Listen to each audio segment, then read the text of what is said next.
Opie and Anthony Show. Opie and Anthony. Radio Shock Jock. Opie and Anthony. Opie and Anthony. These people say shocking things that border on offensive in order to entertain their audience. I refuse to sit here and think that radio has to be nice. Why? Why does radio, out of any other medium, have to be nice? We are being now held to a standard where we have to be nice and make people feel good. Go screw! Radio bad boys, Opie and Anthony. Controversial radio personalities, Opie and Anthony. Infamous DJs, Opie and Anthony. Talk show radio hosts, Opie and Anthony. Opie and Anthony. Opie and Anthony. Radio shock jocks, Opie and Anthony. Opie and Anthony. Shock jocks, Opie and Anthony. Shock jocks, Opie and Anthony. Opie and Anthony. Shock jocks, Opie and Anthony. Opie and Anthony. All right, we get it. Hey, man voice. Ooh, you're hurting me now. Yeah, you know I am. Grandpa, could you whip me up some ovaries? iTunes Apple Store offers a slew of programs and games. How about the game Take Picture of Genitals, Send to Friend? now open your cheeks up. I want to hear the snipping open on the radio. Cheeks wide. Wait, shh.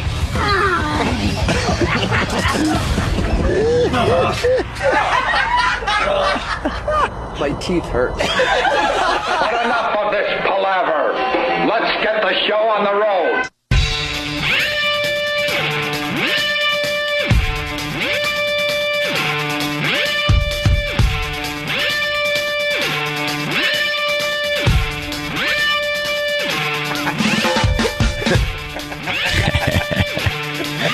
Love it. Good morning. Just don't mind me hacking throughout the entire show today. That's the type of show we do. It's phase 5 of the tuberculosis show. I went to WebMD for you yesterday. Did you? What do I got?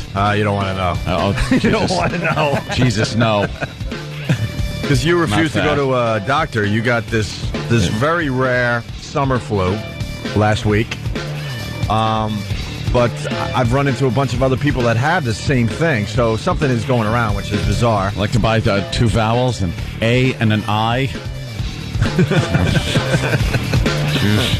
But what concerns Jimmy and I? AIDS. See, I feel you like didn't get that, Jimmy? Perhaps have. How did Jimmy not get an AIDS joke? Dude, Jesus, you're immune to them now. I swear to God, I thought it was a joke about that Spielberg movie. Oh, I really did. Which would have been equally as funny, I guess. Kablooey. Kablooey. I stink. Jimmy's just waking up, Anthony. Well, what concerned us was the fact that you told a story where you kind of just passed down your bathroom and woke up with your head up against the wall. And I was having fevers and... So terrible. So I did what everyone does when they have a few symptoms. I went to WebMD for you. I don't like that. That's the hypochondriac website. It's bad. What is it? No, it's a bad place to go. Oh, Jesus. Don't just say I went there for you. It's bad. That means it's bad. It's so bad, I'm not going to tell you. But No! Go to a doctor.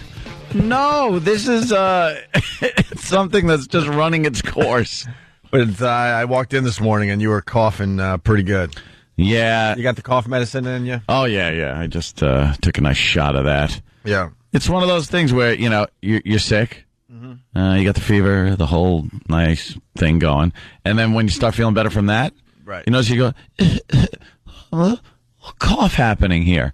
What the? And then before you know it, you're going blah, blah, blah, blah, blah, blah, blah, to the point where it feels like you're going to vomit because you're coughing so much. Yeah. Ugh.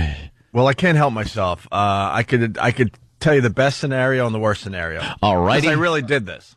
Jesus. Okay, let's go with the best. Give me the best, what it could be, like, harmless-wise. You might be allergic to peanuts. That's best case scenario? Yeah.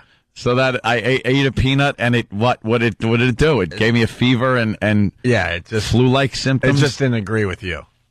And then the other one, but then it's everything in between. Now the worst case scenario is cirrhosis of the liver. to be totally honest with you. But then I would have what is that? Makes you turn yellow. Oh, jaundice or I would have jaundice. Something like that. I would be all jaundicey. Yeah, well, and yeller. It's something in between, obviously. Something in between cirrhosis of the liver and allergic to peanuts. Yes. Well, thanks, Doc. Well, that's why that WebMD stinks. WebMD my ass. You go there with a cold and some dumb symptom. Next thing you know, you're panicking for your life. No, I mean, could you? WebMD my ass. There's a bit of an... Whoa! No, it's fine. So, but now you're down to just a cough. Yeah, now it's that annoying cough that'll last like a month. I'm looking at another little sick bear. Steve C. He texted me and was asking me what my symptoms were when I was at the peak of my sickness, because he apparently was in bad shape. The bad thing about trying to throw up when you have gastric bypass that's right. is anything above the gastric band, I can throw up freely and wonderfully. Anything below just gets stuck there, and the muscles are still like pushing to try to get it out, and they're still pushing it, but I can't get it up. Can't your stomach explode from that? I don't know, man. He's like a horse. Yeah, they can't throw up horses. He's gonna die while he sleeps standing up. He's got the colic. So he's laying on the ground. We're gonna have to put the tent over him and shoot him. Feed him a sugar cube to distract him. Crack his head open. Here you go. His lips just take it. And we blast his head off. Oh, Steve. Yeah, he's telling me he had this bad fever, and I woke up. I remember waking up in the middle of the night, like sweat pouring off of me, like literally like a faucet, and just dripping off of me. I must have thought about your sexuality. Yes. Every morning he wakes up and he goes, "They know."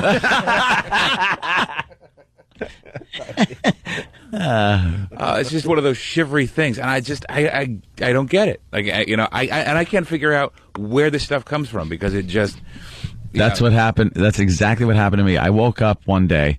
And it was Friday, after Friday's show, and I was shivering. Yeah. Like I'd never been that cold. And I went into bed, and I couldn't get enough blankets on me, and I was still shivering. And you get the cold sweats, and it's awful. And that was it. Then the whole woozy head thing happened, where it feels like you got a lightsaber inside your head. Stephen S. from Bay Show writes, tell Steve to take 2 Twinks and call us in the morning. No, I can't have any meat today. Steve, why are you I'm not allowed to twink. I'm allergic to twinks. Set it on WebMD. He emailed me as well. Like, we're not doctors. We're just shock jocks. Because then Steve's like, I just got a lot of liquids that I have to like drink before my colonoscopy. Will I be blanking blank all day Friday, or should I stay home? And I'm like, what? There's a reason, because I've heard you guys talk about this, because I've heard you guys talk about it, not recently, but in the past, like easily in the last 10 years, you both have talked about this. I'm like, and I have no idea. I have to go for my first one on Friday, and they give you this jugs of liquid that you're supposed to drink every 8 minutes until you're going to be in deep trouble Friday. When is the colonoscopy? 8 a.m. on Friday, and I can't even. So you don't know if you could come in Thursday? No, I'm here today. Oh, tomorrow. So you started drinking? Yeah, I'm completely out of commission tomorrow, apparently. Because wait, did you start drinking the liquid? No, not yet. When are you going to start drinking the liquid? Hopefully around noon. Oh, you're going to be in deep trouble. Go home. Why? What does that do? Oh boy, I have no. It's supposed to clean you out? Yeah, because the people that do the colonoscopies, they don't want to deal with what. Well, they want a nice clean tunnel. That's what they need. Do you want to go through the Lincoln Tunnel like when they were building it? Well, no. You need it when it's already built and someone's cut the ribbon and you could drive right through. You want to be the first, obviously. Right. Yes. You don't want any of that muck on your windshield. But being the first also gets you a prison sentence. So let's go with the other scenario.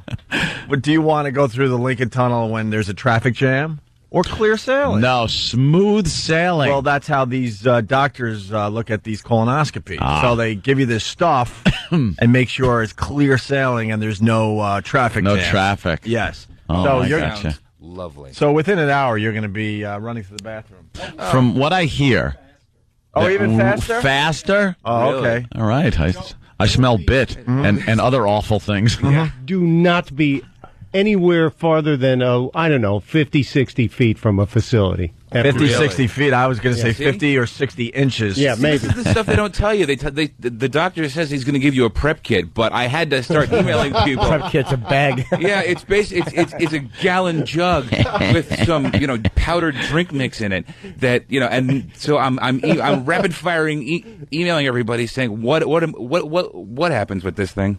By the way, Dirk is demanding Steve take a recorder with him. You better get audio of this. We still do a dirty show. Might work. Okay. Dirty show. That will be good for our dirty show. Okie dokie. Let's say hi to Max in Dallas. Max. I'm wondering if they're going to have to use the wide-angle lens on the colonoscopy source.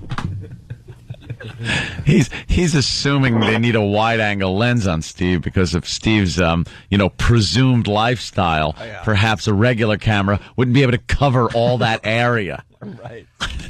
We're big fans of exaggerated humor. Of today. course we are. I hear they're getting the Hubble telescope Yes. from outer space for Steve's Yes. colonoscopy. Or actually, it's just a Polaroid camera with a mallet. Let's go to Steve. Let's see what Boston's all about. Good morning, Boston. Brian, what do you got today? Hey, morning, fellas. Hey. First of all, Jimmy, you're great. Boston loves you. Oh, thank you, sir. You're welcome. Just one quick thing. I've been watching the news lately. I don't want to sound stereotypical here, Anthony, but what's the chances you have salmonella? Why? I wasn't throwing up. All right, well, I haven't done my research, but I think it's feverish, I didn't have a stomach problem, really. Jaundice, right? I have to apologize. I went to Brian because it says on the screen maybe Ann has salmonella. And I was thinking Sal from Baltimore, and, that this could be a thing, but... Salmonella poisoning. Yeah, but they just spelled salmonella wrong. Yeah, no, that wasn't salmonella. All right. Let's go to Charlie in Jersey. Charlie. Hey, good morning, guys. How we doing? Good, man. I just wanted to tell you, this past Monday, I had colonoscopy done, and the stuff that they give you is like a liquid enema. It kind of tasted like a lemon soda, but you have to drink equal parts of water. And I didn't realize that at first. I drank it, and like nothing's happening. And I read the bottle, it's like, I got to drink water. So I drank the water, and it couldn't have been 2 minutes. Let's just say, a lot of bad things happened for the next half an hour where I couldn't even basically pull my pants up. It was that bad. Can we play rodeo today? Rodeo. I want to play rodeo. See if you can stay on for 8 seconds. I want to see who can drink this stuff and last the longest, and we'll call it rodeo. Remember that scene in The Pope of Greenwich Village?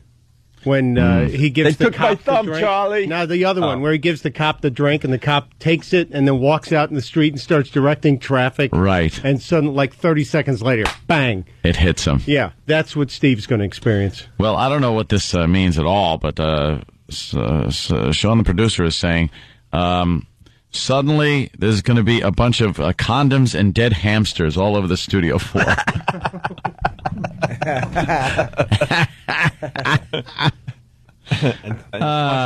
Tubing. Why are you guys blowing off my idea? I want to play rodeo. Now, how would rodeo work? Well, Stunt Brain, how do we get rodeo done? I want 3 guys, and I want them to drink whatever that stuff is, and I want to play rodeo. And whoever can hold out the longest? Yes. Wins, I don't know. I got 100. That's easy. What about cream pie? Yeah, we could pick the guys. Cream pie. Bob.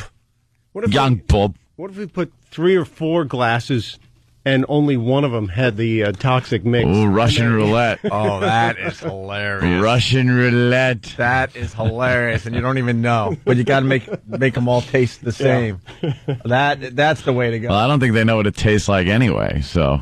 Well, if you have water, and you're going to be able to... Well, water, yeah, but I mean, it's got to be, something else. Right. Maybe like a... Someone's going to have to do a little taste testing. Like a Mountain Dew. They might get a little dribble. Well, maybe we could... Setting up the bit. We could make them all taste the same, so no one would know. Well, but only one of them's loaded. Well, let's get this done for tomorrow, right? I'm serious. Let's play rodeo tomorrow. Brooklyn Ace, what's up? guys, I'm still having nightmares and No Filter Paul. Please don't do this again. Yeah. We did do this bit with No Filter Paul, but we didn't play rodeo, though. That's the bit, because now you got guys trying to hold out. We played disgusting little English man in a diaper messing himself. Yeah. It was hysterically funny. That was so damn funny watching him lose control of himself like that. and that video's up on YouTube still, right? Best be. Can we get the search? Classic. What people need to search for if they want to see the No Filter Paul, we kind of did it. Jimmy, what's wrong? Itchy. You're itchy? You all right? Yes. What happened? What they do? Allergist. Checked you for allergies. Yeah, it's just so they poke you with things. Yeah, it's like, and then they say, you're allergic to that? You're allergic to this? So what do you get? The last poke.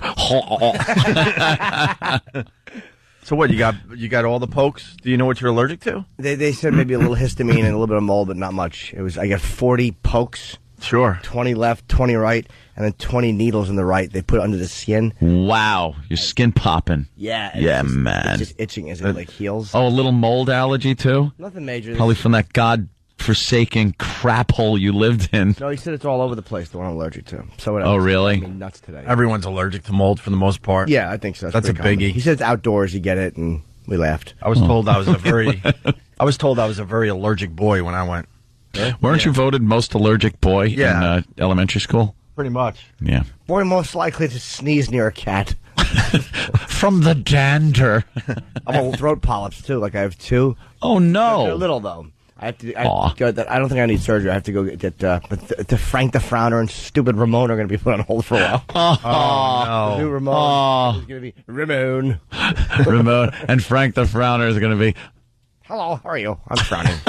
I'm frowning. Yeah. And believe me, you're not getting any Angry Vince out of me for a little while. Stuff hurts. God, we're all infirmed. All right, let's go to Dave in Boston. Dave, listening on BCN. How are you, Dave? Hey, not bad, not bad. Good morning, gentlemen. Good morning. I just want to get a message over to Steve. Do not drink any of that stuff until he gets home, and then once he does, don't plan on going anywhere, because I had the same thing done last year. And it starts working immediately, right? I think I went and laid down, and it was like probably 20 minutes, and I said, geez, nothing's really happening. And then there was this gurgle, and then I was in the bathroom for a good 4 hours. It starts with the gurgle.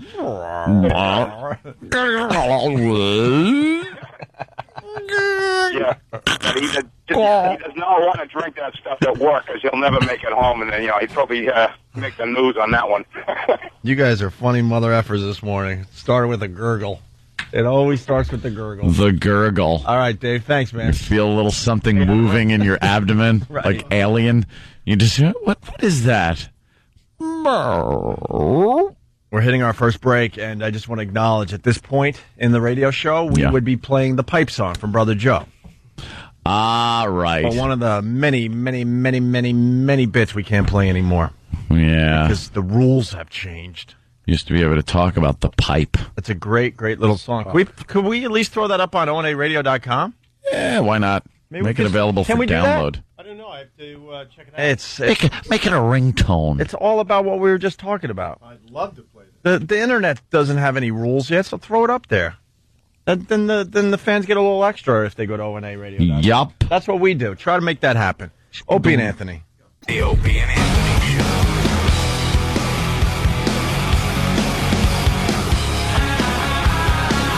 You're checking out Opie and Anthony. We forgot to give out the YouTube search for the No Filter Paul stunt that he did back in the day. Oh, was that bad? Just throw in No Filter Paul, and it should be the first item that shows up. Him in a diaper, pretty much drinking the stuff I think Steve has to drink. His most important contribution to the show. Yeah. So you just have to put in No Filter Paul, and that's the first thing that comes up? Yeah. Brilliant. It's an amazing video.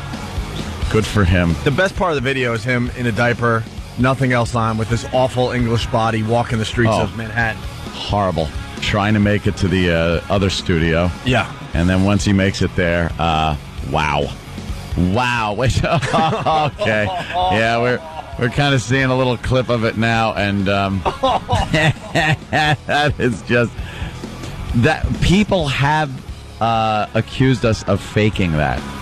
They say that, they say that there's got to be something in there, like a hose or something, pumping that out because that can't be real. Yeah. I swear on my family that is real. That is exactly what you're seeing. Yeah, check it out. It's horrific. How can you say that's fake? I don't know. People don't want to. People see horrible things and don't want to believe it's real. That's what it is. Because they're thinking, who in their right minds would do this? Yeah, and that that could not possibly have really happened. Sure. Ugh. Oh. Can't watch it anymore. All right, our favorite doorman is in the news again today. The lotto-winning doorman? Oh, I love this guy. What's he down to now? Probably, $1 million? Well, what's the deal? He won the lottery here in New York. Won $5 million. $5 million. He was a doorman at a really nice hotel, I believe, right? Yeah. $40,000 a year. Oh, it was a Park Avenue building. Yeah, he's one of those Park Avenue doormen who gets the big tips every year, and he won $5 million in a scratch-off. And he said he was actually thinking about buying a place in the building. But the units in the building go for at least $5 million. So he couldn't even afford that after winning lotto. Yeah. He has no clue how much $5 million is. No, he thinks it's forever money. Well, first of all, you lose at least 40%, 45%. Yep. In New York City, he's going to lose close to 50. Close to 50. So, he's got, he's got let's call it $7 million. Yeah, but you know what you got to do at that point? Leave Manhattan. Right. You can't live in Manhattan on that. You got to go to Allentown, Pennsylvania. And live like a king for the rest of your life. That's what you do. But here's the other thing. Did he get the one-time payout? Because that could be another thing that is going to screw this guy up. Don't know how it works on this scratch. I don't know. The scratchy scratch, because it was win for life, right? It was a win for life thing, but I think he gets the option to take a one-time payout, and I don't see any story that's covered that. But he could get an annuity or just one chunk, right? Probably about $1 million. Well, Manhattan is just following this guy's story, and he was making $40,000 as a doorman, and he's been flirting with the fact, should I go back to work? I think I'm going to leave my job. And to the point where his boss is now calling him a jerk. A jerk. A quote jerk, they said. That was on the news yesterday. And then we find out that he's in Atlantic City at the Taj Mahal with his model, his new friend, this model. This model girlfriend they've been calling her. And every picture has him with a cigar. They're in a jacuzzi. Yep. They're just living it up in Atlantic City. He's just spending like a madman. And we're just sitting back here in New York, laughing at this guy. Well, now we got new info on him. You know what he is? He's Ralph Cramden when he found that bag of counterfeit money, the suitcase of counterfeit money. Just spending. Easy come, easy go. I had it, and I went with it. That's what he's doing. Well, we learn more about his new model girlfriend. Yeah. And the girlfriend of Park Avenue's millionaire doorman Richie Randazzo reportedly once worked as a greeter at a brothel. Sabina Johansson insists that she was not aware of the alleged prostitution at Big Daddy Lou's hot lap dance club on the west side. The strip club's owners were arrested after it was raided last week. Randazzo says he was not aware Johansson worked at the club. How are you not aware of what's going on at Big Daddy Lou's? A greeter at a brothel? A greeter at a brothel. Did they make Jill cover up? Huh? What happened? Did they make Jill cover up? What happened? Well, Jill was wearing a lovely top. That was, oh my God! What did they do? This is coming out of nowhere. No one understands. It just happened. That's so. Well, we were in the office, and of course, we were watching CW11 news like we usually do. And my girlfriend Jill Nicolini is doing the traffic. And I was like, wow, she's looking buxom today. She had a very small, tight top on. It looked great. Very summery, sleeveless, very... a long scoop. Revealing. Very, very... neckline was very down low on the cleavage and everything. She looked great. She was showing off her assets. And I don't know. They put her in a goddamn blazer that from the Friars Club. What the hell did they put her in? Roasting smug guy. It's a mom sweater. What happened? It's a mommy sweater.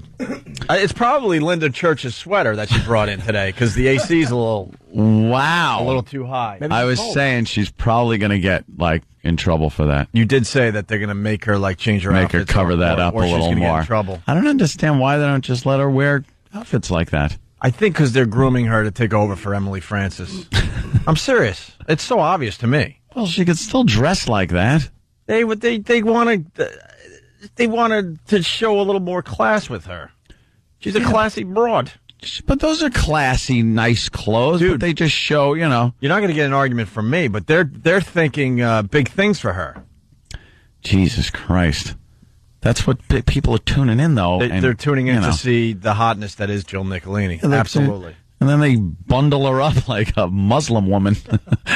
They're going to put a little burqa on her.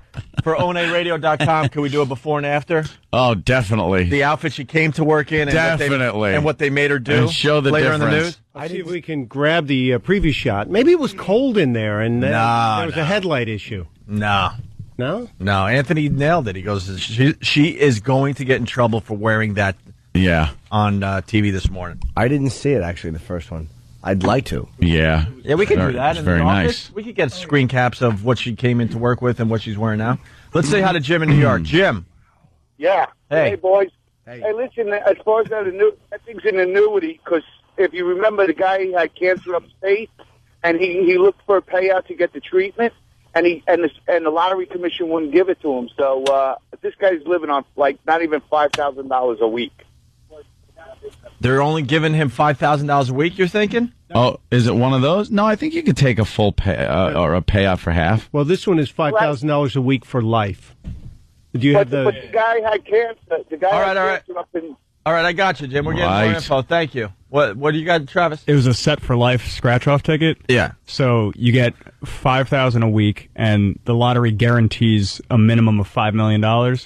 And I think they send you a check every 3 months for $65,000, which is like $41,000. Yeah. After taxes. Yeah.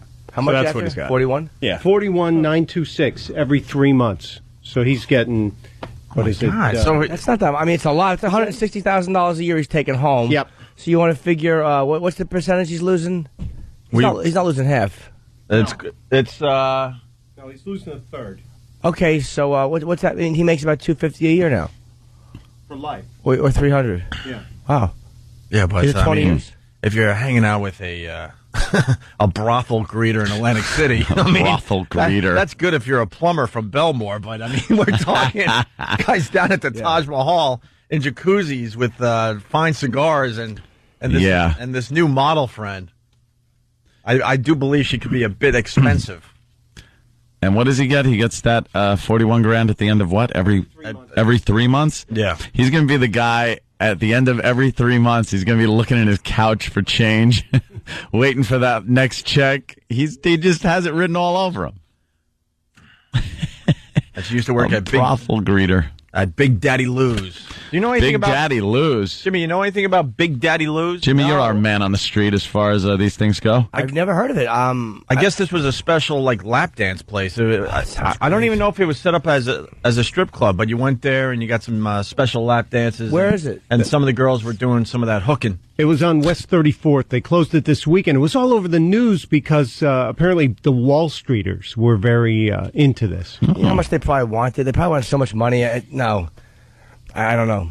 There was a $50 membership fee at the door every time you visited. Membership fee every time? Yeah. Isn't that a cover charge? Yeah. What the hell is that? What kind of club wants you to just keep rejoining? Make me a card. Yeah, make me a member. Come on. I want to talk to Big Daddy Lou. This is very inefficient. Hello, Mr. Big Daddy Lou. Mr. Big Daddy Lou, why can't we have an online membership thing where we all take bus trips? You member?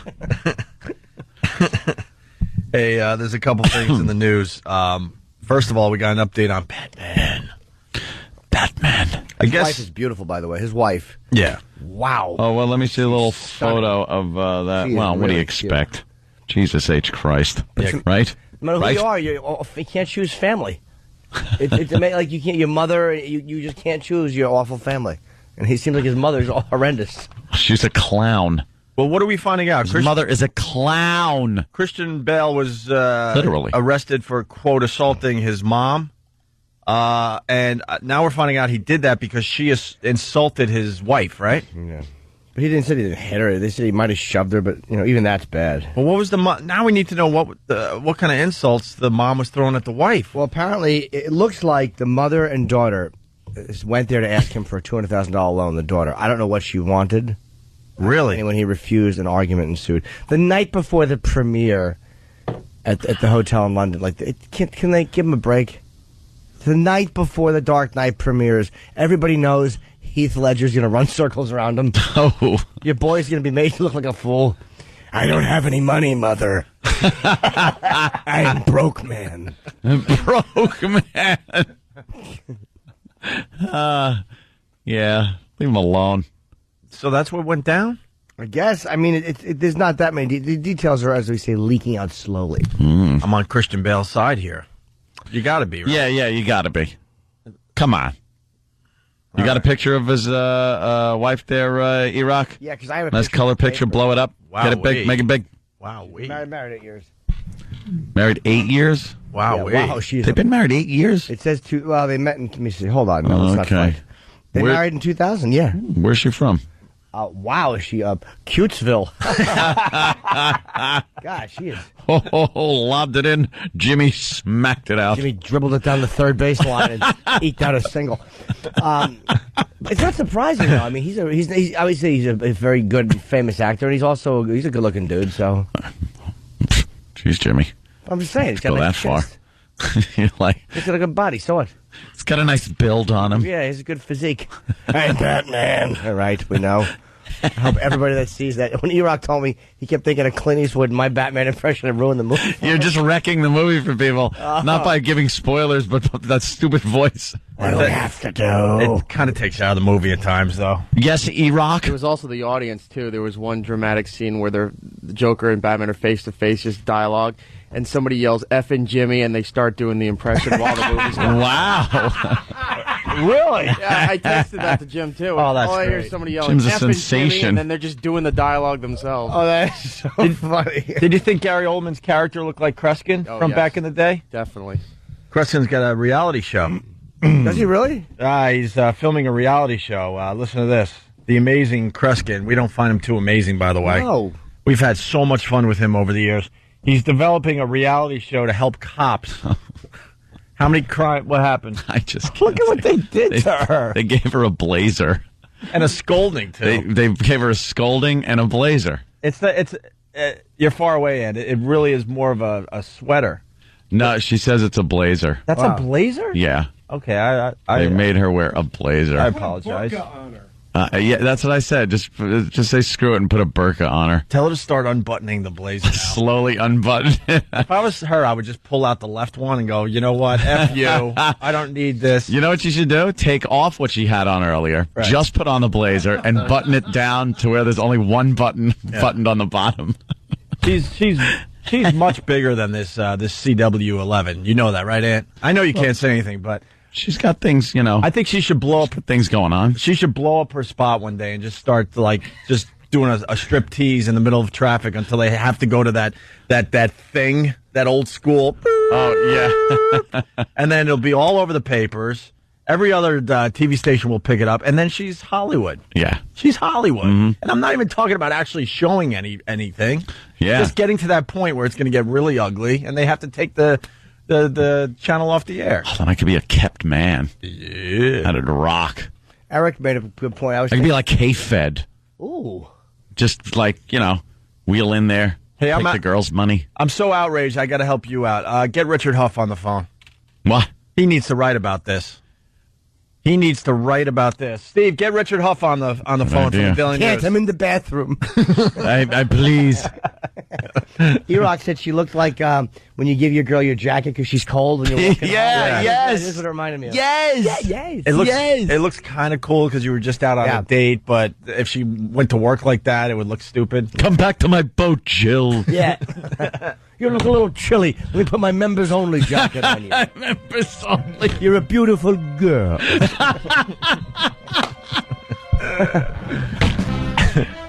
Jim C. rules. Jim C. doesn't always need the music. He can sometimes talk quietly for a minute. Just talking about the girl's bosom, Sam. Oh, God. I watched the first Quincy. Did you? The first one, the pilot episode? Yes, somebody sent me the... How was that? Seasons. I didn't watch the whole thing, you know. Oh, Jesus. Isn't it a half-hour show? Hour. It's an hour. Oh, you couldn't invest an hour Nah, it was without busy. commercials? How long is it? 40 minutes? 42 minutes. But it was weird because the opening was different. Like, it's not the same opening. The well, exciting because opening. the opening was clips from the show. Yes. So before they get that for the pilot show, what did they do? I think it was a couple of clips from the show that they were going to do. Like, it was Oh, that's odd. really weird. Yeah. Clips from The Odd Couple. Yeah. Quincy operating on some gay guy who's screaming. Doesn't know he's gay. While he's eating a sandwich. Do you have any new Jim C. lines because you saw the pilot? Well, that's why I wanted to watch it. But it was something about how Monahan... Because, you know, Monahan's like, who's the one who picked up the case? And they're like, Dr. Quincy. And they're like, nobody wants Quincy to get... Oh, boy. He's the curmudgeon. He's the stickler. Yes. You know, no cutting corners with Dr. Quince. And they're having this... It's about a girl who's, like, raped and murdered on a beach. And, you know, Quincy goes to the beach. You know, of course, coroners get that involved. They always... and, you know, immediately Quincy notices that the cop hasn't done his job properly. Of course. Nice to see, Lieutenant, that you let people do whatever they want at the scene. You know, and it's just... Should secure the scene. Yeah, and Monahan's like, all right, Quinn. You know, you gotta see some of these. It's just awfulness. Oh, he's got this horrible jacket on. He leaves a girl at the boat. Not flat ass, but another girl. Not flat ass. He's barbecuing. It starts off with Quincy and the girl. Then the girl. They're in the boat. And he's got his awful with that stupid Henry Fonda hat and his members only coat. And she's like 30 years younger than he is. Yeah. And he's like, so where do you want to go? And he's like naming all these exotic islands. And then the camera pulls back and you realize they're in the dock because his boat doesn't work. Of course. And he's barbecuing. You know, that Quincy. You know, Quincy, that, you know, the bachelor coroner. Yeah. likes to bring home the female cadavers on the boat where no one can see them and really rail them. And just dump them overboard. They're so nice until they get cold, Sam. Old formaldehyde finger smell. Nobody wants to shake Quincy's hand because there's that one story of when he like picked it up and there was a girl attached to it. Rigor mortis. You got to watch all the episodes. Oh, yeah. I can't get it up. Sure. In time, you'll probably pick up some Quincyisms, I'm sure. But that's what some more. It was like, you know, Monahan was trying to be flip about it. It's an unimportant rape. There's no such thing. You know, he's always, yeah. There's a lot of passion with Quince. He's a moral compass for all of us. Yes, isn't he? I gotta watch these. I love the haters out there. They go, "Why are they talking about Quincy? The show was on in the 70s." Exactly. Blah, blah, blah, blah. That is, thank you, Jimmy. Yes. I'm talking right now. It's 2008, and we're having a fun chat about the Quincy pilot. Right. Yeah. It's the beauty. Why not? Jimmy makes Quincy very entertaining for this radio show. It's not that we don't. We're 32 years late with everything. You should know that. Yeah. We're 4 jokes. We're well aware that most of our listeners have never seen Quincy, but Jimmy makes it fun. Here our review of Super Train coming up. All right. Hey, we got some primetime gossip this morning. Ooh. Yes. Well. Primetime gossip as we go to break here with Primetime Sam Roberts. We're back with more Primetime Gossip. Controversial news has been buzzing around the entertainment world as radio shock jock Anthony Cumia spent the first half of this week at home instead of going to work. I was like frying in bed. Yeah. Just laying in a puddle of sweat. It was horrid, and it wouldn't go away. Apparently, he was sick with a mystery disease. Speculation has been running amok as to what his ailment is, but our sources were able to uncover all the juicy details. Anthony has contracted the AIDS virus. It's purely viral. The doctor can't do crap about it. His mood was made worse this week when he told his Anthelini soulmate, Jill Nicolini, who responded by saying that she didn't want to be around him when he was sick with the fatal disease. This made the AIDS-ridden DJ furious, who responded by trying to throw her out of his house. I'm like, just don't F with me. I don't want to be touched. I don't want to be talked to. I just want to lay here in my own goo Then she says, I kicked her out of the house. Will Antolini survive this latest monkey wrench thrown into the mix? Only time will tell. Unfortunately, time is not something Anthony has a lot of. Stay tuned as this shocking story continues. That's a good one right there. That's a good one. Wait. That's a great one right there. I have to disagree a bit. I don't know where they're getting their information from. It's just as good as TMZ and The Insider and all those other dumb shows. But you know something? Primetime Sam Roberts has never once contacted me to get a comment from me. What do you say about it? Well, I have no comment. Well, if he contacted you, that wouldn't that wouldn't make for a good story if they actually, contacted the person and got the real info. Exactly. This is what these scumbag shows and newspapers do. Maybe Primetime Sam Roberts needs one done on him about his mixed-up race. And other whatever things. that is. Other things. And other things. Yes, Jimmy? Do you have any comment about the about the AIDS allegation? I don't have AIDS. I had a slight bout with the typhus. The typhus? I don't know what I had a fever. You're coughing, though, still.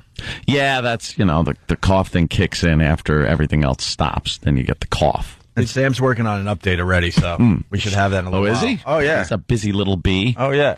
Busy. Did she get sick or no? Jill didn't get sick, right? Nope. It's amazing. Oh, really? No. Sick. We're all worried about getting sick. Like, that's the first thing you think of. Is like, don't get me sick, because now stupid Steve is sick. But it's like, if Jill didn't get sick, maybe we will. I was trying to stay away, and not be contagious. Past that point of contagious. All right, we got to take a break. Listen, Richard Huff from the Daily News, we're going to give him an exclusive. We got to help out your girl, Jill. We got an exclusive for Richard Huff, but he's on a dumb train, so we got to wait till, I think, 8 o'clock. What's the dumb line? The end. I heard of that one. Whoa! All right, John Rocker. Isn't that the train he was talking about? Yeah. I just got to act like I'm outraged, Jimmy. I'm just playing, Yeah, why? the good cop. That's all. It's a brilliant line, actually. Got a little song for Ann as we go to break. You have AIDS. Yes, you have AIDS. I hate to tell you, boy, that you have AIDS. You got the AIDS. You may have caught it when you stuck that filthy needle in here. Or maybe all that unprotected sex put you here. It isn't clear, but what we're certain of is you have AIDS. Yes, you have AIDS. Not HIV, but full-blown AIDS. Be sure that you see that this is not HIV, but full-blown AIDS. Not HIV, but really full-blown AIDS. I'm sorry, I wish it was something less serious. But it's AIDS. You've got the AIDS. This Saturday. I always fuck around with my old lady, and I say if she ever dies, I'm going to keep her an extra couple of days to do all the fucking things she wouldn't let me do to her. Opie and Anthony present. Basically, what's going to happen is we're Get going to the slowly unbuttoning the pants. I need a little. well, we're going to take her pants off, and then I'm going to kick her ass. The Laszlo Show. She was peeking around a wall. She was holding a handgun. I shot her face off. The Laszlo Show. Saturday at 9 p.m. Eastern on XM 202. Want to say good morning to all the texters out there. We got secret messages going on with the Opie and Anthony Show. Texters. They're in on what we're doing. Of course. Good morning, texters. They're in the loop. They are in the loop. Phone number 877-212-ONA. It's the Opie and Anthony Show. Are we on in Buffalo today? Do we know? Who knows anymore? That's a bad situation, that Buffalo thing. It's very, very sad for us, Buffalo, and our listeners, but we're going away in Buffalo. I think our future is going to be very, very different. For no apparent reason. It's just a money issue. It's frustrating because it's not like Freed wants to take us off. It's a money issue. Yeah. Go sit and talk with that guy. Yeah. We're going to be just fine. Our futures are fine. Just going to be a different future than what we're used to. Hey, Bobby. This is a very depressing show today. Not at all, man. Shut up. Shut up. Anthony's got AIDS. He's got I don't have Freaking AIDS of the forearm, poor little Jimmy. Well, he got poked with a lot of needles. For what? Allergy tests and stuff. Oh, what you get bit by a werewolf? Why so many needles? Werewolf. Yeah, Bobby. I have video of it. Was it? I don't think needles bug me. If you're gonna. No. Let me see. Results. When they put all these little needles, I'm gonna load this up on the site. Yeah. But I don't know how to do it. Are those needle marks? Because are those needle marks or those little bumps? Yes. What they do is they hit you with a bunch of needles and they see which ones like. Stop panicking. Jimmy has bumps on his forearm. Look what he did yesterday. Jimmy's got something on his camera, a video of sorts. He's showing Bobby the video. Bobby's looking very intrigued at what he's seeing. Those are all from needles? Well, they are. My arms are such a mess. What did you just show him? I'll show you. I thought you were showing him something in the bathroom or something. We got nothing. I know. That's what I thought. I'm sorry. It was no. It I was don't only, puke on blood. Like it wasn't gross. It's right after the all the needles came. It was like was starting to swell up a little bit, and there's pen marks in between each one because when they first stick you, she wants the doctor to know where she's stuck, so she puts a little dash. So you have these Frankenstein dashes up your arm, and then because I used to be a cutter. When I drank, I wasn't very happy. No. Aw. So I have all these stupid slashes in the arm. It just what a disaster my arms are. They're just terrible. Jimmy. That's right. I'm happy now. From your silly youth. Oh, I was a goose. Yeah. And then what do they dip like the needles in like peanut? And then shove it in there to see if you're allergic to peanuts. And when she did, they do. It's like what's the picture? You know, an ice cube tray. Picture an ice cube tray, but that with like little poke things at the bottom, and they put it on your arm, and then you wind up with 20 little teeny holes. Teeny. It feels bad, and each one has like a different pollutant on it. Oh, looks like a retard bit him. Hold on, the needles barely go into your skin. Yeah, it's just a slight prick. A surface, and then it's like a nice graph of little holes. Uh-huh. Go ahead, Jim. I'm taking your story away. You're right, but I did the same thing. Sorry, you explain it better because that's exactly what it is. It's like a little graph, and you get 2, and that means you have 40 little holes on your arm. And then wow! And then they wait to see which ones swell, and they have the chart, and they're like, "Oh, pollen, yes, cats." Tranny saliva. He's fine with that. Wow. That's getting to work early. Allergic to that. I walk in with music. Being a good friend. Being a good friend. Right. And then she said, "I'm gonna." And she gave me You're allergic needles. to obsessing too much about dumb things. No. I can't wake up any earlier. This is for me. I get out of bed. Jimmy, you come in whenever it's a you watch pleasure just to have you. That's right. Thank you, Aunt Anthony. That was such an Aunt thing. I love that. Of course. And then they put needles under each one to see if it affects you under. Why are the you skin. wrecking our bit? We want to tell you what else you're allergic to. Oh, you They can. found out today. Well, Looks.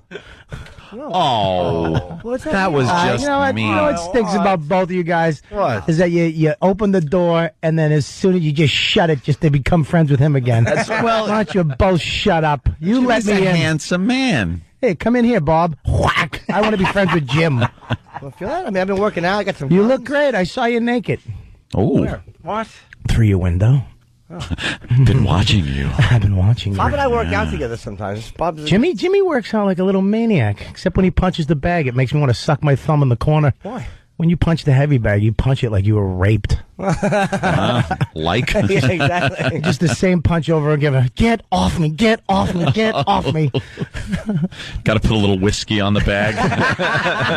A cigar coming out of it. I don't punch it. I stand in front of it and I elbow it behind me. You have to take the bag off the hooks and lay it on his back. There's a man on his stomach with a bag on top of him, and he's crying and he's kicking at it. And I guess he's in shape. Let's work out today. Hey, what's the matter, Bob? You got a cough too? No, I don't want anything to do with that. I haven't got sick in 2 years. I wash my hands and I take care of my. I do too. my And then nasals. what happens? Look what happens. You gotta clean According to the latest. What the hell does he call it? Primetime gossip. Primetime gossip. I have AIDS. I was actually listening to that on my new iPhone. You can listen to the O&A show. You know, I was saying that the second the apps came out for it. Yeah. Yeah, you go to AOL Radio, download that app, and it's in conjunction with CBS. So You get the CBS station. We get our flagship station here, K-Rock or WBCN, or a number of other stations that we're on. And then you could pop it on and listen to the show on your iPhone. And you're a big fan of listening to BCN after the show, right? Yeah. In my Mustang, I could plug in my iPhone right into my my sound system. And I hit the auxiliary button, and now I got my iPhone on there. So I'm listening to BCN, just driving around Long Island. So cool, unless the apps crash your phone like they did mine with the iTunes. Oh, Jesus. I love this. And it's nothing works for Jimmy. Technology hates me. It really does. The difference between you two guys is amazing. Anthony loves his iPhone. That's $6 million a year. And Jimmy's being very careful. Wish. And Jimmy's being very careful, and he really wants to trash this iPhone. I don't want to trash the iPhone because I know that there are glitches. It's annoying, but it's like, it's so close to being amazing. Do you have the new one or do you have the old one? The old one. I don't want to get the new one because why get the new one? They didn't do it. They, to me, did not do what I wanted. Didn't do enough. Look, you know what? For $300, who cares? But they didn't do enough. $300, you get the 3G. It's fast. It's nice. It says 3G. Where's the 3G, Bob? It says it right up on the top. I actually hold it over so people can see it with the old iPhone. What do you do with your old one? I'm trying to get $1,200 for gave it to a girl. That's what I did with that. You did? I gave it to my wife. I said, here, take that. Take my old crap. Jimmy, you should just get a new one. It might solve all your problems. Yeah, dude, look at that. Look how nice that looks. You get a new one. It's a little thinner, too, right, Bob? It's a little thinner. Mm-hmm. It's a little... Why do I get nervous? I know. Can I see it after Jimmy? Yeah. Well, no. Don't give it to It is a little bit thinner. I like it better. Let's see. I'm seeing how much thinner it is in my old one. It's a lot thinner. This is fun. This is called the way the iPhone section. It's a big... not that much thinner, dude. It's not that, but I like it better. You're acting like all of a sudden it's a credit card you can go and put somewhere. I didn't think enough was done. I downloaded the 2.0 version and everything but the GPS and the... I'm not sure about this. I think it's I'm not sure. Somebody will probably call up and castrate me for this, but I think the processor on this, I think the innards on this is a little better, too. To work with these apps, you want all the stuff, I put a bunch of apps on here and it works fine, Yeah, mine does, too. All right, well. Hey, Stump Brain is showing... You're a little lucky little Italian, aren't you? Stump Brain is showing me his latest app. The 8-ball. Are we doing what... What's the apps? You want to do what's the apps today? What's the apps? What's today's app? I don't have any apps. I had to take them all off the phone because it wouldn't sync, and now iTunes doesn't work, and my computer doesn't shut down properly. Oh, my God. So should we ask the Magic 8-Ball if it was the problem with your phone or I think so. Oh, is this your app? Yeah, it's a Magic 8-Ball. Magic 8-Ball, is Jimmy's phone the problem, or is it the new software? What's the answer? My reply is no, so it's not Jimmy's phone. Wow. But it could be no, it's not the software either. You asked two questions. It's not as fun without that blue fluid that was inside that 8-ball. Yeah, but he actually turns his iPhone downward. I know. And lifts it back up to get the answer. Yeah, our phone knows what direction it's being held in. That is crazy. Jimmy, why do you have your hand down your pants? Yeah. What are you just doing? Turn around and look. Jimmy's got his hand buried down the front of his pants honestly, for some reason. sometimes I'm itching near my thigh. What are you Yeah. doing? And it's let's just say this, it's below any areas that would make other guys uncomfortable. Oh, right. It's on my leg. I'm touching my leg right now. My hand's on the front of my pants. I do that sometimes. It's not Sure. sexual. I'm just not Of course realizing not. I'm doing it. So you watch TV. My ex-girlfriend one time, we were away. She did eventually dump me. And, Oh, Jesus. but, it's fine. You move on. You move on and you learn to live. But no, we were away, and I was just... I just fiddle with myself, but it's not sexual. It's just like I'm just distracted, and we're watching a movie, and she goes, "Can you not do that?" It's like I feel like I'm watching somebody act out an addiction, and I was just fiddling. Wow, you were fiddling? She was right, yeah. Well, but it wasn't like you were just doing where you were just scratching your thigh or anything. You were actually, No, it was in between. It's like, it's kind of like, picture this. Picture curling something with you pick up a weight. You pick up 10 pounds, you're doing it to work out. Yeah. But picture you're holding a 1 pound weight, and you're not trying to work out, you're just going blah, blah, blah, blah. Right. That's what I was doing. All right. That's an accurate weight comparison, too. I went with a girl who used to just grab her boob and mush it. like mush it up. Really? Yeah, but it was like a weird thing. It wasn't like sexual. Yeah. It wasn't. It was some weird psychological thing that she did.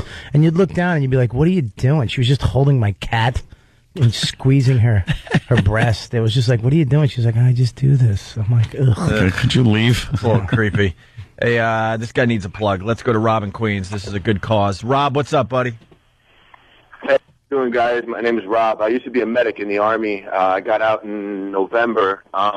This weekend, there's going to be a soldiers a ride out from Amagansett to Montauk. It's 62 kilometers for Wounded Warrior Project. And if anybody wants to go online, woundedwarriorproject.org, there'll be linked to the Empire State Challenge. It's for, all of us and all of our guys that are out there, any injury and they help us out from the second families get the Red Cross message about, their service member getting injured, all the way to Landsturm and Rammstein. Once these guys hit the hospital, there's somebody there helping them out, and, it's a good cause, and I know you guys got some power, so I figured I'd use a little bit of it. There you go. The website again there, Rob. www.woundedwarriorproject.org. There'll be a link on the site connected to the Empire State Challenge, and any support, every little bit counts. $5, $2 from a couple thousand people goes a long way, man. All right, we'll throw that link up on onaradio.com as well. Thanks, Rob. All right. No worries. All right, Todd in Jersey, what do you got? Yeah, I got plenty of reasons why I'm going to upgrade my existing iPhone, because major part is have the apps on the phone now. You lost about a gig of room because it's saving that for the application. So I have a lot of videos and stuff on there that when I travel I watch. So I'm going to get the 16 gig version. And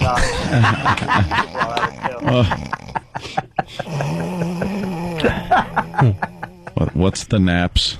What's the naps? All right. I'm sorry, buddy. I'm joking with you, man. How much space did you lose? Yeah, this is good knowledge, actually. Because it didn't work for me. How much did you lose? Well, it starts as an 8 gig.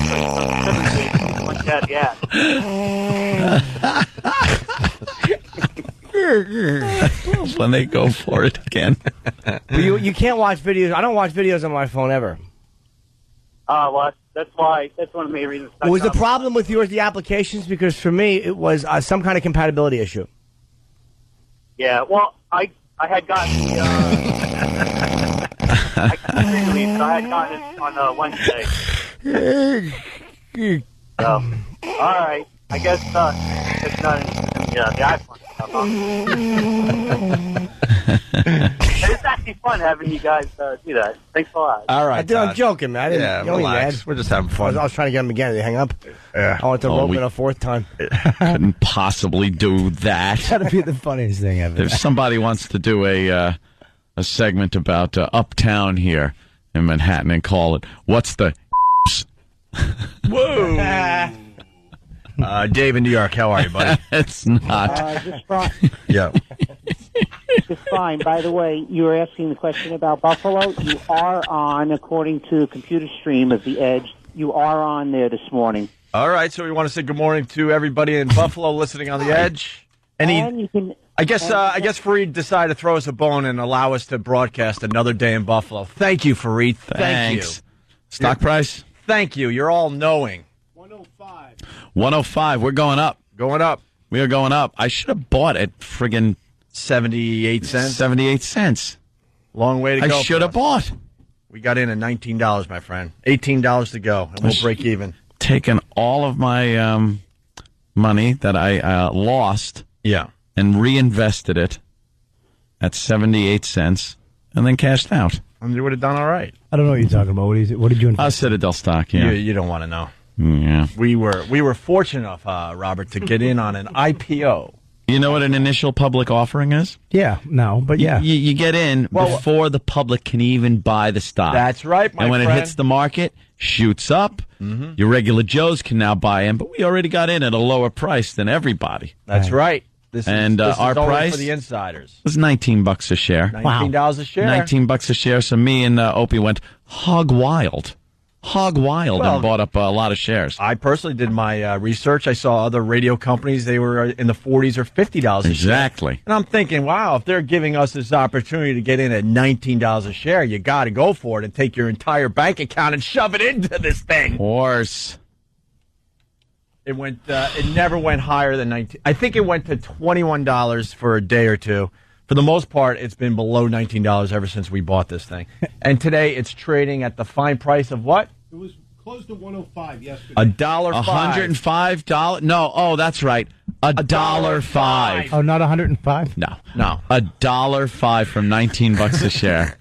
And we bought a few shares there, Bobby. So but you guys kind of invested in yourselves. Yeah. Well, maybe you make a good point. That reason alone, they should keep us on in Buffalo. Wow. Wow. So what'd you lose, like a couple $100? Couple hundred.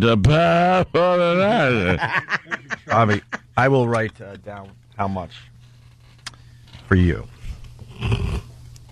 There's your lifetime chart, Bob. There you go. This is looks like my career chart. This is what I lost on the stock. Yeah. See, I didn't look at that. Yeah. That's how much I went in. That's a comma. Wow. There's a comma There's in there. a comma in it. And there's also a house. And there's the same amount of numbers in front of the comma as there is behind the comma. Oh, yeah. Wait a minute. And there's no decimal points.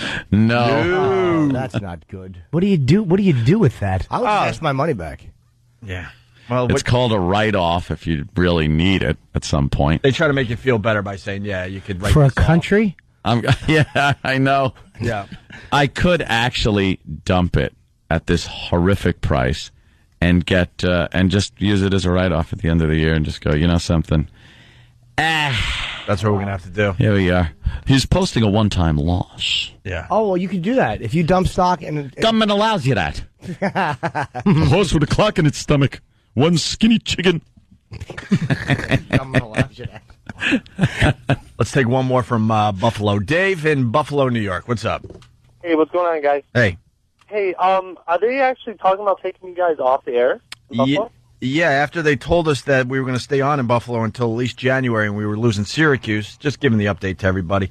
Then out of nowhere, they said, actually, we're now going to put you back on in Syracuse, which hasn't happened yet, and they're going to take us off of Buffalo.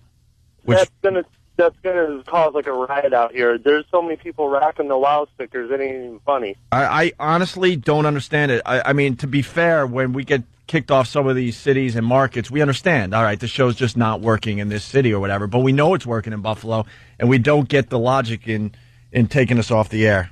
They said it's some kind of cost-cutting move or whatever. It's complete BS. They don't have a plan. They're just going to put a jock on in the mornings or something like that, and they're just going to spin tunes. They might put Shred and Reagan back in mornings, which that obviously would be a good move. But then they lose the strong afternoon show, so it doesn't make any sense. And then they throw us a bone. They're like, "Good news, you guys will be on in Buffalo until Friday." What's the difference? Pull the plug now. I'll wait till Friday.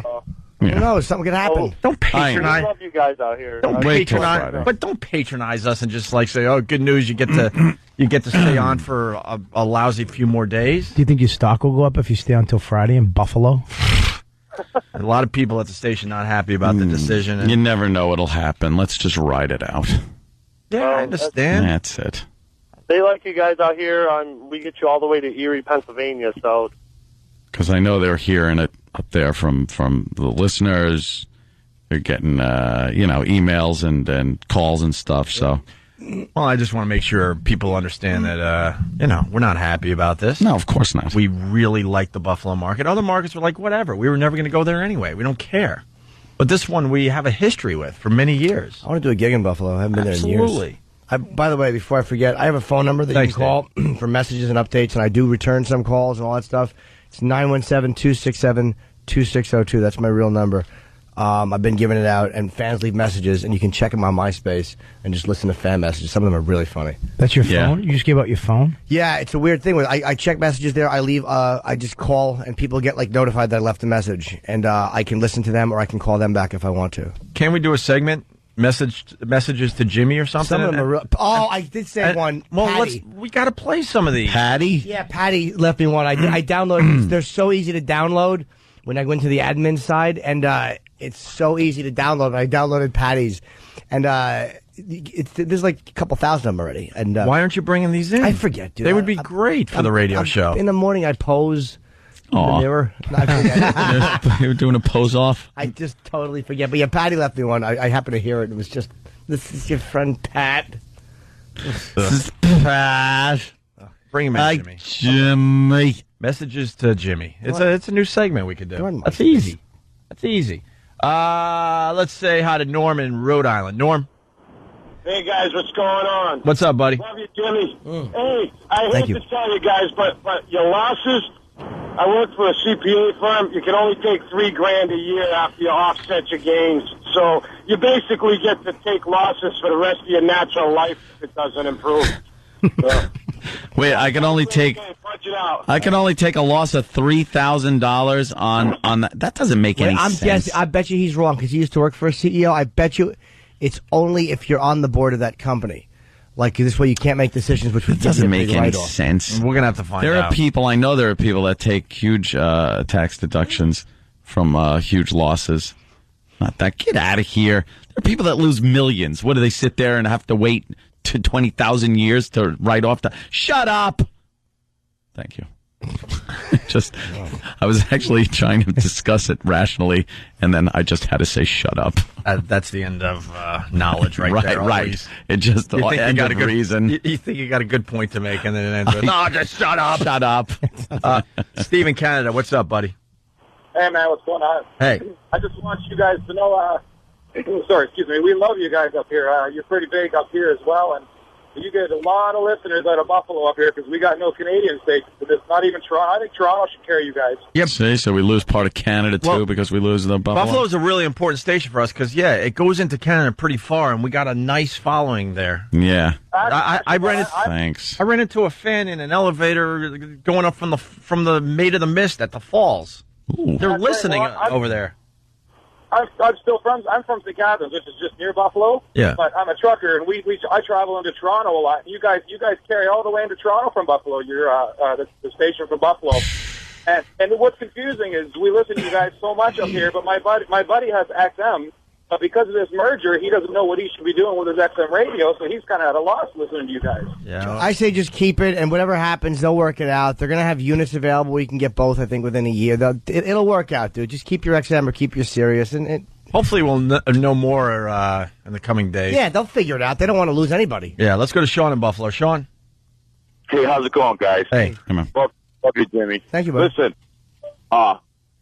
they ain't talking about this up here. I didn't even hear about this until you guys mentioned it. Now they're going to take it off the air. You know, when they moved Shred and Reagan to the afternoons, that kind of screwed everybody up. A lot of people, and me included, didn't listen to you guys before then, but now I love you, and I'm not the only one. There's a lot of people that got to be pissed off that you guys are leaving, and I just want whoever listens to these shows and does these ratings or makes these decisions to know they're making a wrong decision. What are they going to do with Shred and Reagan now? They're going to push them back in the morning, you know? I don't know. I really don't know what they have planned, but I mean, I heard that they don't have much of a plan. It's a cost-cutting move, I was told. And they've been changing the format here on us, too. All of a sudden, they're slipping back into the old Rush songs and stuff like that. From the 70s and 80s, they've been mixing into the format, and it's like, you know, it's just disappointing. You get used to a radio station and morning shows. You guys are great, you know, and we're going to lose you right when we're getting into you, you know. This one just doesn't make sense to me. I gotta be honest. It's really, really frustrating. I'm losing sleep at night thinking about it because we really like the Buffalo market. We've had one of our most legendary things happen in Buffalo. Yeah, we the TNA with O&A ad nauseum. I first got into you guys, and then shortly after that, you got fired and banned from radio and everything. And you finally got, you know, you come back, get to here in Buffalo. They change our listening schedules around, you know, and now they're going to do it again. You know. Well, no one's talking to us. What's the reasoning behind this? No one's talking to us from the company. I don't know. So we don't know. You know, we used to be able to talk to Fareed and talk things out, but I don't know. He's in another place these days, I guess. I don't know. Well, we're keeping our fingers crossed that something will happen with us in Buffalo. Whether we stay on this station, which I don't think is possible, or maybe we find a new home. So, thank you, Sean. I appreciate the support. All right, let's go to Matt in Buffalo. We can take these calls all morning. Yep. We'll move on in a second here, but Matt. What's going on, guys? Good morning to you. Good morning. Yeah, it's a stupid move that they're taking you guys off the edge. It doesn't affect me because, well, I'm proud to say it. I only got XM because of you guys. Oh, thank I you. listen to you guys all the way to noon, and a little bit of Ron and Fez from noon to 3. Right. And I love you guys, Jimmy. You're probably one of the funniest comedians I've ever heard. I appreciate it. I put you up there next to Richard, Jenny, and all them. Thank you. I'm sure we'll wind up the same way. Richard Jenny. I got it. That's exactly where he should be, next to him. I got to tell you what was going on in Jimmy's mind. I put you right up there, and Jimmy's like, Pryor. George Carlin. You went to Jenny on him. You went to a hair-plugged comic from television. Look, we don't want to beat up Jenny because he's not with us anymore, and he had a fine career. But I swear, Jimmy was really hoping to be a. That made me so happy just to see his eyebrows go back down. Pryor. I wouldn't have believed Pryor. I never would. I would just take that as a polite compliment you give. But of course, every comic. Yeah. I heard Richard. Yeah. And I was like, Richard Dawson. And then they went back down. Richard Dawson. Yes. That's all I do in my act. I just kiss people. Hello, love. Hello. Come here, you low. Jimmy, I got to be honest. I told you, I was praying it was going to go a lot lower. Yakov Smirnoff or something. Give you a good smash. Put you right up there with Gallagher. Watermelon smashing ass. Hey, it's his birthday today. Whose? Gallagher. Why don't you Which relax one? with that? The real one. He's 62. Hey, listen, all right? Enough with the turning on me. Just go with the flow, jackass. I'm really getting sick of his mushiness. Well, it could have been worse. He could have said you're right up there with Bob Kelly. Ooh. See that? Well, now you know what? Now we need to stop this because this is just getting hurtful. It does. What, do I not have feelings? Richard Jenny was a great comic, man. I worked with him. I only worked with him I did a weekend with him once in North Carolina. Yeah. And that bastard was funny, man. He is. Yeah. I just watched him in awe. I mean, I was newer back then, and just to watch a real headliner work was. He was a real nice guy. Over nice. So nice that you're thinking is this guy messing with me? That's really. Yeah. He came up to me in the Laugh Factory and he was just like, "Hey, man." I just wanted to talk, and I left because I got uncomfortable. Sounds lonely. He didn't like you, actually. Huh?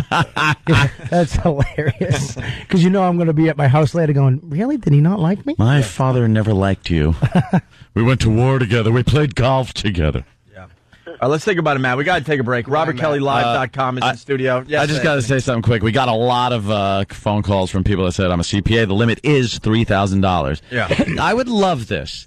To make a windfall on a stock, cash in, get all the money from it, and then when the government wants their capital gains tax, give them $3,000 and say, you'll get another $3,000 next year, you sons of bitches.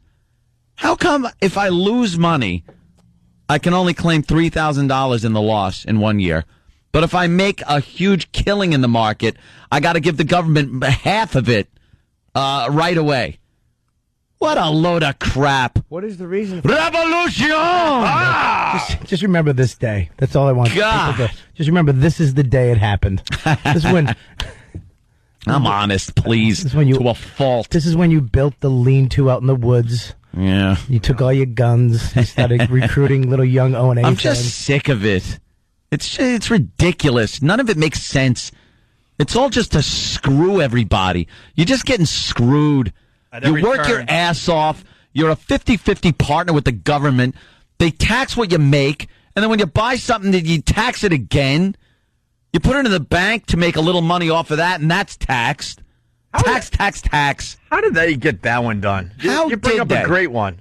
You take the money after taxes, you put it in a bank account to save for your future, and then they take money away from your interest. Yeah. They tax your interest. They tax your interest. That money was already taxed. Everything's been taxed. The second you tax my paycheck, then I'm done. I should be done. Whatever's left should be mine. I shouldn't have to pay tax with whatever the frig I want to do with it anymore. They can't keep their disgusting hands out of your pockets. Always. They can't.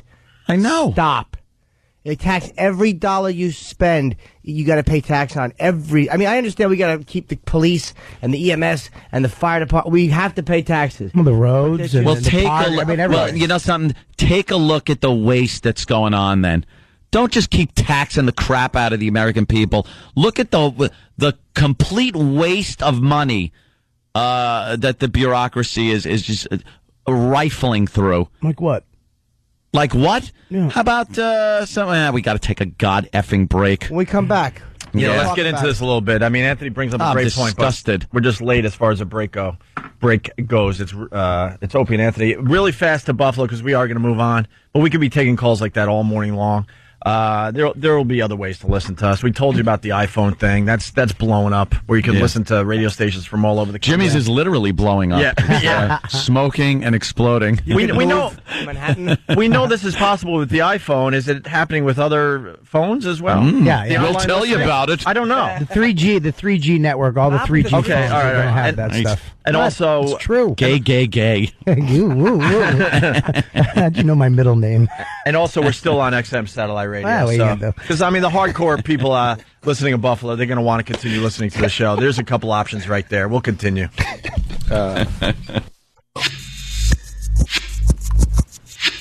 Moving right along with the Opie and Anthony show. We're all in a bad mood because we just started talking about taxes. Stunt Brain's looking up taxes and all the things we get taxed on. And it's ridiculous. It's just crazy. It's because I was talking about our Citadel stock. Yeah. And how we had paid a lot of money for it at $19 a share. It's now down to $1 a share or thereabouts. And I'd love to be able to sell it and then use the whole thing as a tax write-off. But I'm told I can only get $3,000 a year or offset any gains I had made using the losses. But it just doesn't make any sense because if I hit on the stock market and got some money, I can't tell the government, I'll send you $3,000 for capital gains tax, and next year I'll give you another $3,000 until I give you what you say you want, which is about half. Sure. It's just the tax structure in this country is so unfair, and it's gotten so bad over the years, and we do nothing about it. We're held hostage, really. People are even on Pal Talk, they're popping up here going, "And shut up. See, they're intimidated and scared to even talk about it. Think about that. It's gotten to the point where people are scared to talk about it. I can understand if you're, screwing around with your books and stuff. Yeah. Believe me, I'm angry because I pay my friggin' taxes. That's why I'm angry. It's a ridiculous amount. It's multiple taxing on the same thing, on the same money. You get paid, it's taxed. Mm-hmm. All right, enough. I go to the store, I use my taxed money to buy something, and I got to pay tax again. How is that? How is that fair? How is that even fair?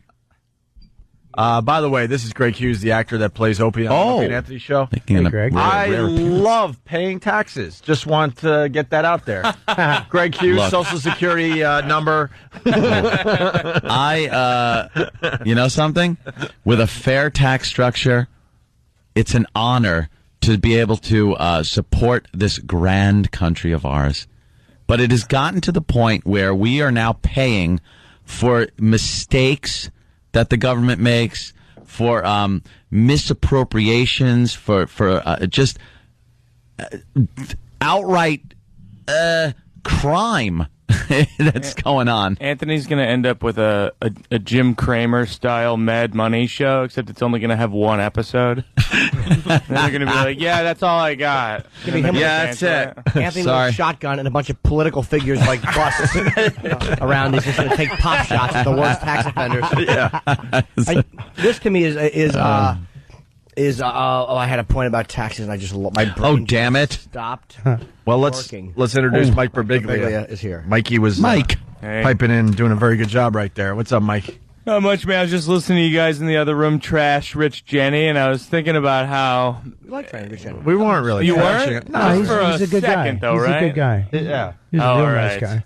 I was just like, well, the last time I was on, you trashed Rich Jenny. I swear we don't talk about Richard Jenny that much. It just seems when you're going to be on the show, his name comes up. I don't know why. It's just sad to me that, like, he throws in the towel, and he's probably going out thinking, you know what? You're not going to have Rich Jenny to beat on anymore. You're not going to wait until I kill myself, and then it's going to be all right. Oh, no. And then he's listening on satellite or whatever, wherever he is. He's just getting a faint transmission of the show. And he's like, oh, it They're never still ends. doing it. They're still doing He it. killed himself in heaven, cut his own wings off. Oh, God, yeah. Hey, we're obsessed with our Citadel stock. This guy has a great idea for us, Ant. Chris in Red Bank, New Jersey. What's up, Chris? Hey, Anthony, if you think taxes are bad now, wait till the Democrats get in. Believe me, I know.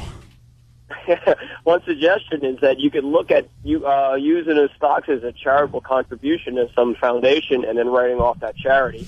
You probably want to talk to a tax accountant, but it's an idea.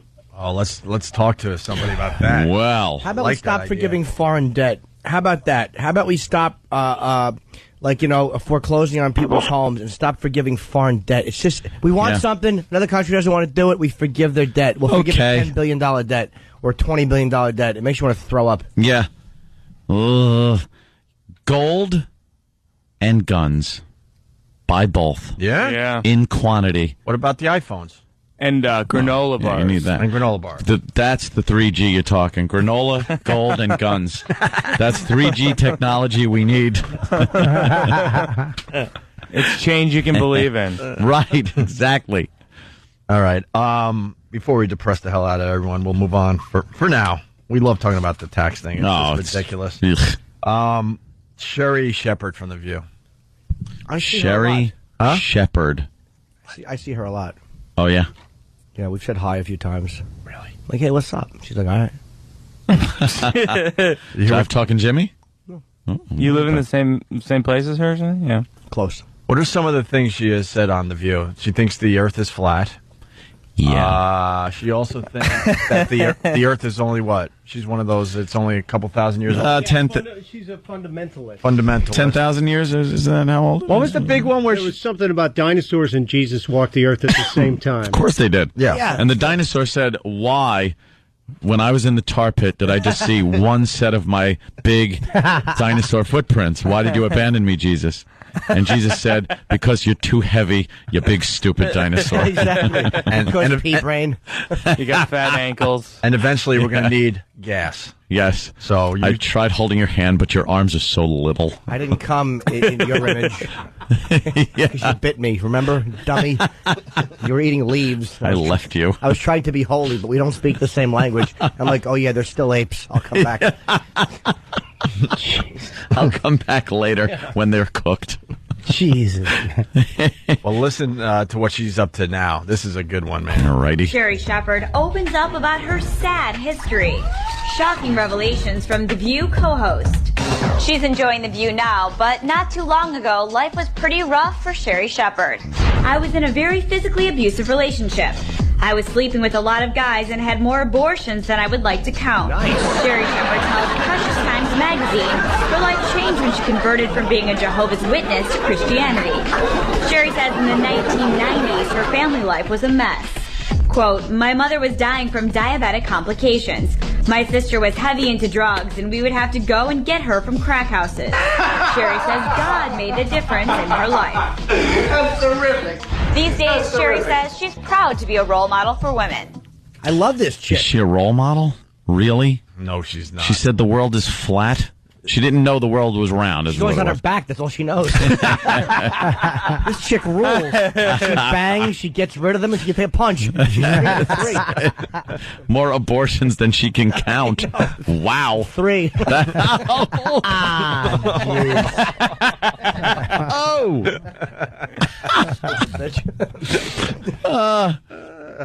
Wow, what a wild woman. Well, we can play the old clip. This is great. Yeah, let's play that first. Yeah, I gotta hear it.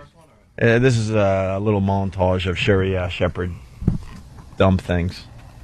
Keep in mind that probably when he was around, there was no Jesus Christ stuff going on. No, they still had Christians back then. I don't want to be sick. I believe they had their gods. The Greeks had Christians and they had. I'm doing the Al Sharpton thing now. They had Christians, so they threw them to the lions. I think this might predate that. I think this might predate I don't think anything predated Christians. No. Yes, the Greeks came first. Yes, the Greeks were first. Then the Romans, then the Christians. Jesus came first before them, so okay, all right. It's the dumbest Okay, on paper. Okay, I don't want to turn this to It doesn't matter anyway. They didn't believe in Jesus. They believed in polytheism, many gods. Oh my God, she is a dummy. She's as dumb as they come. She's Voss if he was a black woman. I was thinking the same thing. That's Voss's credits. A bunch of abortions. I know. And by those you mean career missteps. That's like a history discussion with only an understanding of People magazine. They really are. She is a Joy Behar. I actually love. Yeah, she's all right, man. And she's great on the show. Yeah, but that show. She's very informed, Joy. And she's not self-righteous. And politically, she's not a baby. Yeah, she can handle herself in a discussion. This one though, Sherry Shepherd is a dope. No, there wasn't anything before Jesus. Really? Then what sin did he come to forgive, stupid? The world was in trouble. Why did he show up in the beginning?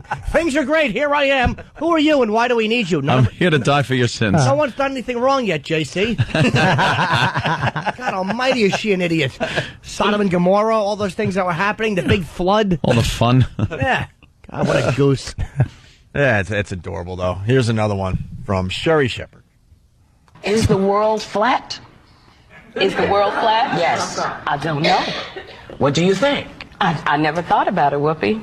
Is the world flat? I never thought about it. You never thought about whether the world was round? No, because I'll tell you what I've thought about, how I'm going to feed my child, how I'm going to feed my family. The world flat has never entered into, that has not been an important thing. What about the dead ones? If my son Jeffrey asked me, is the world flat? I guess I will go. Didn't Columbus already work this question out?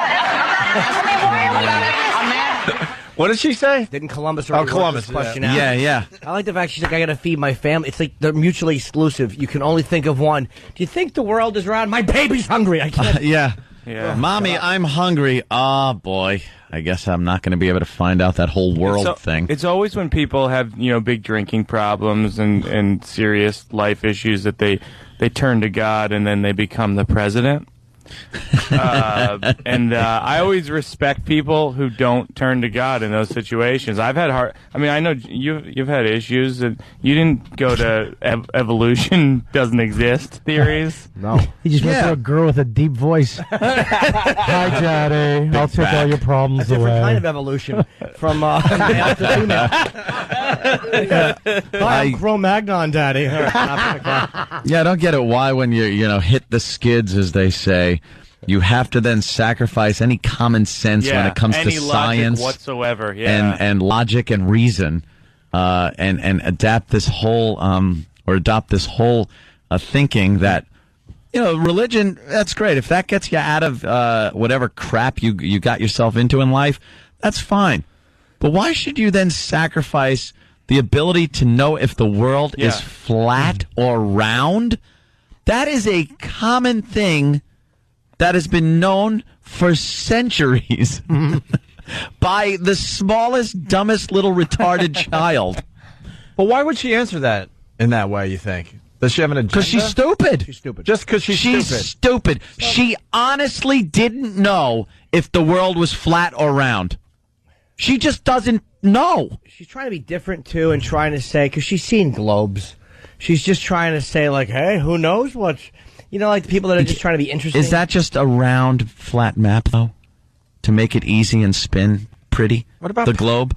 Or have you ever seen one of those globe-type maps? Maybe that are like a globe that's been flattened out. Yeah, you try to be different. You get a tattoo or something. You don't act stupid and say the world's flat. But I could understand when, Columbus was living, but now we got pictures from space and space shuttles, and where's the rest of the flatness going? The movie Contact. You dummy. Yeah, I mean, the movie Contact. That was a good movie, wasn't it? I love that. Yeah, I like that one. That was pretty cool. Astronomer Carl Sagan with billions and billions and dead. billions. Dead, very badly raped. You see? We got someone actually sticking up for the Jesus thing. Oh, here we go. Right? I Tim love in these. Pennsylvania. Jesus fan number 1. Hello. You're on the air. Hi, Tim. Let's respect Tim's ideology. Hi, guys. Listen, I'm a born again Christian, and I just want to clarify: Christians believe, in the Trinity, and the Trinity states that the Father, Son, and the Holy Spirit are co-equal. Therefore, Jesus is God. Therefore, Jesus existed before he was born of Mary. Okay. You got it? Yeah, that makes. You got it? As long as she's not talking about, Christ showed up. Like when Christ showed up, you're talking about in the sense of the Trinity. That makes sense, sir. I don't want to criticize. I don't think she's saying it in that way. Maybe not. I really don't. And I don't want to criticize Jesus. I've always thought that Jesus is a good role model, but he's kind of like the popular guy in high school where everyone says they're his friend, but he wouldn't name you as one of his best friends. Like if you asked him who his best friends were, he'd be like Gandhi, Martin Luther King Jr., Matt Damon. And you'd be like, what about Mike Birbiglia? He'd be like, I feel like I'd recognize his face if I saw him, but the name doesn't ring a bell. And he wouldn't say Martin Luther King, that womanizer. No, sir. That's such an odd thing. So he's saying, in a spiritual sense, that Jesus was there the whole time? Yeah. Even before the Holy Spirit was always there, I suppose. Yeah. The Holy Ghost. But that's not what she's getting at. No. She's just stupid. Right. Is pretty much... All right. I think, though, looking at the Trinity, I think Trinity and Neo made a great pair. And it made three pretty good movies. I thought not Tank. So good. The Trinity was good. I believe in Tank. Yeah? Yeah? The big black guy, is that Tank? Oh, yeah. Tank ruled. Yeah. I also like the guy that was in that. Yeah, but, we have to look to the Oracle. To find out if Neo is, in fact, the one. And until I find that out, I think that guy from Pennsylvania doesn't really know about Trinity. You're talking about different things. He's talking about real God, and you're talking about a movie. Literal Jim, everyone. Literal Jim has made an appearance to destroy the bit. No, I love Literal Jim. Well, Literal Jim's a bit right. Literal Jim is a big foot in the middle of fun. Steps on everything. You say too much that you love Literal Jim. That means you hate Literal Jim. I cannot stand Literal Jim. You hate LJ. LJ sucks. It's a little unfair because Literal Jim is selectively literal. Yeah. Yes. He just comes in whenever he chooses. And just takes it literally. Yeah. Sure. And then you're stuck with no defense, and you just got to go, okay. Good point, Jim. Good point, Literal Jim. L to the J steps in whenever he wants. I guess you don't like comedy. Sounds good. Literal Jim just likes it accurate. Likes to get the facts out there. That's fun. All right, we're going to break. Fun. We're going to break so we can catch up here. We got Robert Kelly, RobertKellyLive.com. Also, your CD's doing well on iTunes, right? Yeah, iTunes. You get it on iTunes. Just the tip. Yeah. With the DVD? Yep, DVD. Very nice. That's a smart place to put it, man. iTunes, it's like no one goes to buy CDs anymore. No. Yeah. iTunes is the monster of comedy CDs. Also, yeah. Also, Mike Birbiglia in studio. He's playing the comedy show August 2nd. We're very excited to have Mike on the show this year. It's going to be completely devastating for me. You'll be great, dude. You'll do Why? A lot of guys are more scared than they should be. People know you from the show you've been on. I wonder why. I understand why. Believe me, I know the fans can be kind of crazy, but in Jersey they're great. Yeah, PNC's a great. We have snipers this year. Jersey's always been good. Snipers in the catwalk this year, by the way. Yep. First sign of anybody that wants to jump in and heckle. Red mist is what you'll see where their head used to be. Nice. Love the sniper red mist. What's the sound is it going to make? It just makes that, you hear like a that sound, and then red mist. God, I love that. I got to say, Mike Birbiglia performed at Central Park recently, and amazing Thanks, show. man. Amazing. Those guys were loving you in Central Park, and it's going to be the same thing in Jersey at the PNC Arts Center. The gunshot would make more noise than the heckle, and plus it's illegal to shoot people. The show would get shut down. LJ. Literal Jim. LJ, everyone. Literal Jim, just take me out of the mix. Yeah. I've never met Little Jim, but I like him. Do you love Literal Jim? I like his faces. That Isn't he an ass? He's so serious. It's radio, but he puts on such a serious face. But he won't look at you in the eyes when he's telling you. No. He's just like, no, this is how it is. Yeah. I like humor as much as the next guy. Are you trying to go to break? Literal Jim's a douche. Yeah, Literal Jim likes to have a laugh as much as the next guy. He's a regular guy, likes having some fun. That's what he does. What do you find funny, Literal Jim? I don't know, but I know that when we talk to people, we don't say their name like that. Literal Jim, that's the setup. Literal Jim doesn't have much. Literal Jim finds a lot of things funny. I like good situation comedies, television. Little Jim doesn't improv either. Yes, you do brilliantly. Literal Jim is just good at poking his head in the room, wrecking everybody else's fun and backing out. But when the spotlight's on Literal Jim, he becomes Jim Norton. Folds like a house of cards.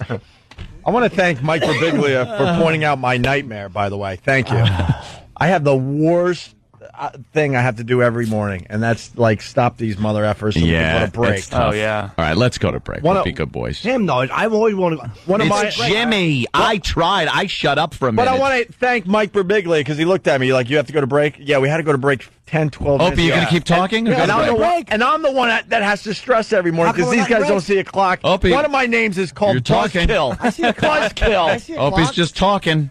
I see a clock. When we come back, I want to tell you a story about a heckler who's threatening to kill me in Atlantic City because it made me think of it. That's a hell of a tease. Also, we got Richard Huff. We're going to give him an exclusive from the Daily News today. Sure. We got Will Farrell and John C. Reilly calling the show to say hi. They want me to do a movie with them. I'm not doing it.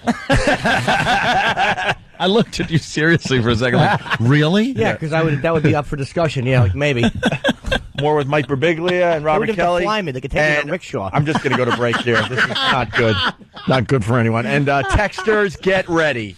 A little secret message. Texters, get ready. Hey, this is Nick DiPaolo. Come see me July 26th, the Bay Street Theater in Sag Harbor, Long Island, New York. For ticket information, go to nickdip.com or www.baystreet.org.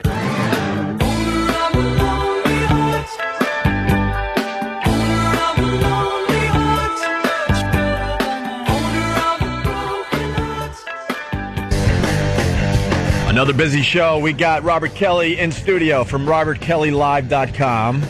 Just a tip on iTunes. Yes. We got Mike Birbiglia. Mike, you promoting anything today? You can also, I got like 4 things on iTunes as well, so you can make a trip there and get some Robert Kelly stuff and my stuff too. Yeah, his stuff is up there. Do you get addicted to, do you ever just check where you are on the top? All the time. I know where you are and I am. Do you get bummed out when you get up into the 90s? Oh, yeah, that doesn't happen, but I would. I totally would. Imagine. You get up into the 90s. No, it's happened. I've watched you. I keep an eye on people I know. I Google myself quite a bit, though. That's an embarrassing trend in my life. Because you Google yourself, Jim? Never. Really? No. Everyone Googles themselves. Yeah. No, of course I do. And then I even check under. I Google myself in clothes. But there's another Jim Norton.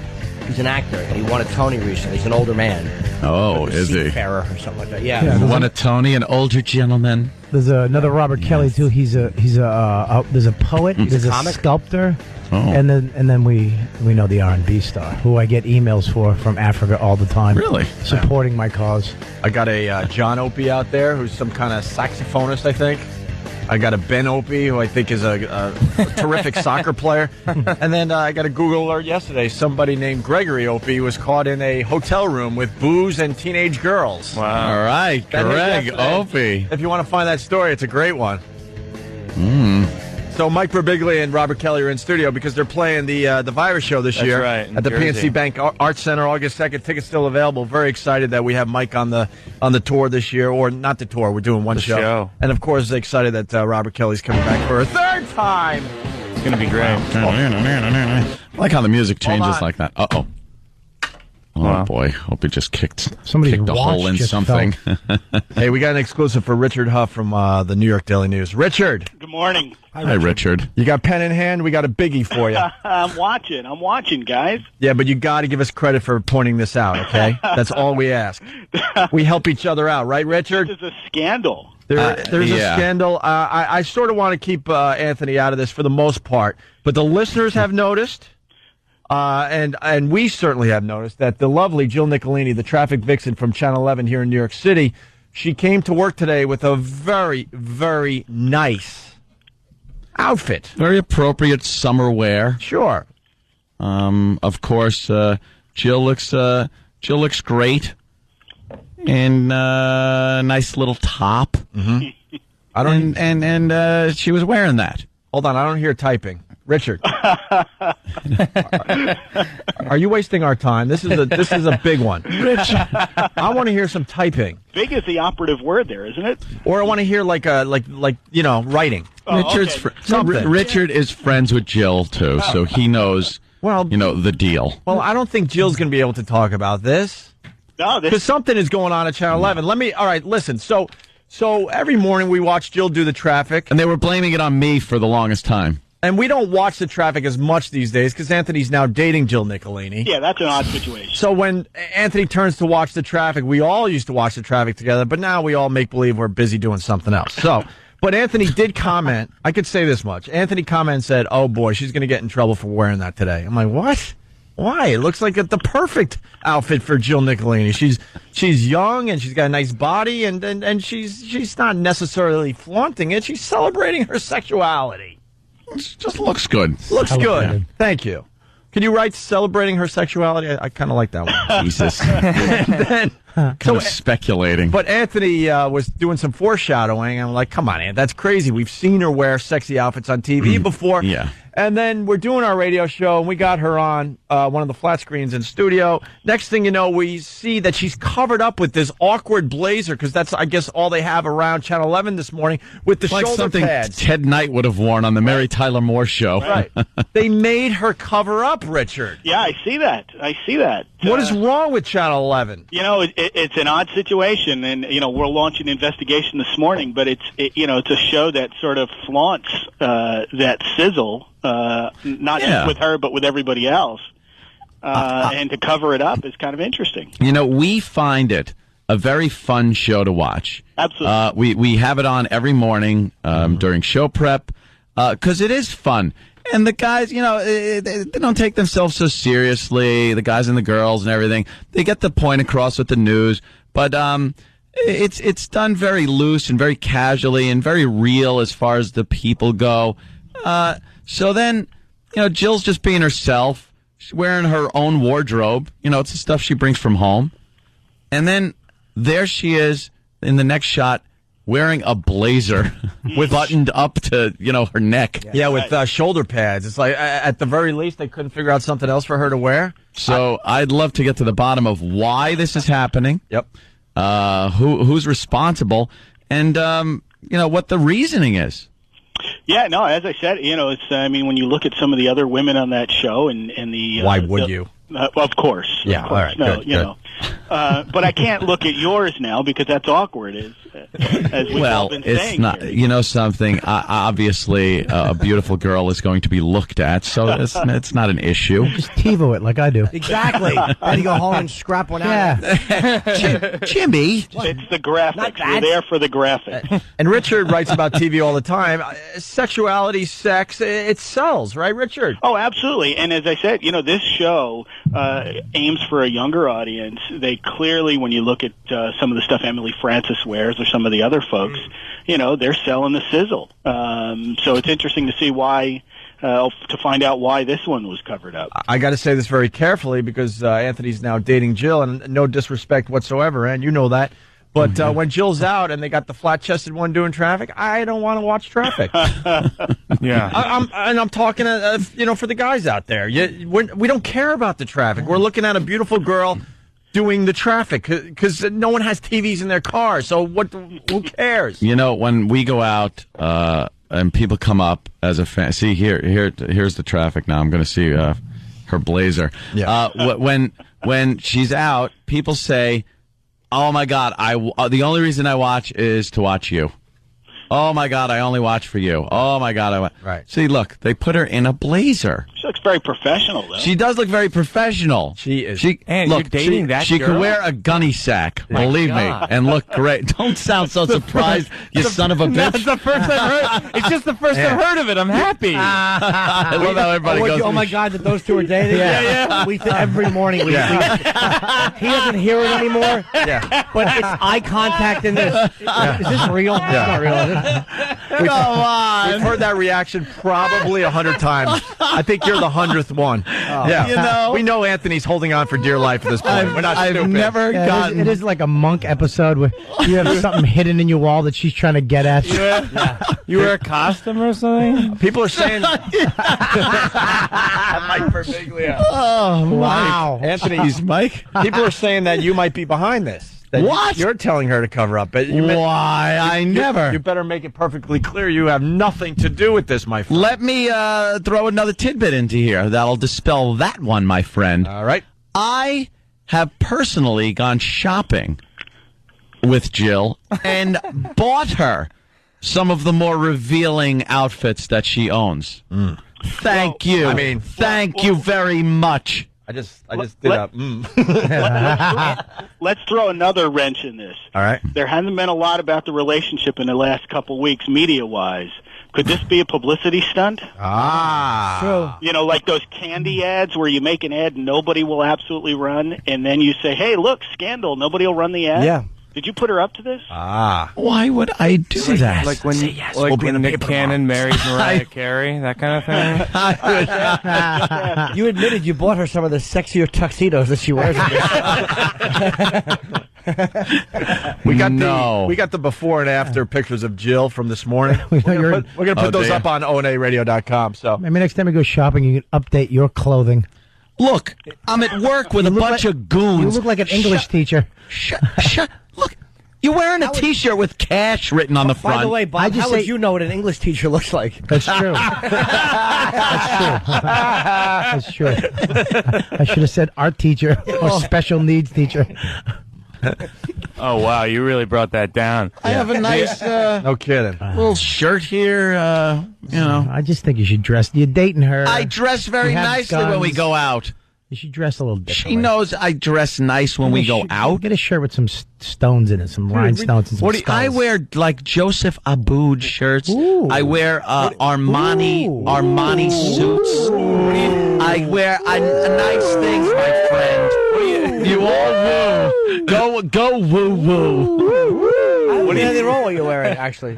Fine. What's wrong with a Of nice course. shirt with a T-shirt under it? Yeah, and it's just hanging out here doing a show with a bunch of goons. Yeah, Bobby, we do morning radio. We're not trying to impress each other. Exactly. Apparently, nobody bid on the Anthony looks like crap thing. All right, we'll move on. Bobby's doing Rich Voss style crowd work. Wait, Bobby, we're all scared to say it, so that's why. Then again, we're taking guys- this angle You instead. guys are all scared, so you're throwing me under the bus. Yes, so exactly. When he snaps, I'm the one who shoots. You know how many guns he has? When he takes his boot gun out. Guns and gold. He actually dresses like that so he can have knives. We shouldn't have turned on you, Bob. You were slamming Anthony. We all rushed in. Oh, he's doing the best he can. God love him. All right, Richard. What are the odds that you write about this? It makes the paper tomorrow, and we are mentioned prominently for giving you this exclusive. Hey, I watch TV, guys. Yeah, he watches.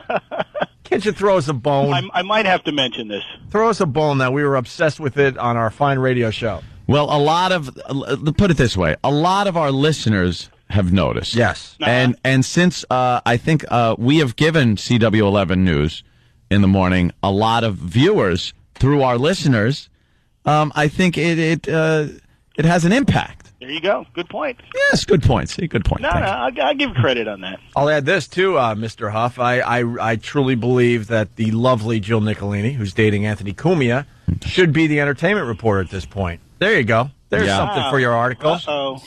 She does a much better job than this Emily Francis broad. It's not even a knock on Emily Francis. She's fine. But I think Jill's personality is so big. Way better. She's just perfect. That's just like her. I think her role should be that. But Emily Francis could do something. But it's just, I think Jill's personality works. Yeah, she could get coffee for the anchors. Is anyone suspicious, incidentally, of maybe that's why Jill is dating Ant, to get you to talk about her on the radio? There we go. There we go. I've heard that one before. Hey, Ant, you gonna mention me on the radio tomorrow? I'd love to be in the meeting with her boss. This is what I want you to do. Sit down. It's top secret. Oh, Mike Birbiglia did not go down that road.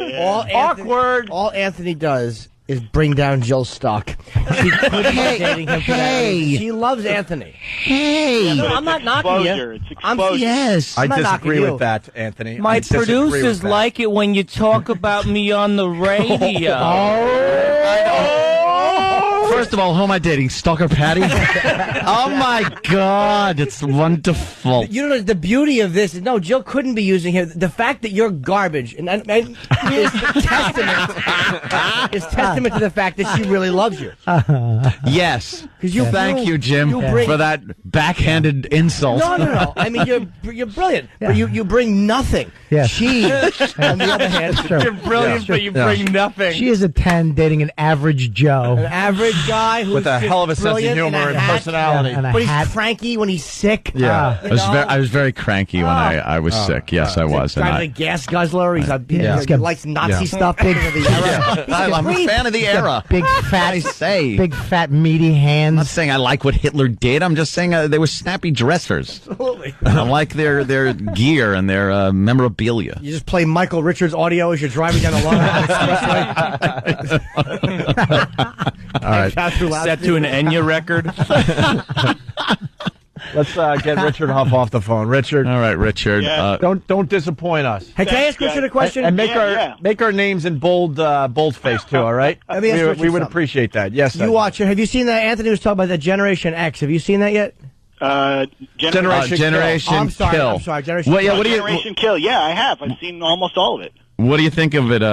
I like it. Yeah. It started a little slow, like most HBO shows do. Really? Yeah. Well, I felt the first episode, you were sitting there waiting for the clink of somebody's helmet to blow up. Some action. Yeah, I know, but I'm kind of glad they did that, because it would have made it seem like, all right, it's going to be this big war action thing. It was kind of good to kind of build up their characters a little bit. Absolutely. A lot of tension build up through that sort of stuff. Some really great dialogue going on there. Oh, yeah. Between these guys, the guy who's doing the driving and driving you crazy with his commentary the whole time is kind of fun. It's a really interesting piece. It's well worth watching. And I think it's such a great contrast from old war shows to see something like this and really get an appreciation for how I believe this is pretty accurate. You got a bunch of young guys in there just BSing with each other in a bad situation, and I really think that's how they would and do act in that situation. And who are you dating on Generation Kill? Actually, the guy that had his ass branded in Oz by Schillinger. Beecher. Hey, Richard. Yes. What else are you watching these days? Did you want to go with No, I had a question about an HBO thing because... Lucky Louie, it's off the air. No, we're getting to see... Ooh, sorry, Jim. That did hurt a little. It did, but it was true. You were stating the truth. You were literal Anthony. Literal Anthony hurts a lot more than literal Jimmy. So, I'm a big fan of The Wire. We all are. Once again, they are not nominated for an Emmy, and I can't comprehend how that show does not get nominated ever. It's such a purposeful and disgusting slight by those sissies that make the decisions. Why is this brilliant show not being nominated? Why was it never nominated? Yeah, I think, we'll find out why Jill had to cover up easier than that. Yeah, I guess so. It is one of those weird situations where you have a show that's critically acclaimed. Everybody who watches it loves it. I just think maybe the audience was too small and maybe the subject too tough for people to actually spend time watching. Who makes the Emmy decisions? What fruits are voting on this? What out-of-touch fruits are voting for the same thing every year? The Wire was so good. They shot outside the system, too, shooting in Baltimore. Yep. And plus, to have the characters. I guess you said the subject matter was very difficult, but they are just a disgusting, out of touch sissies to not have nominated this show, and the brilliant stuff they did. Sickening. Yeah, deep, well-written show. It did get I think a writing nomination. Yeah, of course it did. Reward the white people involved with it, but nobody else. Don't give a Bubs or Omar or any of those guys. Martin Luther Norton. But it's true. What happened? It's true. Spike Lee has never been nominated for Best Director. Driving with him in his traffic. directing stinks. No, he doesn't. No, he's great. Oh, he sucks. Malcolm X was great, dude. Oh, Do the Right Thing was great. No, I love him. He's quirky. Yeah, but he's still good. No, he isn't. I love him. Mo Better Blues is a good film. I never saw that one, actually. It's good. No. Hey, Richard, one show we should be watching. Oh, good point. I think Swingtown on CBS is kind of fun. They just moved it to Friday nights. The show about swingers in the 70s. Once you get past the sex, it's interesting. Certainly, I think Hopkins, the documentary series on ABC, which I think winds up in 2 weeks, Thursday nights at 10. Fabulous documentary following doctors down in Johns Hopkins University. I've seen a couple episodes of a show coming on September called True Blood from Alan Ball, the guy from 6 Feet Under, HBO. They've been promoting it a little bit already. Really good show. What's that Christian Slater thing? Oh, yeah, that's for NBC. I forget what the title of that one is. Wait, go back to True Blood. You were going to say what that's about, I think. Sorry. It's about vampires living basically in the current time and surviving on synthetic blood. Stars Anna Paquin. I'm not a big vampire guy. I'm not a vampire guy at all. And sat through 2 episodes. It's really interesting. Great. Yeah. Yeah, I mean, she's grown up nice, and this interesting cast, interesting concept. And it's from Alan Ball, who did 6 Feet Under and American Beauty, which was, both well-written shows. And what do you think of Mad Men? A lot of people are trying to push that show down my throat. I just haven't watched it yet, but I'm hearing really good things about it. Trying to push Mad Men down your throat? That would make them happy, man. It's one of those shows. It's well done. People love it. I haven't fallen in love with it. It's just I haven't been interested in it that much. Yeah. But people around my office here and viewers write in about it from time to time that they just fall in love with it and absolutely dig it. I mean, Hinckley's reviewed it in today's paper and gave it 4 stars. Right. I just haven't fallen under that spell yet either. And I just finished up the first season of Californication. Love it. Yeah, and we're having David Duchovny on, I think, tomorrow. Yeah, that's a really good show and really funny and really well written and pointed, pop culture references. He's great in that show. How can you tell it's well written? I'm too busy looking at all the hot girls he gets for this show. Wait, yeah, okay. Wait, wasn't one of them in Lucky Louie? Yeah, yep. Pamela Adlon. I'm happy to see she's got a gig. She's a great actress. Jimmy, she's great in this show. Of course she is. She's really terrific. Really, really good. Yeah, she's no, the agent's wife. It's fun, and stuff happens. Like there was that whole vomit scene last year that came out of nowhere and just totally throws you off. I mean, there's stuff in that show where you just go, wow, that's pretty amazing in the way they did that. Hey, do you watch any of the HBO On Demand is great too. They have there's a documentary called Ganja Queen. Do you see that? I haven't seen it. I know it's there. It's about the girl who's arrested in Indonesia. They give you the death sentence for drug importation in Indonesia. And she's arrested for smuggling 10 pounds of pot in a boogie board bag, like a surfboard bag. Is that what they call it? Yeah, it's called a boogie board. And she's nothing. But that's what they call it. That's the name. All right, little Jim. No, I'm just being. Go ahead. Just go. But anyway, I ran out of steam on this one. But I recommend Ganja Queen. There you go. There you go. All right, why don't we... What about the Untitled Mike Birbiglia project? Do you like that? Oh, sorry. I like it if I'm a part of it. Oh, it didn't get picked up. No, it didn't get picked up. It was on CBS. Mother effers. Well, how many... What'd you do? Shoot a pilot? We shot pilot, yeah. Okay. What was it about? How do you like... long story. Shorten it up. What story could it be? It's like Mike Birbiglia's life, except it's a sitcom. How are the other CBS shows? You like any of the comedies they have? No, none of there's nothing this year on the broadcast networks that we've seen so far that's really just popping out and saying this is a buzz breakout hit. We haven't seen a lot of stuff yet on these shows, but right now there's nothing that you just sit here and say I got to see this when it comes on. What do you think about the big stand-up comedy show coming on at HBO? With all these new young comics, great host, starts in September. Wait, you're on that, right? Well, it's not about me, dude. Who cares? Down and Dirty with Jim Norton. It's unimportant. But I'm saying it's about the comics that are on the show. Of course. I'm just a spoke in the wheel. Who's on the show? Anybody? Artie Lang's in an episode. Yeah, Patrice. Who hosts that thing? What's that? Who hosts it? Oh, I do, but it's not about me. It's Down and Dirty with Jim Norton.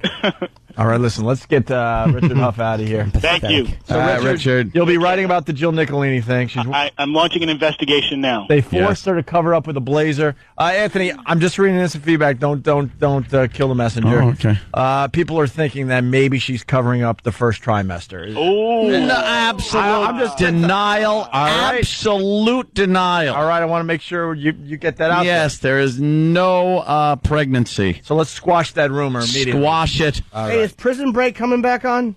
Yeah, eventually. Okay. Yeah, no, it's coming back.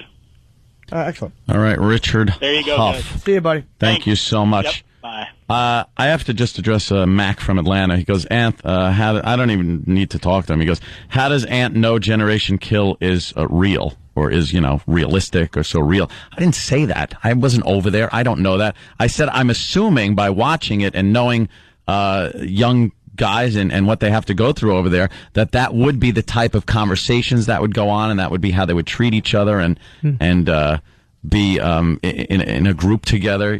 Just kind of. You actually said I would imagine. I would imagine. I said I would imagine. Yeah. Mac. So don't try to put words in my mouth. Easy, Mac. Put something in my mouth, make it a big, big. What? A nice, big, fat. The Opie and Anthony commercial. Commercial. Spend an hour in this chair, alone in this room, and you'll feel sick. Oh, God. Afraid. Oh, my goodness gracious. Ashamed. Ah! What the hell? It's the Opie and Anthony Show. This was a lot of fun today. Opie and Anthony still going strong. We got Robert Kelly in studio, Mike Birbiglia. Both these guys will be at the PNC Bank Arts Center August 2nd for our big, huge comedy show. Mm-hmm. During the show, by the way, we're going to be giving away a car thanks to All American Ford, allamericanford.net. Yes. A car. Yes. Details on onaradio.com. An actual car, yes. Do they get it there? Yeah. They can drive it home? Yeah, drive through the lawn. Whatever. It's yours. Do whatever you want with it. Yeah. Wow. Donuts out in the parking lot? Sure, why not? Why not? Tear it up. That'd be great. You know what I would love? One of our listeners wins. Don't say it. What? What's up? Yeah, what do you got? What do you got? I was going to say, what? One of our listeners wins, and they're wearing like an O&A shirt and everything like that, and because they're a big fan, and they drive off with it, and it's not somebody that just, kind of, just wants a car. Somebody's chick who doesn't even like you guys. And then a big boulder from the Taconic. What? No. You actually said something nice and showed that you actually care about the people that listen to you every morning. I can't stand our listeners. The Taconic. It's a turkey and a deer at the same time. Yeah, exactly. Smashes into a tree. Goddamn Wild Kingdom. You're hoping for that boulder that's been there since the start of time. Oh, just and perched. decides at that moment it needs to fall. Why? That's the thing wonderful. has that boulder that has seen dinosaurs walk the earth and has not budged picks the moment a church bus drives by. Yeah. Whammo. Kablooey. And then we have to hear, it's God's way. God's will. They were on their way to a retreat. Right. Ah. They're on their way to do nothing but good. Someone must have had an impure thought on the bus. Someone must have just looked at an ankle and been like, wow, would I like to smash? They should, that new Mustang would be great if it was found somewhere like against a cement divider with the steering wheel in his chest and a spilled bottle of Old Granddad all over. No seatbelt, no nothing. But the shape of the wreck is in a W. Of course. There it is. There's someone out there listening right now who had that exact thing happen who's just crying. Lost someone they cared about. Yeah. All the WOW and O&A stickers all decked out on the thing. But you can't see them just because the news footage is just a gassy, flaming wreck with a charred black thing on the ground with a white sheet over it. What the It was supposed to be a happy day. They just came from a popular radio show's comedy event. Wouldn't even mention our name. No. Oh, it would be something like they spent 3 hours laughing, but no one's laughing now. Yeah, of course. Yeah. But now only tears from the family of this poor 24-year-old fat, live in the basement loser mother effer. Don't forget bald goatee. This is what I was worried about with the virus show, because I was in Atlantic City like a couple months ago. I did a show where I'm talking about politics. And it's not even that extreme. I'm just talking roughly about the political landscape. No, you're socialist, right? This guy, this guy goes. I found out later what he was saying. He was like, "We didn't die since 9/11. You didn't die since that," but I didn't hear him.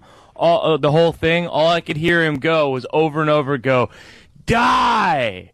You die!" And I was just like, oh, I guess I'm going to get shot at like the Trump Casino or whatever in Atlantic City. And the headline, this is what I thought of it, is just going to be, unknown comedian gets shot at casino for lukewarm political material.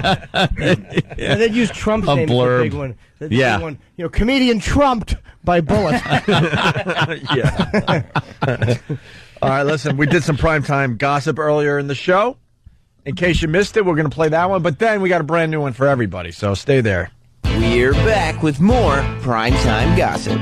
Controversial news has been buzzing around the entertainment world as radio shock jock Anthony Cumia spent the first half of this week at home instead of going to work. I was like frying in bed. Yeah. Just laying in a puddle of sweat.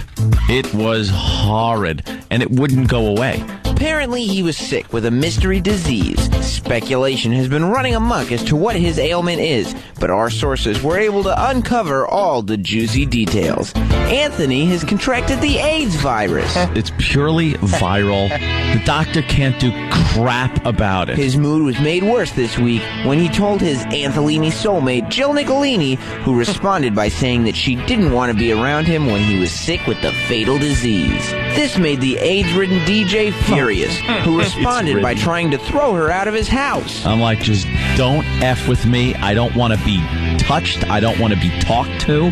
I just want to lay here in my own goo. And then she says I kicked her out of the house. Will Antholini survive this latest monkey wrench thrown into the mix? Only time will tell. Unfortunately, time is not something Anthony has a lot of. Stay tuned as this shocking story continues.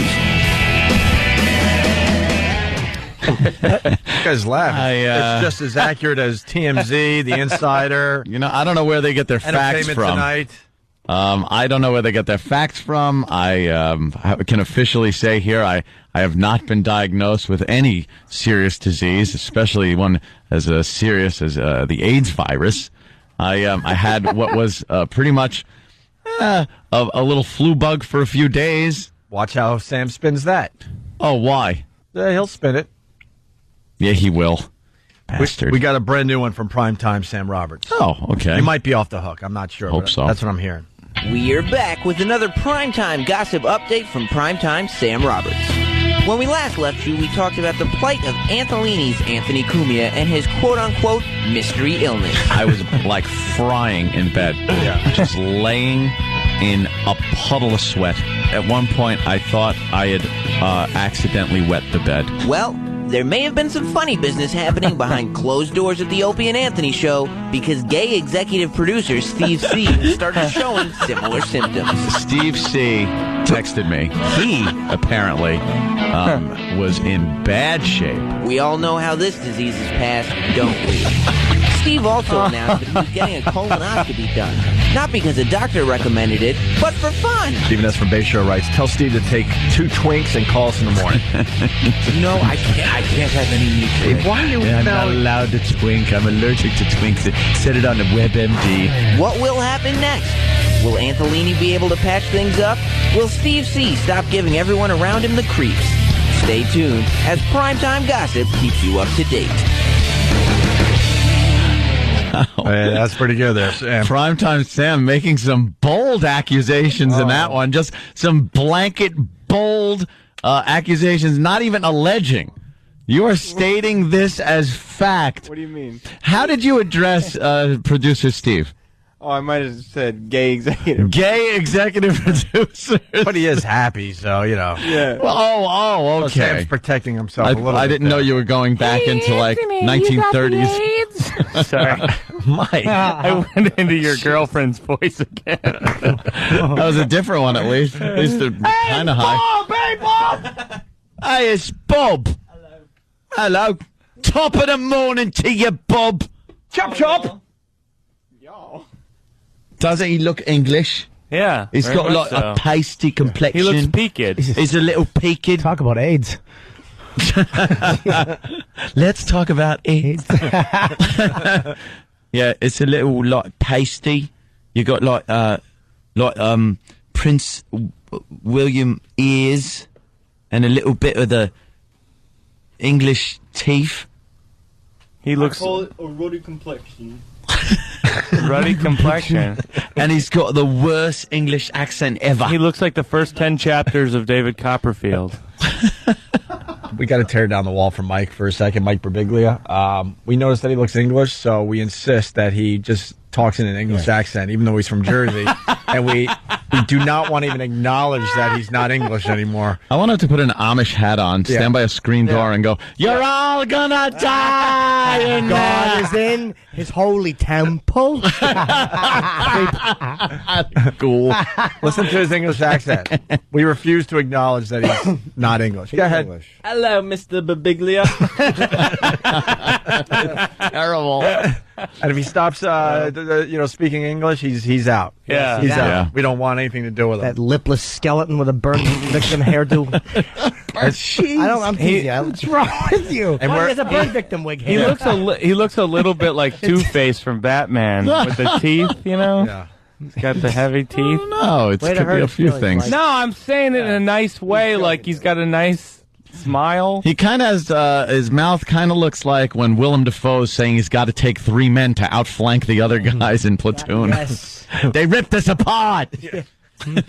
Wherever he goes, we just yell, "Hello, Bob!" Hey, Bob. So I think we should send you out on the street and do a little "What's the haps?" but make him do it in an English accent. Make believe you're a reporter from Britain or something. Yeah. Right, then. Oh, Jesus Christ. Teeth are huge. Yeah, he really Hey, is can you awful. shut your mouth? You able to? Oh, yeah. Oh, barely. Does it take every muscle in your face? Yeah. Just to keep that big mouth shut? His ass cheeks actually lift up. Oh. All right, Bob. Wouldn't that be ironic if you got hit by one of those double-decker buses out in the city? It's true, while holding some tea. Yes. More British Crumpet. Who would hold a crumpet in the street? Pardon. Thank you. Let's say goodbye to Bob. Cheerio, then. All right. Top of the morning, Bob. Bob's your uncle. Bye, Bob. Hey, Puddle of AIDS, he writes from Jersey, CBS FM is playing Christmas music in July. Holy moly. Wait a minute. Let me give him one. Because that's wacky. They are kooky. Please have E-Rock smash their records. You wanna do a little CBS abuse today? What do we want him to do? CBS is right outside our door. Get the camera. What record they playing though? We'll see Christmas in July because I don't get it. Because it's crazy. Because we're see, in the middle of summer. they're crazy. I don't get it. It works for a good bar promotion on a Tuesday night, but literal Jim, it's comedy. No, this is Jim Norton. I don't get it. Wouldn't it be odd if you're outside and it's 90 degrees out? Mm-hmm. You're in your T-shirt. You're sweating maybe. The windows are rolled down. You're looking at everybody else. They're dressed all light clothed and everything. Yeah. And you're hearing Jingle Bell, Jingle Bell, Jingle Bell Rock on your radio. See, that's insanity. Jimmy, nothing? No smile? No. It's called Christmas in July, Jimmy. No, I understand the title of it. I just don't understand why anyone would listen to it. It's not ironic. It's not funny. It's not interesting. It just stinks. It makes you want Christmas. Why celebrate Christmas only once a year when you could celebrate it twice a year? Because Christ only had one birthday. Yes. So what do you want E-Rock to do? Die? Oh. Well, E-Rock. He just puts his arms up. Exactly. It's called Bud Dwyer. Are they playing a big speech? Are they playing Christmas songs or just every once in a while? I'm trying to find that out. I think it's just a bit. E-Rock, could you go and just pop your head in with the microphone? We need a mic. Let's go. Did you guys ever hear Grandma got run over by a reindeer? That always makes me laugh. Yeah. Funny song. We're running out of show, but could you open up the door, ask them, we hear you're playing Christmas music. Why? They'll give you the answer, and then you just yell at them that it's stupid. That is stupid. And then slam the door. That's funny. This never goes well. This is called getting everyone uncomfortable. And then they put things on our pictures outside on our big posters that are on the hallway walls. Yeah. They tape things over our pictures to get back at us. What's up, E? Stuntbrain's in there. Why is Stuntbrain in there? Uh-oh. Why is he boy. ruining this? What is he doing? Oh, Jesus. Buckle in. Buckle in. Buckle Let's see in. what he's doing first. No, buckle in, because this is going to be a What are you biggie. doing, Stuntbrain? Oh, trying Jesus. to find out what the heck they're doing, but it's a they've got a computer problem, and they're like playing one Christmas song an hour. They're not like playing Christmas. Yeah, an hour is stupid. Go ahead, E-Rock. So your line before you slam the door is, that is stupid. Where's his mic And then and slam the headset? door. Mike, just move over. Yeah. Give E-Rock your mic. Let's get this done, because we're running out of show on this Don't we side. have a cordless for him? I don't know. Not over here. Why would we? Yeah, why would we? All right. All right, E-Rock, just say we're hearing. You know what you're doing, right? All right. All right, here's E-Rock, everyone. He hates doing this. It requires walking this way. Right outside the studio. He's opening the door. The microphone doesn't go.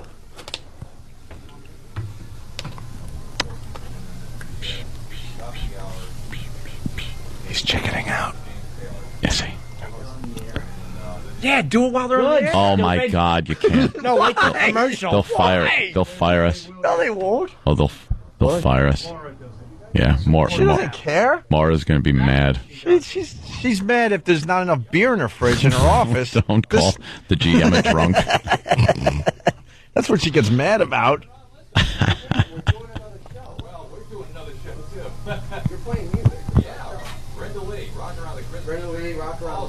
That is so stupid. Mike didn't work, though. Oh, my God, shut the door. Yeah, I heard it fine. Shut the door. Lock it. I don't want those CBS FM people coming in here. The mic cord wasn't long enough. What happened? I heard it. We could hear it in the background, but we want it on the air. Jimmy, what's No, wrong? they heard it on the air. He goes, well, why don't you listen? I said, we can't. We're doing another show. And he's like, well, we're doing a show. I said, you're not doing a show. You're playing music. So what music are you playing? He goes, all the great ones. Brenda Lee, Rockin' Around the Christmas Tree. And as he's saying that, I said, that is so stupid, and I slammed the door on him. We got a good video of it, at least? All right, good. All right, we'll throw that up on YouTube. Here it comes. Why couldn't we hear it on mic? The cord wasn't long enough. That happens. Why would it be, right? Right, guys? This isn't like a radio show, though, is it? No. What, theirs? No, this one, like with like chords and like well, microphones and stuff. audio Technology. things. We would do better with a Mr. Microphone and a radio. I think in all fairness, the last time we made fun of them, the mic went right into their studio. Yeah. I have a feeling that people are working against us behind the scenes, and I think they made that cord shorter. Just too short. Yes. Like what yes. like what Foghorn Leghorn does to the dog Right, with his yeah. leash. He just makes it just short enough. Yes. All right, that'll make a better video, but E-Rock once again did it, so. All right, we got to get out of here. This show should be called That'll Make a Better Video. Mike Birbiglia. Going to be at the comedy show we're doing at the PNC Bank Arts Center August 2nd. Tickets available through Ticketmaster, Ticketmaster.com. And we're giving away a car. Simple as that. Go to onaradio.com for details on how you can win the car from allamericanford.net. Mike, anything else you're promoting? No, man. Go get me and Rob Kelly stuff on iTunes. Yeah, make us number. Let's make Dane Cook and Bo Burnham pissed off. But Make me and Mike number 1 and 2. I'm announcing, this is the first time I found out today, I'm doing Sleepwalk with Me, my one-man show off Broadway in October. Hey, congratulations. New York City, so. I went when you were working that out at Caroline's. Yeah. Awesome. Yeah, it's pretty exciting. October 15th. Congratulations on that. That's you're good. That's good. That's really good for you. Thanks, man. And Robert, anything else? RobertKellyLive.com and the tour. The tour next week. We're doing it, and my CD on iTunes. I keep saying tour because I'm used to going all over the country for the summer. We're doing one. So one and done this year. One city shebang. One city shebang. Thank you, Jimmy. And your phone number, Jimmy. Oh, yeah. If you can call, it's 917-267-2602, I think. You can call it, and I actually do leave messages, and I call fans back sometimes, or I'll call back. Again, I don't listen to all of them, so I get a lot. But it's really a cool interactive thing, man. And the only charge you get is like if your cell phone company charge you for a minute that you use. All right, very good. I'm not making any money off it. Cool. We're off to XM Satellite Radio. Goodbye to Buffalo. This might be it. Goodbye to Buffalo. See you guys tomorrow.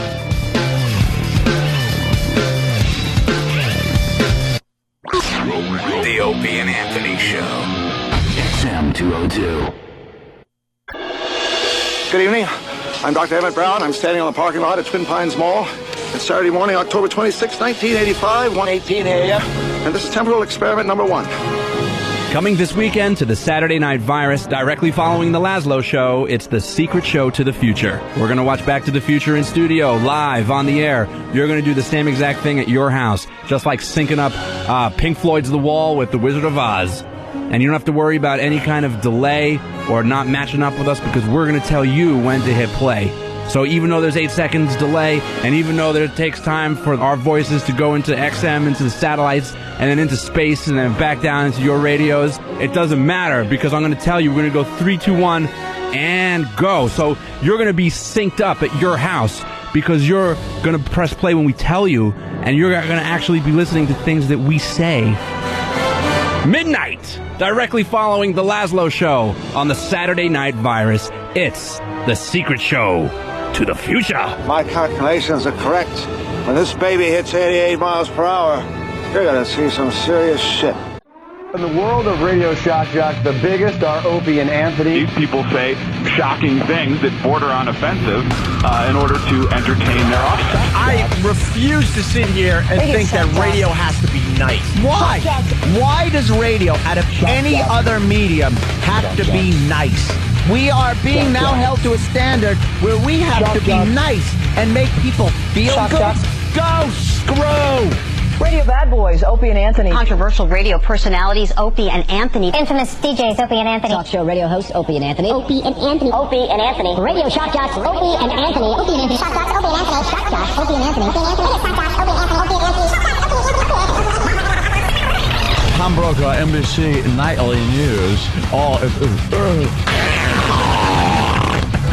Wardrobe. Opie and Anthony.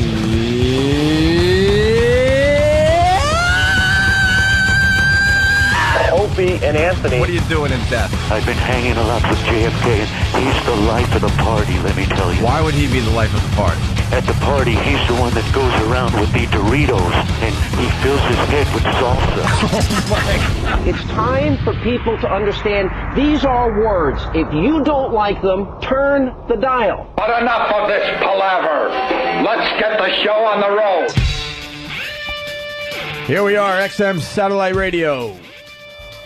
Hi, you bastards. Waiting for a merger to go through. Rumor has it any moment. Who knows? Is it finally going to happen? The fuck, Bobby? I'm doing the big fucking star of the show. And he's doing the big banana. Holy shit. And you're, Bob just deep-throated a banana. And you're deep-throating a banana. And it gave me a tingle. Oh, my God. Are you he crazy? has fucking juicy lips and Oh, good my technique. God.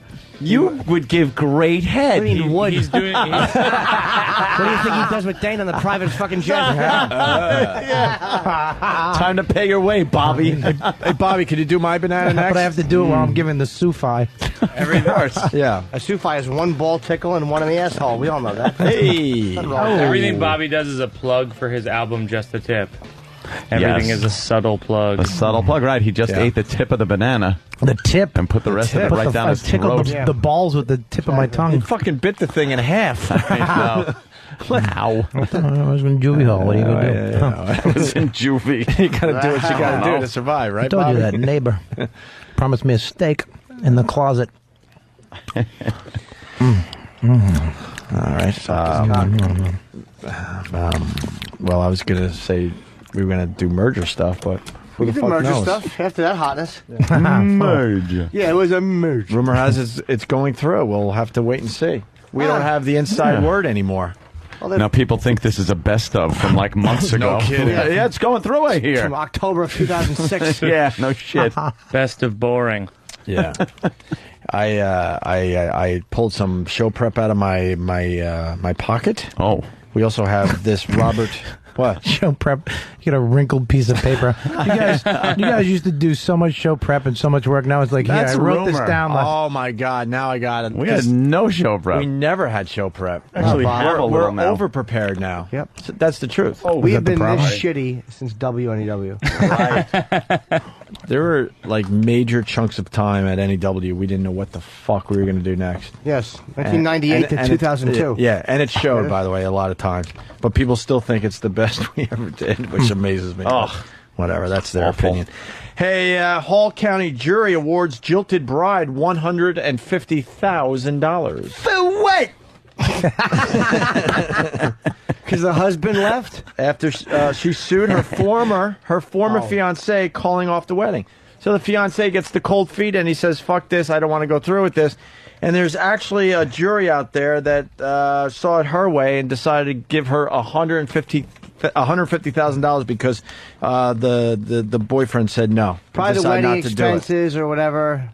Rosemary Shell said she left a high-paying job in Florida to be her ex-fiance Wayne Gibbs, and to be with her ex-fiance Wayne Gibbs, and she said she has suffered emotionally since their breakup. Oh.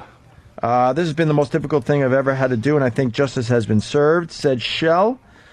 Gibbs testified that he paid $30,000 of Shell's debt while they were engaged, then canceled the wedding after finding out she had even more debt. Oh, so he didn't want to take on her problems. Fucking baggage. You being sued now for dumping bitches? That's believe why this we're shit? bringing this up, Jimmy. Now you could get sued for dumping bitches. And they say, I think they asked him why he did that. He goes, I like doing things like that. He paid her a bundle along with the engagement ring that was really worth a lot of money, said Smith. Pay her? It wasn't me. It was them. Yeah. The warriors left her at the altar. And then all the black guys riff because she fucked them. That's why they left. Riff. Hey, did she get the ring back? Probably not. Probably not. One of the jurors acknowledged. One juror didn't agree with the decision. Like I said, she said he paid her a bundle along with the engagement ring that was really worth a lot of money, said Smith. So I think she got to keep the ring on top of this. That's Jimmy. fucking annoying. Enough already, right? I know. And then we learned that someone's annoyed that you were just hobnobbing the banana. Annoyed why? Making a lot of like smacking and noises. Oh. That bugs him like this? Does he mean this? People go fuck themselves. Hey, there's a superhero. He's just all eat bananas just to make him kill himself. Let's point out the haters. Hater. We got a superhero named Robert E. What's your last your middle name there? Me? Yeah. Oh, P. Oh, Patrick. Well, there's a Robert E. Kelly that's a superhero. Really? I give it to you. Oh, you got it in front of you. Oh yeah, here it is. Robert E. Kelly, Marvel Comics. Hilarious.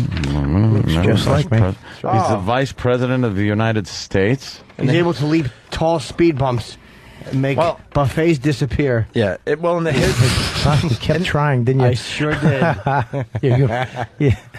Actually, He looks exactly like me if my mother fucked somebody else. in the history of this character, it does say the Goblin Queen. Right there, the Goblin Queen.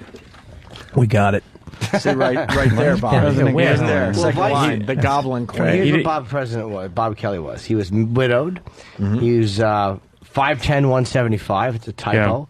Yeah. Vice President Kelly was actually in control of the White House, utilizing the actual president as a puppet frontman. So you were the guy behind the power of the White House. Yes, that's basically what I but did. the Goblin Queen found out she was and a bitch. corrupted him, taking control of the United States government and bending it to do her will. And I'm actually talking to Jimmy in this caption. Oh, yeah, there's a little voice bubble that says, "Yes, my queen." This is actually the guy from, for all of you who are familiar with the X-Men movie, this is the senator that ends up turning into a mutant. Oh, really? Yeah, this is him. He doesn't, the guy who has the consistency of Jimmy, the Right, exactly. Water guy. just like Jello gelatin. My client deserves an Jellyfish. apology, Senator. He doesn't have the Jersey style jewelry that the real Bobby Kelly wears. The enormous, the enormous watch. Don't get too into it. We got it. we got it, Mike. Big watch. I don't like him. He actually tried to use that joke in the hallway in here, and he tried again on air, and it still didn't work. We were in the elevator, and Bobby bumps into someone with his watch. My watch hit some guy's and then asshole. and he apologized. I'm sorry, I have a big watch. It was actually my cock. I didn't want him to know. I noticed a lot of you comedians had the big watches, though. Who You want has to know one? how long you've been on stage? Jimmy wears a big watch. I have a watch. I don't actually ever look at it. That's a big Oh, watch. your Armani watch. That's Patrice a big has a one. big one, I think, right? Wear an Armani watch. Yeah, but do you? Patrice's watch is kind of like mine. It's all diamonds. But yeah, they're not. Patrice has the bling. But they're diamonds that, like one diamond that was smashed into a million pieces, and they sprinkled it over the watch. Oh, is that it? Yeah. Like dust? Like a Yeah, glaze. yeah, they have purple diamonds. Relax. They put it in a sock and hit it with a hammer. It's actually just Fucking ghetto watch. Ghetto watch. it's just colored sugar cubes, just smashed up. Hey, we got to say hi to Bobby Lee. He's just pacing out there. Was he here? Where is he? Bobby, what are you doing out there?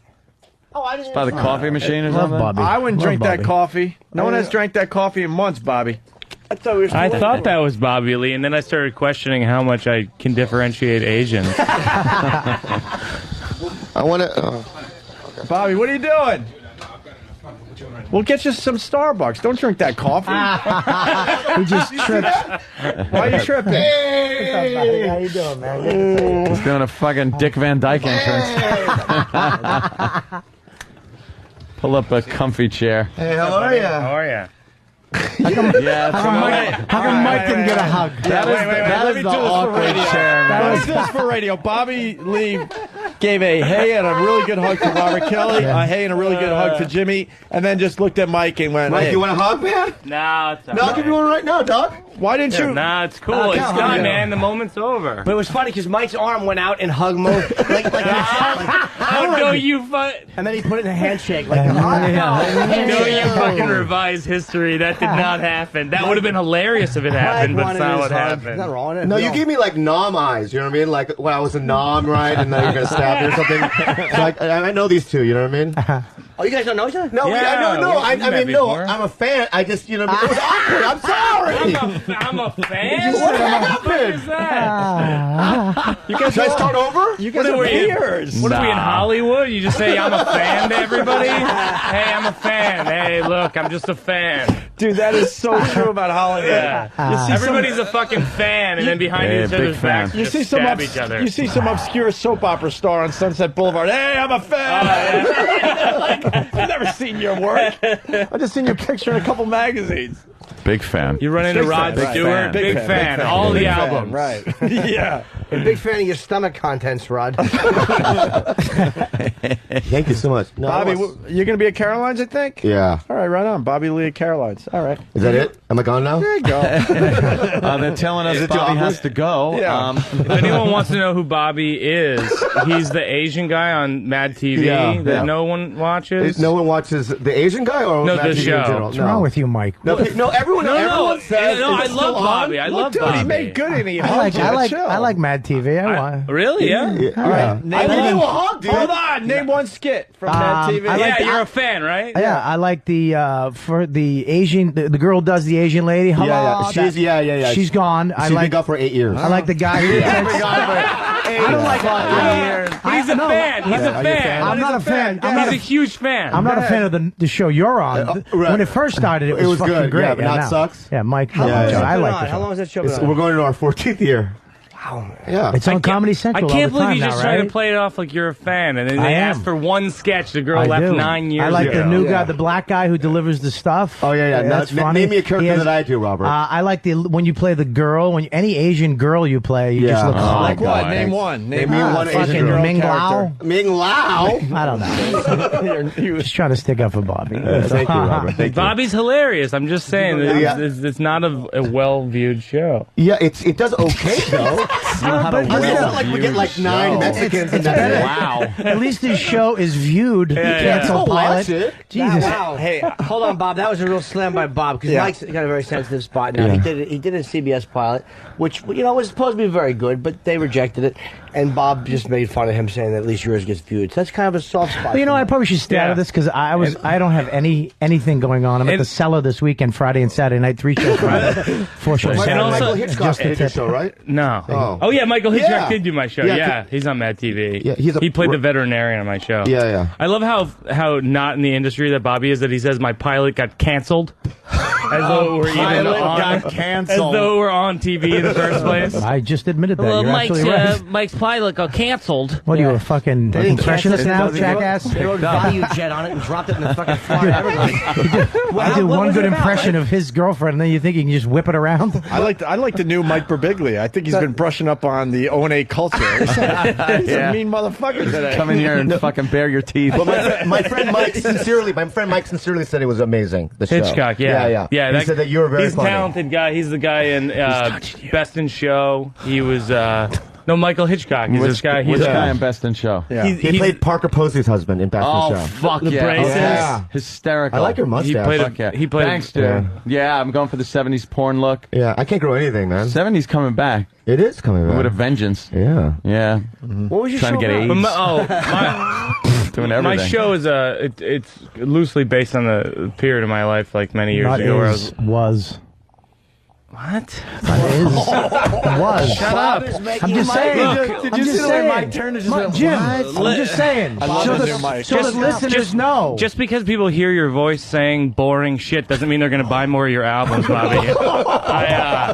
I'm just saying, Mike. So, Jim, I'm just saying. Jim, to answer your just saying, question, Mike. that I'm you just saying asked it me. is. Are It you was. serious? I'm You're going to just keep saying. going with this babbling shit? I'm just saying. That's all. That's all. My Jim, was I just saying? Yeah. Just saying. I don't know why you're getting so angry, Mike. Awkward. Yeah, you get very angry real quick. What's wrong? Not angry. Yeah, you seem. Don't do that Maybe because psycho he's in the smile. middle. Maybe because Mike was Don't in the do middle that of psycho, saying I'm something. angry smile. Maybe because Mike was in the middle of saying something, and you decided to just chime in over him. Oh, so I'm sorry. That's the way the show works. He talks, then you talk, then I talk. Nobody just jumps in and says funny shit. Go fuck yourself, you thin guinea. Yeah, No, funny shit is really subjective. Hey, sometimes it's funny, All right, sometimes it's you're not. uncomfortable. All right. Fat guinea. I'm Irish. Jim Nance, You're not Irish. You look like a guinea. How are you saying you're He's Irish? adopted by Irish people. I You're know, not- so you're not Irish. You're an You're Aboriginal lucky to be god. fucking But Italian. Colin You're said that probably my Puerto Rican. Colin said that my great grandmother got raped on the Khyber Pass. Fucking Colin. Exactly, Oh, Colin. that's Colin. Colin said my favorite slam of Bobby was Colin said Bobby should be dancing in a grass skirt, entertaining Australian tourists. No, he said, oh, whatever. What about Did I the say it one? wrong? Yeah, he said it wrong. He What- said I look like what's Oh, go ahead. What's the other one he said about him in a gift shop? That's the coming one. He home mixed from, it up. That's what he no, said. it That's is- what you get from a gift that's- shop. No, that's the new one. But what was the other one? That Bobby- Last minute gift at an airport. That's coming when back from Hawaii. Colin, No, it wasn't Colin Hawaii. was China. Colin was dressed in the grass skirt for the Halloween show.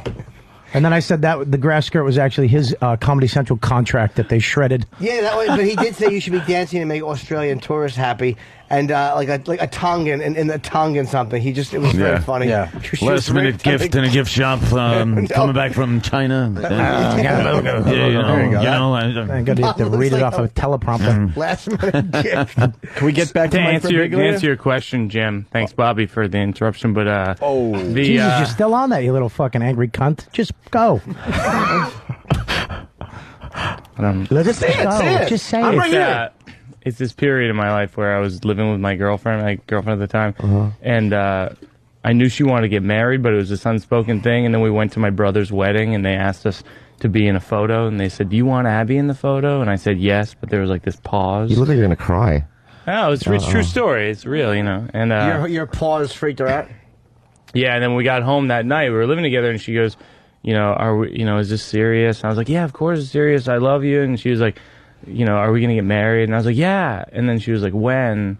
And what I should have said was, "Can we talk about this next summer?" And what I did say was, "Next summer." And then she called everyone we knew and told them we were getting married, and that's how I got engaged without getting engaged. And so the sitcom is actually about this wedding that's never going to happen. And you know it's not going to happen. And everybody and the She people knows. watching knows it's not going to happen, but she doesn't know. What was the name of the show? It was the Untitled Mike Birbiglia Project. Who played the chick? This girl, Christine Woods, who's on Kelsey Grammer's pilot, which might go this fall. She's real talented. And, like, Bob Odenkirk played my brother, and, you know, Mike Hitchcock played the vet. And, like, it was, like, the mother from 6 Feet Under played my mom. It was, like, pretty surreal working with all these people. So, yeah, that's all I got. Were they hard on you, like the producers and stuff? Yeah, I mean, it's hard to make it.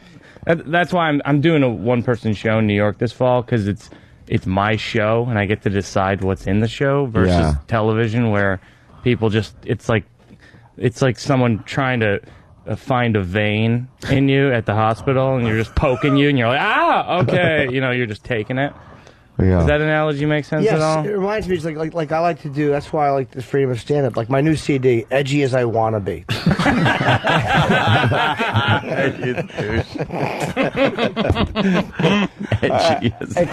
go. Bobby, how many years have you been on? I'm not interviewing. I'm just curious. What? How many years have you been on Mad TV? This is my 8th year. Damn, man. Dude, this is it. After this, I'm dead. You're done? You're dead, yeah. I'm like dead in the business. Has anyone been on the whole time? No. Caliendo's gone, right? Yeah, Caliendo left. Everyone wants to leave once they're there. Does he still have a sitcom, his own sitcom on CBS? I just did a pilot myself, but I don't see it's not going to pick. No. Why would I get picked? It's like weird. What is it? It's just like a lot of Asians dancing around naked and stuff. It's not it's too weird.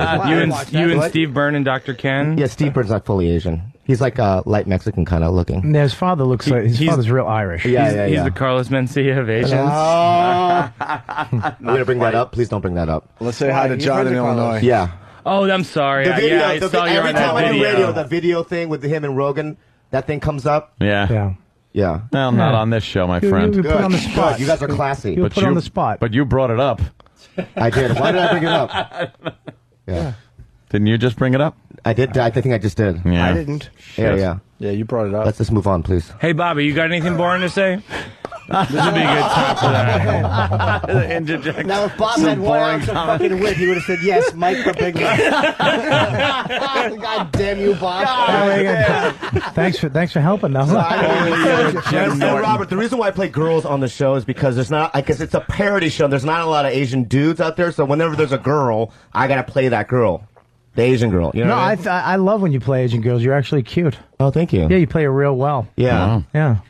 If I was a chick, if I was, I'd get laid more. Yeah. Do Asian guys really have a problem getting pussy? Because Asian women Asian women fuck black. No, I talked to a couple of Asian guys about the Asian women will fuck black guys, white guys, Spanish guys. Yeah. But white girls won't fuck Asian guys. That's not true. It's not true. Really? That's absolutely not true. So you bang white girls? Yeah. I mean, you bang Asian girls? I bang all kinds of girls. And the reason why, here's what it is. It's this. You got to do a launching pad. And what a launching pad is I tell Asian dudes that haven't been laid, you get a prostitute first. Right? And that gets your shit moving.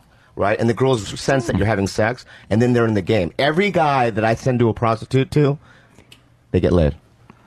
Yeah. From the prostitute. I know you're paying and you get, Oh, no, I mean after. Because they get into the, the routine of it. Right. You know what I mean? Sometimes it takes 30 times. Wow. You know what I mean? You go to Tijuana, right? It's $60. You go to Adelita. Tijuana's disgusting. Just listen, Robert. I went to Tijuana and the girl had a white nougat on her asshole. And then she turned around and goes, go ahead, if you want to, go ahead, lick it. I was like, I almost puked. You know me. Ugh. What was it? I like when they bring out the Bob Kelly bridal and have it fuck one of the women on stage. It was actually called a health club. Really? Yeah, it was a health club, but they had 2 dumbbells And a thigh master. That's what they had. Very good. I heard that, Jimmy. Hey, let's go back to Bobby Lee. Yeah, Explain what you do. but I also Walk think us the through it, Asian Bobby. dudes, right? Yeah. They're like, a lot of them are conservative and stuff, and they're doctors and they're in computers and stuff like that. Right. And you have those Asians, and then you have my kind of Asians. I think those kind, the kind of the drug addicts and you know what I mean, opium guys. I think we kind of get girls. So you go down to Tijuana to what place again? Adelita and the Chicago Club. Yeah. It's on Coahuila Street. They're across the street from each other. And then back of Adelita, there's a place called Hooker Alley where all the underage girls lean up against the wall. Do they arrest you for that in Mexico? Do they set you up and arrest you? I'm surprised they don't bust people. No, they don't. And you walk down. If you go down Hooker Alley and you grab a girl, you're going to hell because those girls are too young. But I walked down it. For who? What? Too young for who? Yeah, exactly. What are you talking about? Mexican, it's another country. It's the metric system. That's right, she's 6 kiloyears. Let's go to John in Illinois. John. Hey. What's happening, fellas? First of all, Opie and Anthony, I just want to thank you for everything that you've exposed me to. Octane, Jim Norton, Rich Voss, Lucky Louie. I saw you, Jimmy, in Chicago in April. You were friggin' fantastic at the Lakeshore Theater. Hotter than hell. Thanks. Yeah, it was very warm. Huge fan, man. I love you guys so much. I listen to you every day. All right, get to the point. Not enough. Bobby Lee, yeah, I think is an awesome comedian. The favorite skit that I like on Mad TV is when he was Tank out in front of the club pimping in his Daewoo. Yeah. Thank you. All right, you guys rock, man. Thanks a lot, Opie and Anthony. Take care, bro. All right, John. There was a distinct omission of me in that phone call, and I'm not going to point it out, but... what happened? Well, he just kind of went around the room and complimented everybody. All right, and said nothing. But I like that. I like the Daewoo sketch. I like the sound of that. I love the new Babiglia, man. Don't you do that? Don't you do that bit with the guy that looks like Mark Wahlberg there on the show? Which one? You mean Ike Barinholtz? Who's the guy that looks like Mark Wahlberg? Like Ike, yeah. Okay. Yeah. He left. He left the show. 8 years ago, right? Yeah. I love how we're all trying to prove that we watch his show. No, we're proving we all watch it on Comedy Central. Nobody watches the show. I realize I'm a part of a loser show, but it's just like, what am I going to do? No one. I don't think anybody watches it first run, but I think we've all seen it on Comedy Central. Oh, yeah. They play the old That's why, episodes on. And It's you're a gonna take, hilarious years to dude. No catch one's up. criticizing your credibility Yeah, as a comedian. I understand. Thank you. Here. Here comes the hug. Hey, No, where's that was weird. What the? Is Harry going in Spears for a still little. on? No. How many years was he on? He was on for 8, too. How long has he been gone? He's been gone for like 3 years. But let me tell you something. That dude didn't say hi to me for 3 years. trying. On the show. Yeah, I heard you had did you have problems when you first got on the show? Like they treated you like I shit? I showed up on the show, and literally producers would say, "Dude, we're gonna do everything we can to get you off the show." Why? Because they're like, we don't know, you're not from sketch, you've never acted before. We think that, you know what I mean? Stand-ups don't work on the show. And I literally, that first 2 years, that's why I went to rehab my second year, because I was just drugged out. I hate those fucking sketch people have this fucking arrogance. Some of them are brilliantly funny, but they have, I've had enough of these motherfuckers. They have this arrogance. They do sketch, these faggots, because they can't stand alone on a stage most of them, so they have a fucking resentment against stand-ups. And again, sketch people I have respect for because what they do is an art and it's hard. But their resentments of stand-ups make me want to fucking spit in their faces. Fuck you when you're fucking leading somebody else up there. Stand by yourself. Is that are we cutting a commercial? Drives me nuts. What is that? I've heard that shit before. They have this resentment again't stand-ups. Dude, and whenever I go up by myself in front of like a live audience, I get off and all the sketch guys are like, you seem very comfortable on stage. Yeah, I'm a performer. Yeah, like I'm not afraid of them. Yeah, I don't need to pretend I'm in an office. What was the drug that got you into rehab? I just started taking Vicodin, man. Vicodin? Yeah. Oh, man. I started taking like 20 of them, 25 of them a day. Really? I started drinking, yeah. How often did you not shit? You must have not Dude, shit at all. I tell the last, 2 days before my last sketch, I quit doing Vicodin and I had to play Connie Chung. And this is, everyone knows, right? So I'm in Connie Chung and I'm detoxing, right? I'm in front of a live audience and I'm shaking. Right? The lights come on, the director goes, all right, action. I go, good evening, I'm Connie, and then I shit my pants. I shit my pants, right? And then they go, cut, and all the wardrobe come out, and they're cleaning the shit off my nylons and stuff. How'd they know you shit? They heard it? Yeah, no, dude, you could smell it. And I'm sweating, and I'm shaking.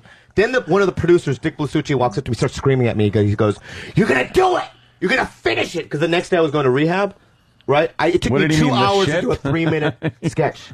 They did it line by line Wow. in front of 300 people. Is that? Can we watch that? Is that out there? We Yeah, can it's just out see there. that, just to know that you shit your there's pants. an edited that aired, Yeah. but you can literally. It's the worst sketch I've ever done. Let's but you get can it see on me TV. sweating. Let's get it up here. We got. Hey, Bobby, I'm a fan of when you shit your pants. By the way, thank you.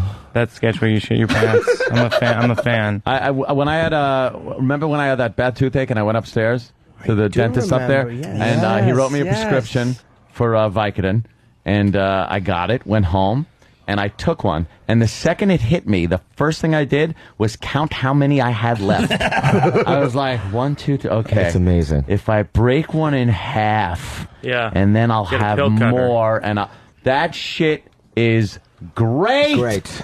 How good is it for? Because I got to get sinus Great. surgery in August. I don't know what they're going to give me for pain, but I'm going to have to take something. Don't take it. Yeah. I have to. You I'm- should. Yeah, you're gonna take it, but don't. I'm an addict to recovery. I'm You're not a an martyr. addictive personality. Having my septum Take fucking straightened and pills. turbinate I shaved. took it when I took my knee, and I went through the I'll shanks. take whatever they give me for medicinal. I have to. I'm not a martyr. You need St. Joseph's baby aspirin. What That's do you the take for only pain? thing you can take because you're an addictive personality. You love everything. I throw them out. Take before morphine. The It's prescriptions light. are done. No, I don't fuck with prescriptions. But when it's when you No? have surgery, you got to take it. I'm not going to suffer and not take. What, over-the-counter painkillers? Well, what do some addicts do in your case? They most of them will take the prescribed amount only. Take the pain. Take the pain. Take the pain. You take the prescribed amount only, and you maybe have somebody help you out with it and give it to you if you're married, or you fucking just throw them out. Like I always throw them out when the pain stops. Are there as people opposed to that when the pill- refuse all pain There medications might be because they're some. too scared? I won't. I don't know. Maybe That Jehovah's would- Witnesses, but I don't fuck with that. Yeah, stuff. Mormons and. Well, you call your sponsor. That's what I would do. Yeah, you have to. Christian Scientist. Somebody. Yeah. I'm not going to suffer through fucking surgical pain. No one ever expects you to do that. Of course not. Let's go to Kathy in South Carolina. That's a tough Kathy. nut. Yeah. Hello? Hi, Kath. Talking about Vicodin and all sorts of shit. Yes. Waiting for Mike Birbiglia to hit somebody. You know, we got a good one right now. This is a good one. Well, I got a front calling seat to about, madness. Bobby Lee's skit. Uh-oh. What, baby? My sketch? Bobby Lee's skit. Yeah. I'm here. I like 24. Oh, thank you. Thank you very much. He hasn't done that skit in 5 years. No. I do like 2 a year. But thank you. Yeah, I watch the new ones that come on. I don't watch the reruns. Do you like them or no? Oh, I watch that instead of Saturday Night Live. Oh, thank you. That's a compliment. What's your name, miss? Kathy. We're glad you watched the show, but on the phone, you're a real snooze fest. I'm sorry. I'm from down south. I guess that's what, we're like. Right. Hey, so nobody was you, nice Kathy. to you when you got there? No. It was the worst 2-3 years of my life. And then what happened was, then fans started going, we like the little guy, you know what I mean? And then all of a sudden it kind of changed. And also the old people left, and then when the new people came in, then I was like, you were there already. Yeah, I was already there, and then you have a little power and stuff. But dude, the first 2 years, I literally was gonna Virginia Tech the whole place. Aries wow. didn't say hi to you for 3 years? No. Are you friends with him now? Oh, now, yeah, I see him, and then, he grabs Oh, is my back. that the bit? Yeah, let's go. Let's watch this. It's on YouTube. Is this the one? Wow, I don't know if that's it. It's TV, Connie Chung and Joe Millionaire. That's hilarious. Is that the one? We don't know. No. Aries and Mo were in it. I don't think it's on YouTube, but that's me. Everything's on YouTube. Have they ever on Mad TV? Have they ever considered casting Alfred E. Newman as an actor? Is that Here, funny? please hold. We have nothing to do with that Mad magazine. Oh, you don't? No, I mean they bought the rights to the name, but then right. all that other stuff. I didn't even know that. Yeah. I was just going to use it as a platform for my bad jokes. Let's say hi to Elizabeth in Philly. Elizabeth, what's up? Hey, Jimmy, my mother-in-law just had this surgery on her sinuses, and for like 2 weeks afterwards, she sounded like a whistle. It was pretty funny. It's the moments like that, right? And happy birthday, baby. Thank you. Ooh, she called you baby. She sure did. Is your mother breathing better, though, your mother-in-law? Yeah. What was that again? Is your mother-in-law breathing better? I think so. I really can't stand her. I wish she would stop breathing, but yeah, she is breathing. Oh, wow, the real dirt comes out, huh? Yeah, she so had I her hope sinuses you do well fixed. with your surgery, babe. Thank you, ma'am. All right, let's All right. You're a fucking mensch. Oh, she's better now. Hope the old cunt was killed by a drunk driver. Paul, you're on the line. Let's go to Mike in Nashville. We got Bobby Lee playing Caroline's this weekend here in New York City. The number is 212-757-4100. Thank you. Caroline's. Mike? Yeah, I was gonna call and say, Bobby Lee, you're a fucking genius, man. Oh, thanks. My favorite skit is Average Asian. That shit is hilarious. Thank you. Yeah. Haven't done it. But yeah, well, Average Asian was one of those things. It was during the time when no one liked me, so that was the only thing that they would give me is this thing called Average Asian, where I, like stereotypes would come up, and I'd be like, I don't know what's going on, But thank you very much. How many weeks a year do you guys shoot? You do one episode a week for how many weeks? Well, it used to be 22, and now it's only 14. Okay. This year they gave us only 14. It's done after this year. I cannot see it coming back. Really? Yeah, no, literally, dude, there's homeless people sleeping outside my dressing room. There's no security. I don't even know what's going on. I can't even get in, Wow, it sounds like XM. Ghetto. You would have done really well in the 80s during that period where there's always an Asian character in movies, like in Real Genius. How they're like the Asian guy who lives in the dorm. Yeah. Who makes it like a skating rink in the hallway. That's a great movie. Does your money drop? No, that's why I go do it.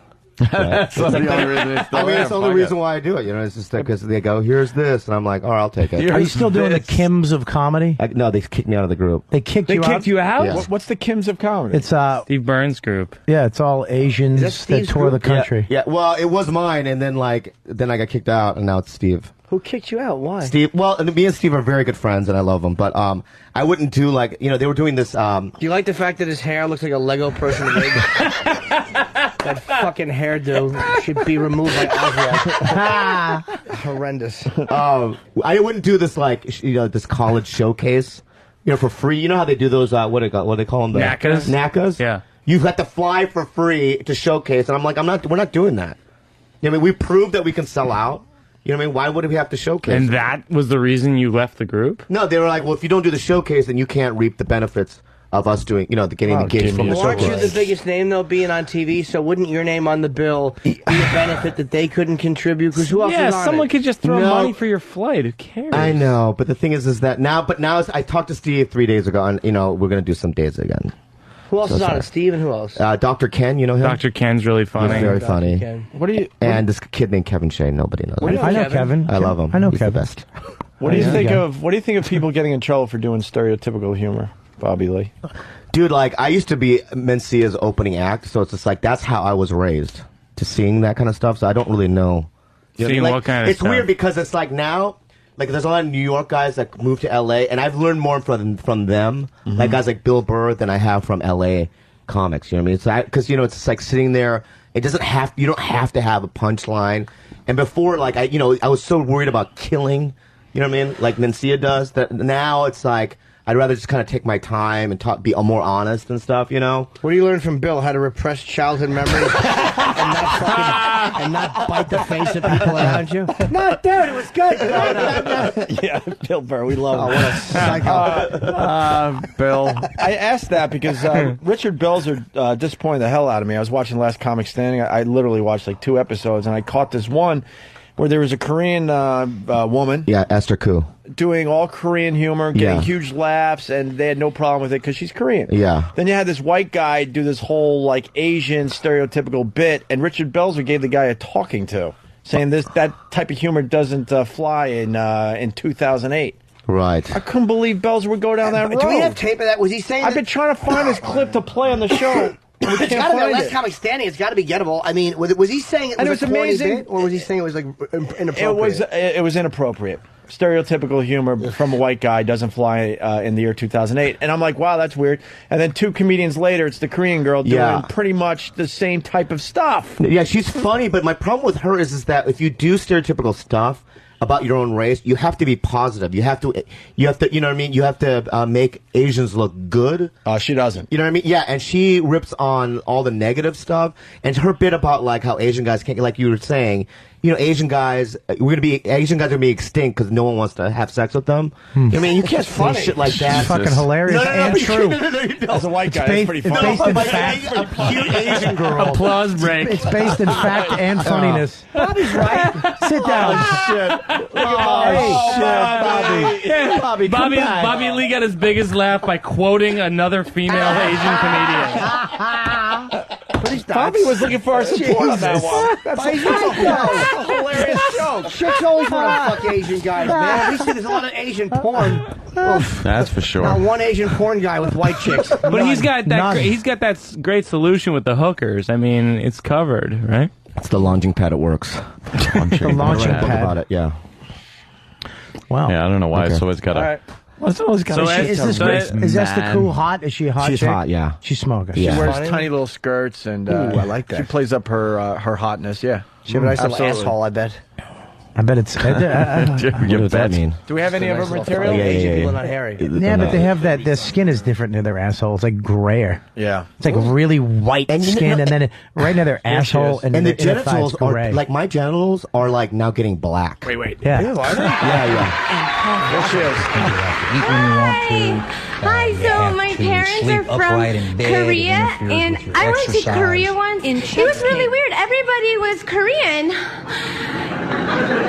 And my relatives came to pick me up. I got in the wrong car like 10 times.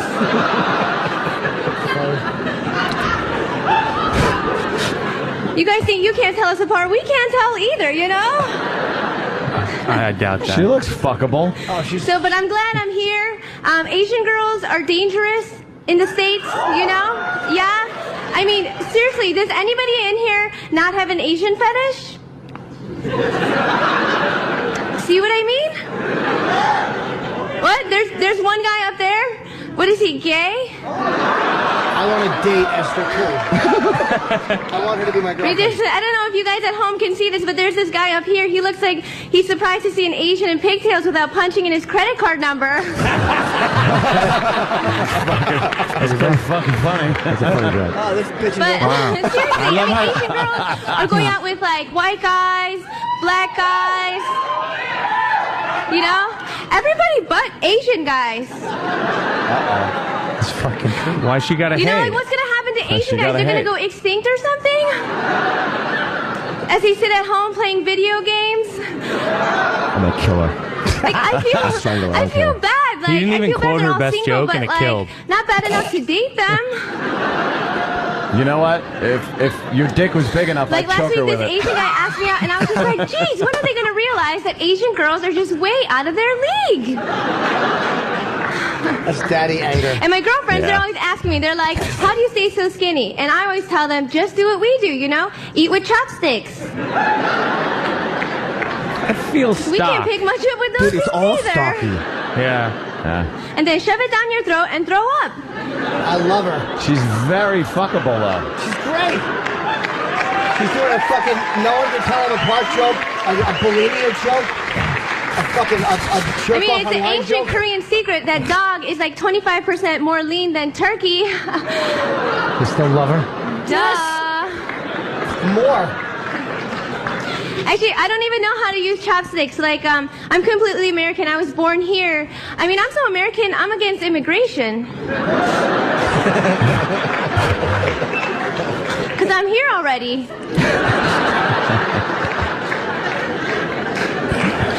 And I ordered Chinese yesterday, and a Mexican guy delivered it. She's like an Asian Sarah Silverman. With her attitude. Sarah I Silverman. was like, what is going on here? This is crazy. They're taking all of our jobs. I was like, what's next? Dry cleaning? Nail salons? She rules. Massage? And I opened up the fortune cookie. It said, Confucius say, no hablo inglés. I want to put her in a wedding dress and just shit in her mouth. I was like, this is crazy. I have to get him back. So tomorrow I want to apply for a job at Taco Bell. Like, you want sweet and sour sauce with your chalupa? So it's cool being here. Whenever I miss my grandparents, though, I could always turn on the TV and watch reruns of MASH. That's pretty funny. Me so funny. All right, thank you guys. I'm Esther Esther Koo. Yeah, but every joke has something to do with her being Korean, and that can't Right. be your part of your the whole thing. The entire act. I mean, I do half of it, but it's just like, you know, I love that Bobby comes in and he's like, I got a real issue with this Esther Koo we played. Everyone's like, yeah! This rules! When's the album coming out? She's cute. She's everything. I know. You're just. Yeah. All right, I'm wrong. Maybe I'm wrong. She reminds me of a black. You know the black girl Esther Kuhn? Jesus. Well, we can goof on Asians and not Of course we can. I don't even. You like Asian chicks? No, I don't have a fetish for any girl, but she was great. I enjoyed her very much. I've slept with like 2 Asian girls in my life. Typically, no. We got to find the bells. That's one more than me, man. Really? I like that French comedian Esther Coup d'etat. Ladies and gentlemen, I will be appearing. She's crazy though. I have no dates to speak of. She's always chilly. It's Esther Cool.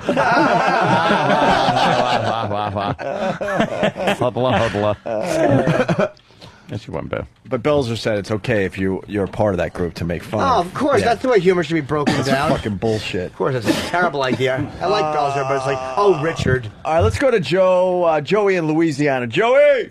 What's going on, How do bro? you do, Joe? Hey, Joey! Hey, man, big fan, O&A. Yeah. Bob Kelly, love you. Happy birthday, Jimmy. Thank you. Don't know who this Mike guy is, but Bobby. Thanks, man. All right, peace. Bobby Lee. Yeah. Hey, man, 25 a day? Bike it in. Yeah, I don't do it now. I mean, how the hell did you keep up with 25 a day, my man? Well, I was on a show, right? So I had a little bit of money at that time, and like I just spent it all on drugs. And they just, I had like 3 or 4 people I went to in L.A. and all What are their sketch guys. names? One, I can't name it. I always reveal them, dude. I'm like, well, it's, and yeah, but I quit, dude. I was gonna die. Do you fuck a lot of girls like watch your show? You get star pussy. It's good. No, I haven't been laid in 5 months actually. Come on. 5 By months. choice, probably, right? Yeah, because I was in a relationship, so I had to suffer the whole thing. Are you taking like a little time for you? Well, no, I'd rather jerk off, honestly. It's nice, right? Patrice was saying that yesterday. No, Patrice O'Neill said the exact same He thing. said he's reaching the point where the pussy isn't like it was when he was in his 20s, where it was like be all, do all, end all of everything. The chase isn't worth the actual coming of it. You know what I mean? It's like sometimes you chase for 10 hours and stuff, and it's just like, and after you nut, you're like, that's it. You know what I mean? So I'd rather just do it right then, get the juice out, and then move on with my life. We like to call it the poison. Oh, the poison, yeah. Get the poison out. Spice it up. You should just come inside them and see what happens. It mixes things up. Strangle them a little bit. Yeah. Oh, really? Yeah, you then you still have to, you have to think about them. But you know, but you got to manipulate, and sometimes you got to buy dinner and all that stuff, and it's just like this. It's a whole thing. You have to buy dinner still? You're fucking famous and you got money and you still have to buy them dinner? You can't just say, come to my pad? When you're on SNL, you don't have to buy him dinner, but on Mad TV, you have to buy him dinner. Let's say hi. You're not. Oh, Jesus. shit. Let's say hi to David in Michigan. David. O&A, before I found you guys and was turned to the wonderful dark side of your humor, I listened to fucking Bob and Tom. And I heard Mike Birbiglia on there, and I thought, yeah, he's okay. He's kind of funny. But I'll tell you what, the dark side Mike Birbiglia fucking rocks. I love it. Yeah, this is a different side of you today, Mike. It's early. It's early? before I'm really awake. Yeah. He's getting his chops. I love it. All right, cool. All right, we got Bobby Lee, Caroline's all weekend long, 212-757-4100. I think we're going to step aside, do a little break. Maybe do material. I don't know. We're just hanging, continue with this. I want the Belzer clip. We got so many comedians in studio today. I would love to get your opinion of what he said, but we can't find it for some reason. If someone has it out there, email it to us. If you're Bobby, you're breathing in the video, DVRing, if you're DVRing last time standing, I think I have the episode. I just gotta run the back and. Really, you think you got it? I think I know which one it is now. All right, the guy puts on these weird glasses to look really Asian. Yeah, he's doing like a Japanese fighter pilot thing. Oh, you found it? It's well, right. Sort of. I have the info, and now I just got to pull the clip. All right, cool. All right, hopefully we'll have the clip after the break.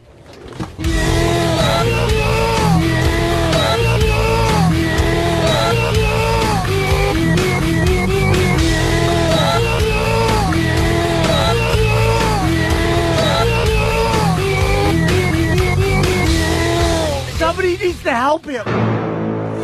Every knee must bend, every head must bow, every tongue must confess, thou art the greatest of all time. Ella, A. Yeah, we suck. Opie and Anthony, y'all. Good evening. I'm Dr. Emmett Brown. I'm standing on the parking lot at Twin Pines Mall. It's Saturday morning, October 26, 1985, 1:18 a.m. And this is temporal experiment number 1. Coming this weekend to the Saturday Night Virus, directly following the Laszlo Show, it's the Secret Show to the Future. We're going to watch Back to the Future in studio, live, on the air. You're going to do the same exact thing at your house, just like syncing up Pink Floyd's The Wall with The Wizard of Oz. And you don't have to worry about any kind of delay or not matching up with us, because we're going to tell you when to hit play.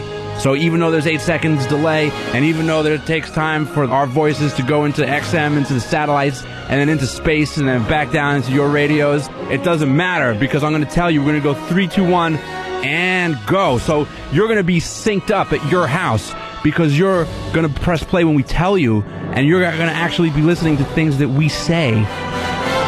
Midnight, directly following the Laszlo Show on the Saturday Night Virus. It's the Secret Show to the Future. My calculations are correct.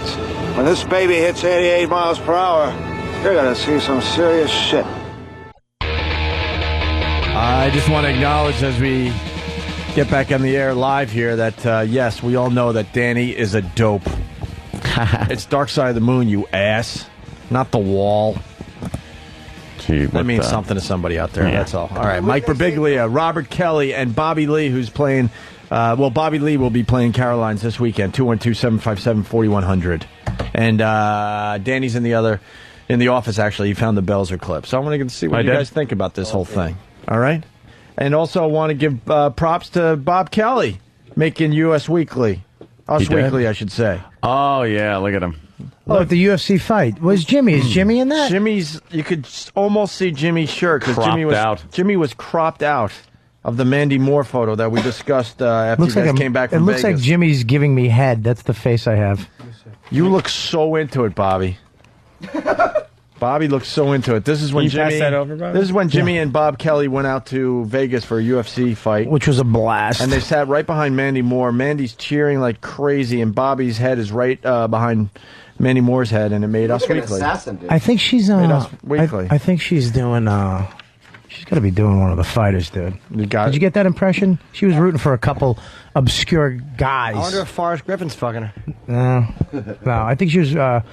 She's banging one of the undercards. Maybe. Yeah, because she was really excited about a couple guys. But she has the flattest, widest ass I've ever seen. What? Not that I was looking at it the whole time. I thought I was just staring at her. Hey, you guys know what robo-tripping's all about? What? No. Big news story today. Yeah, I know what it is. The kids are robo-tripping. It's cough syrup.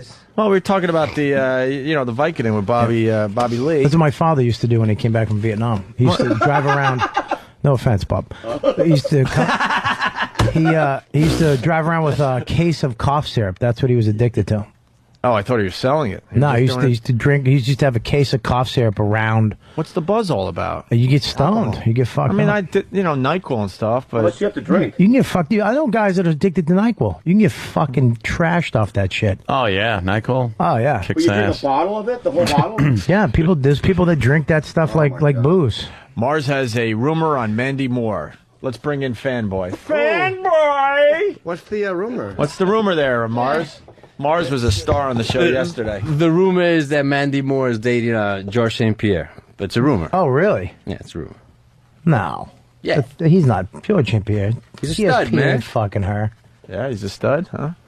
No. He's a stud. He's a stud or she's a stud? What are you talking about? Him? He's a stud, yeah. You like the way he has that tattoo on his calf? Do you like that? Does he have a tattoo? Yeah, right. All right. Good Mars. Goodbye, Fanboy. Goodbye. Loves those UFC guys. He was a mess yesterday talking to Randy Couture. Is Randy a big guy? Yeah. He's big? Yeah. Pussy. What? He's a pussy. Yeah. Jesus Christ. He's a nice guy. Why isn't your mic on, Bobby? You can hear me? Let me try this. Now go. Can you hear me now? Yes. Bobby Lee back with the show. Can we put the table up? Yeah, let's put the table up. I like putting the table up. Let's do it. It's already the chair's for too Bobby. short over there. It's ridiculous. Yeah, Too tall for about? Bobby? Is that what you just... Just bring No, I'm leaning down. Look at me. I can look at it. Is it fine? You're fine. You're still a better. bit lower than the rest of us. It's okay. All right. I'm small. I don't care. All right, I was born this way. What am I going to do? I didn't know you could I'm say. angry now. I don't know why.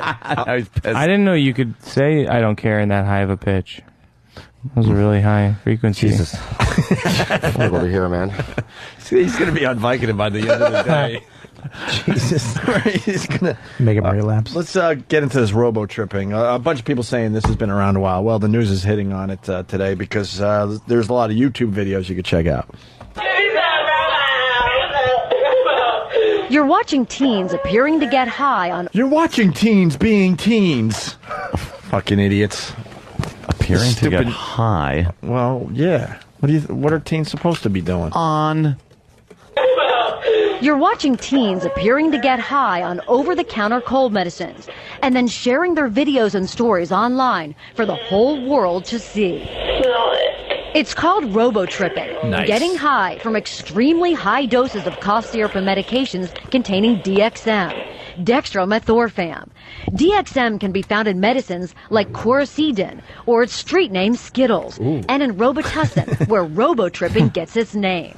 So? Oh. She said Robitussin. I like the emphasis you put on the second half of the word. I'm robo-tripping. Oh, it's robo-tripping. I'm robo-tripping. Drink the whole thing and I let's got see. the Let's do an Tussin. experiment. Drink the whole thing and see if you get high. Yeah, I will. Go ahead. Yeah, I fucking double dare you. This Robitussin, by the way, also turns your cock into a noodle. Yeah. Noodle cock. How about if your cock is a noodle to begin with? Noodle cock. I'm not even talking about like it. Just you'll get no fucking response from your dick. So my penis would disappear then. Not necessarily. If it looks like a noodle size-wise, before, and then it'll just disappear. then it just vanish. We got it. Like a baby dick. It just Didn't work when I said it. I actually said it before you. Rephrase it.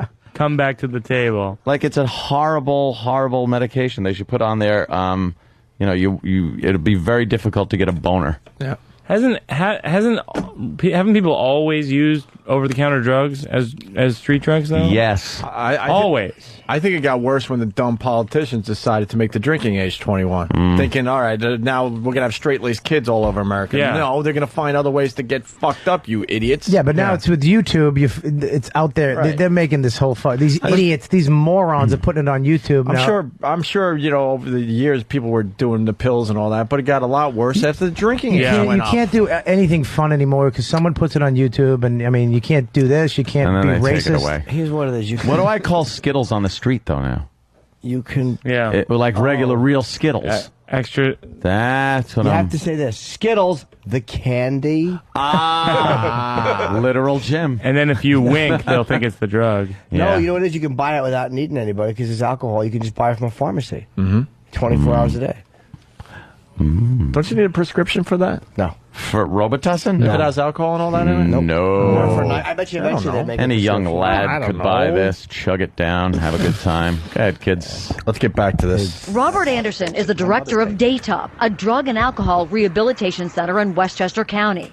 He says the abuse of over-the-counter drugs among teens is reaching epidemic proportions. Epidemic. These kids are getting really information that can potentially be lethal and dangerous and probably alter the course of their future. Dr. Richard Gallagher is a director at the NYU Child Study Center. The dangers are that at high levels, kids can cause their whole system get suppressed. And there have been a few cases of kids overdosing and dying as a result of it. Know what I love about the news? They're saying it's an epidemic and everything, but after they do this news story, more kids will do it because they're like, oh, you can do that. That's great. They told you what to use. Such a good idea. Right. And Robitussin, I'm so where stupid. robo-tripping got its name. I didn't really know until now, and now I want to just try it for the hell of it. There's going to be a lot of kids running around going, I'd like to robo-trip. They use the voice, too. Yeah. I Crazy. It doesn't make need any sense. something with dextromethorphan. And the news knows this. Yeah. It makes for good TV watching. It makes the ratings. The trade group that represents the leading makers of these over-the-counter medications say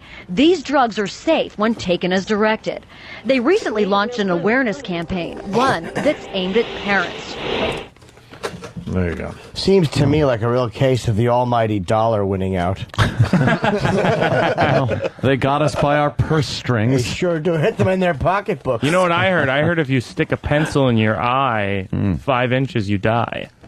Wow. I heard that, yeah. But it's a real trend. A lot of these kids are doing that these days. Intense buzz right beforehand. You ever put a paperclip in your cock hole? Oh, no. Ow!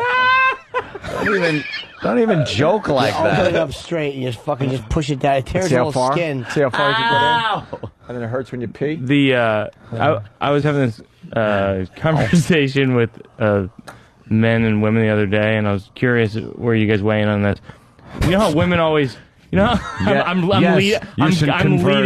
leading the show now. I'm like, okay, no, let me open it up to the floor. No. You know how women are always like, yo, we have the same sex drive as men and all that kind of stuff. And I agree. I mean, they have sex drive, but in a different way. Hands raised. Have you ever masturbated while driving? I won't raise my hand, but I've done it. But I didn't do it. And ask a woman that. But I didn't do it. I did it out of necessity, not Necessity. to die. I was falling asleep at the wheel, It's a good and way I to woke keep up away. scraping along the Jersey barrier With your cock? With yeah, right. With sparks flying. So I jerked off and came in my lap. I haven't jerked off. I just hold it really tight. You know what I mean? So I don't nut, but I just kind of just hold it as tight as I can. You know what I mean? Yeah. So that the blood goes back into my body. So you know what I mean? So I don't have an erection anymore. You know what I mean? did it more for like fun because I was in an automatic and I usually drive a shift. So I just run through the gears. You needed with something my to shift? cock. Yeah. Downshifting. It was just fun. I did it and when then I ran. came. I did it when I ran the go-karts. Just driving a go-kart. I twisted the... No, it's something you do definitely when you're younger. You don't do it cruise hookers now. with fucking my dick in my hand. Yeah. And you fucking just pull it out and you shake it and you get clear stuff like on the belly button area of your shirt because you're sitting and you keep putting it back in and you gotta piss into your fucking empty clear Starbucks cup. That's how you know you're an addict. I used to do when I was going to Cruise Horse and I would fucking hit the cell and go, can I have an empty cup? Because I would have to piss into it because I piss so much. Holy shit. Because you get nervous? I would pull over and I would keep my car running and then I would fucking like lean up at my feet against the fucking by the gas pedal and just fucking piss. I was afraid of getting arrested.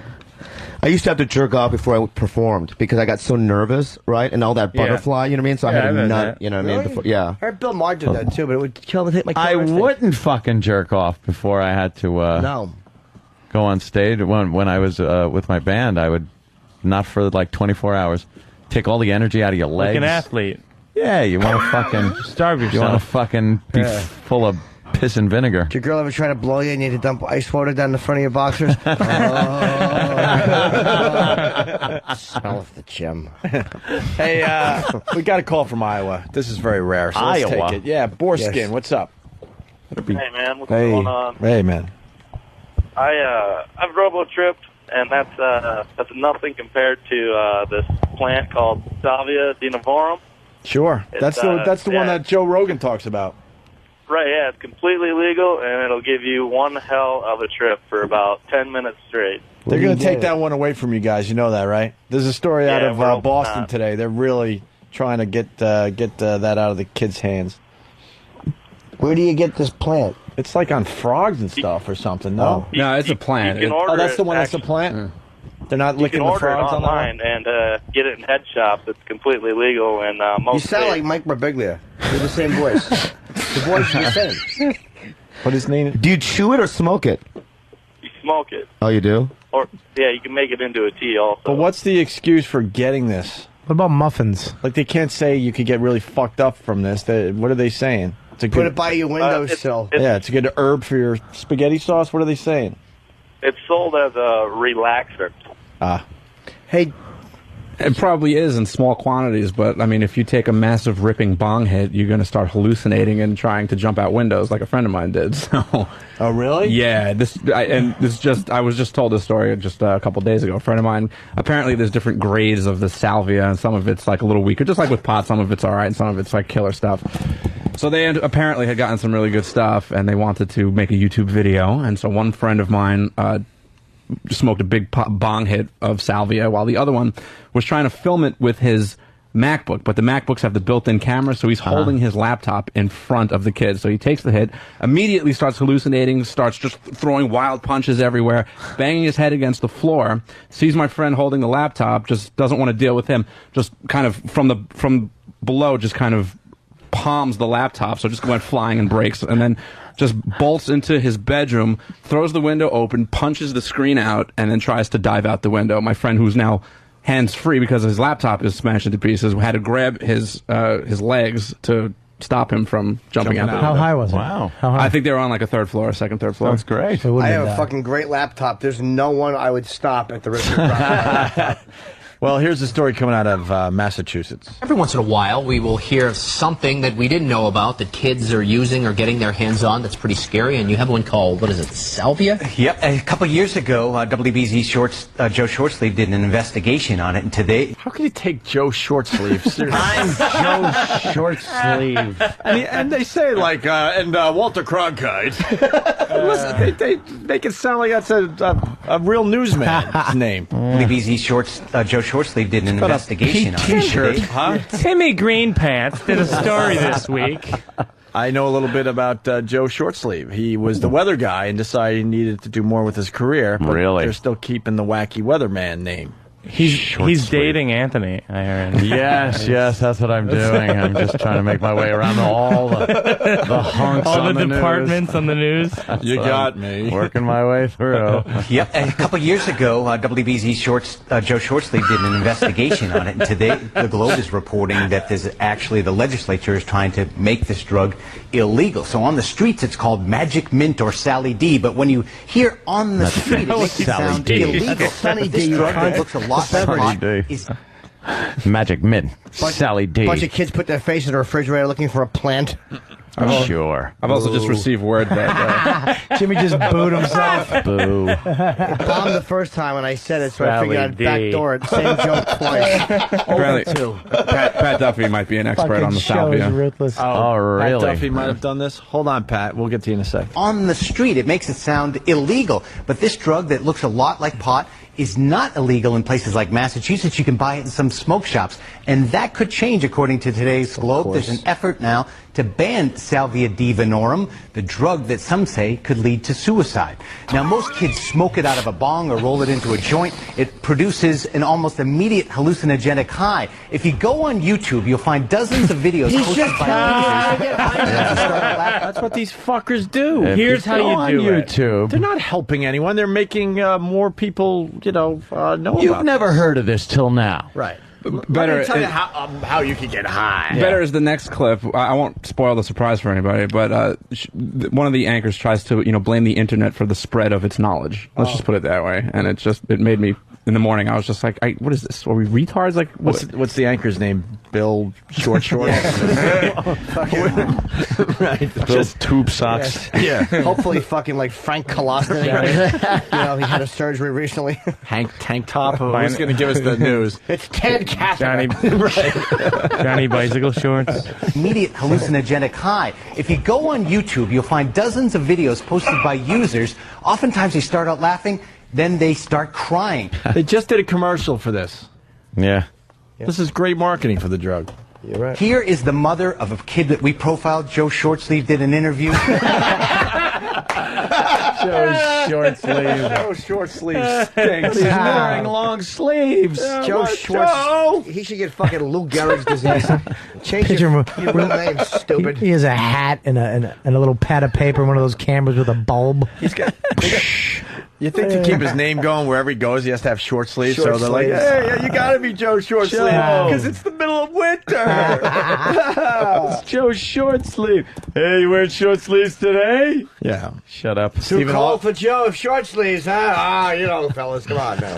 Yeah. I fucking hate him. Steve in Albany writes, Joe Short Sleeve and his co-anchor Tim Wifebeater. So that's a good anchor team they got in Boston. Hope Joe Short Sleeve gets cancer of the tongue.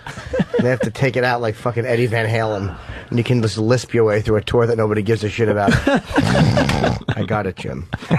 You really did just go on and We on. profiled Joe Shortsleeve, did an interview about a young man who committed suicide after repeatedly using salvia, 17-year-old honor student Brett Chidester. Now, Brett's mom says there's no doubt the worst drug names altered ever. his mind and personality and eventually led to his death. So the Globe says the legislature is working on that bill right now. It's a drug of concern, the DEA says, but in many places, it's like Massachusetts, it's still legal. Yeah, they say it's as potent as LSD, but the key words are kids think if it's legal, then that must mean it's safe. Right, and all these kids post these videos on YouTube, so I went on there thinking that, okay, they're going to glorify it, right? But it's pretty scary. Some of them start laughing, and then Why is this guy you whispering? see them lose their minds. He's got a microphone. Yeah, it's pretty scary. They start Scary. laughing. I'm What's doing it now? Doing my scary voice. What's scary about laughing, you idiot? Hey, what the What? What is this shit though? Sally D. Yeah, but like, what is it? It's a plan. Could somebody just a just get plan. Anthony Okay. some of it? I was wondering if you like had to buy it in a fucking drugstore, like cough medicine or something. Now, are people taking this because they can't get pot, or they just want a new high? This is stuff that you could find in like the back of like High Times magazine, you know. But why are they doing it though? Like Because Afghan Himby bark. It's easier than getting pot. It's legal, and pot is you're- getting easy. I and can get pot right now. And you're always looking for a new high. Yeah, but this it's a new you're- high. Yeah, but this isn't like this isn't just getting stoned. Like this is like taking LSD. like 8 tabs of acid and then washing it down with some shrooms for 10 minutes. It doesn't last as long as that stuff. So this you could just get in and get out. But in those 10 minutes that you're ridiculously high. So acid is better. It's a 9-hour high acid. You know what I mean? Opie, this is legal though. You see the devil. Why don't you know? get some and then have one of these guys do it and see what happens? He probably has some on him now. Listen, and I want to acknowledge that unlike the news organizations, we are trying to turn people onto this fine new, this is fine new high. Yes. You could. That's exactly what my friend said after he told me the story about how he broke a laptop and went to jump out a window. He goes, "You think the guys want me doing this on the air?" I'm like, no, probably no. Well, Pat Duffy knows, but let's get to the end of the Joe Shortsleeve clip here. Horrified, right? But it's pretty scary. Some of them start laughing, and then you see them lose their minds almost in the course of a minute or... And then they go to sleep. They take a nap. Yeah. And they get real hungry and watch cartoons. And then they start munching out. They get a bag of Doritos. Then they jerk each other off and come in each other's mouth. Oh, sorry. No, go ahead, Bob. course of a minute or so, and their friends start out laughing too, and then they get very concerned about it. But this woman of this young man, Brett, who died, she has firsthand experience. This fucking guy just described a good time. Right? Total asshole. Until the friend died. Until the friend died. Yeah. I think with all this Were they stuff, it's really like friends? it's all about you try this stuff when you're a kid, and then someone you know dies, and then you're like, maybe I shouldn't do that anymore. You don't have to see it on the news. Hopefully it's not you, and you move on. And let's be honest, a lot of the kids that die in high school, you weren't going to like hang out with them after high school anyway. Yeah, but so plus the kids that die too, they're weak. There's something in their body that couldn't handle it. You know, everybody else does it. We're fine. Sure. That person. Some probably, people die just walking. Danny ran to go pull some good salvia audio, so...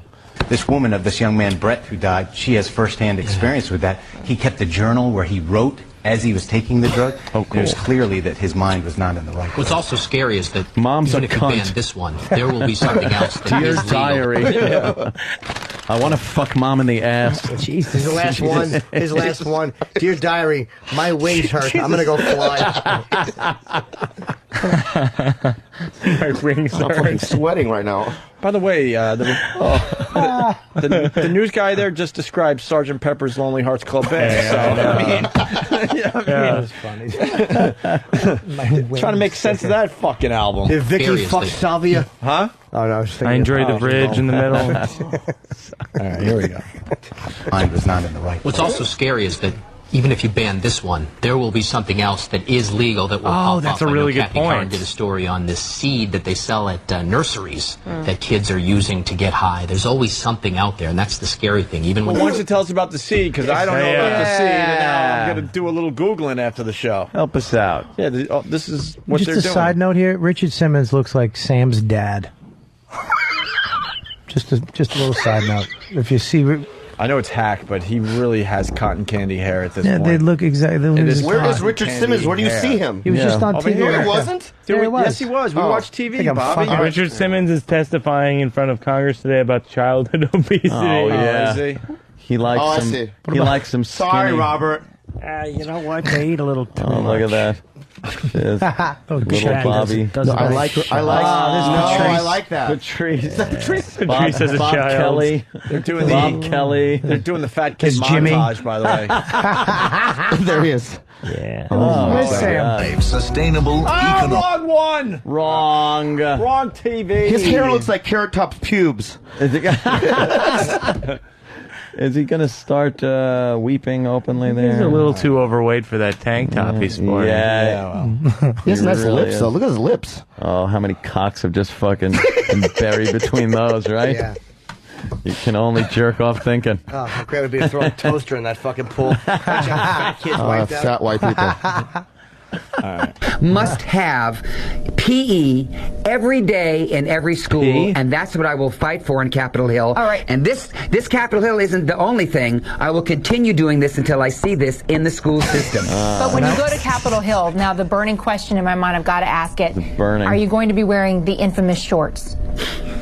Not only am I. No, Those I'm little not. boys I'm are in a too. suit. I want to look like a congressman, and I want to talk like a congressman. And I want them to respect what I have to say. It's important. Because no one has worked any harder in this education than me. I've given my life up for this. I'm 60 years old now, and I will not stop until I see kids more active, till I see their scores go up, till I see them learn more, until their self-esteem and self-respect rises. Richard, I love the message. So he can I'm take sold. all I'm that with you, from and them I can't in wait one to see thrust. you in a suit. Because I'll wear a suit on Capitol Hill. Contessa, thank you very much for your time. You're a and thank you, darling. MSNBC. Who's taking You're a this darling. seriously? Thank you, Richard. Good Dope luck. no one Thank you. He had that weird patch of hair on his chest, too. Yeah. All right, let's get to the end of this clip. There's always something out there, and that's the scary thing. Even when you ban one thing, they'll always get their hands on something else. And the knowledge of it can spread online much faster. than Joe before. Shortsleeve went into a store on Huntington Avenue, bought an Enough $10 about bag. George Boom, just like that. Shortsleeve. And walked out. So it was readily available. Good to know. Okay. Good to know. And then they're blaming the internet for the spread of knowledge. Meanwhile, I wouldn't have known about that seed you could buy in a garden shop if it wasn't for these idiots talking about it on the news. Like they're not part of the media for some reason. Deja vu. That's a little dangerous. All right. Did Pat Duffy do this stuff? Yeah. Where's the Duff? Actually, I have him pulling some audio of a bad salvia trip. Get that drug addict in here. All right, listen. We're gonna go back to Last Comic Standing. Bobby Lee playing Carolines this weekend. 212-757-4100. We played. What's her name? Esther Koo. Esther Koo. If you're just tuning in, Last Comic Standing, they had Esther Koo doing all sorts of stereotypical Asian humor. You have the Belzer thing? Which we love. Oh, good. Getting huge laughs. And then there was a white guy trying to do some Asian humor. Who went first, right? He went like 2 people before her. Yes. Yes. So after Richard Belzer gave this guy a talking to, then the Korean girl does, stereotypical humor as well, and she got nothing but praise for what she was doing up there. Oh, let's watch. From us also. We got a little audio. We got a little taste of his act. Mike's exactly right. We actually enjoyed her we were thoroughly. loving it. Bobby ended up inadvertently being her biggest advocate. Yeah. He's like, this Esther Koo. We're Oh like, my yeah, God. she's fantastic. We're cracking up like it was fucking delirious. we were just imagining a white girl saying it. What's this comedian's name? Heath? I gotta see how it's Heath Hitch or something like Heath that? Heisch? Hike. I think it's Hike. Heisch or something. I don't know. Hike. That's not Heath Heitch, is But it? Yeah. He's famous. Heath is very funny. But isn't he huge He's in huge. Canada? Yeah, no, he's huge in the South. In Canada, He does too, like right? 5,000 theaters. He's like a blue collar act. Yeah, Really? he's a blue collar comedy guy. Yeah. Oh, okay. Well, he tried some Asian humor on Last I Comic gotta see. Standing. He's such a nice guy, No, we don't too. have it up there. We just have audio on this one. What? Team 41. Red leader tower, we clear for takeoff. Go ahead, Red leader, you are clear.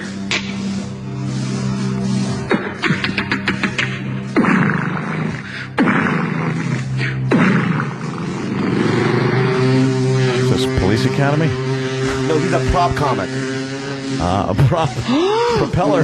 Yeah. You mean literally a prop comic? So he makes sounds of propellers. No, he's literally. I know this bit. He sits down, right? He has the whole thing, and then he plays a kamikaze guy, Yes, right? that's what's puts on going the on. little eyes. Puts the Asian eyes on. But it's the the whole Asian eyes outfit. that messes everyone up. It's like Asians look at that and go, our eyes aren't even that squinty, dude.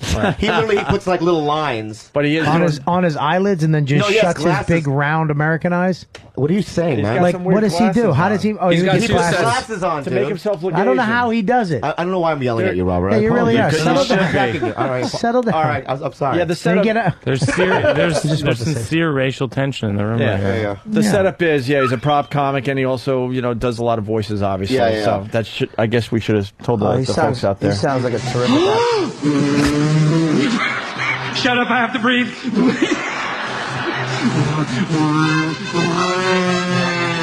Tower, we're airborne. Sign a stick.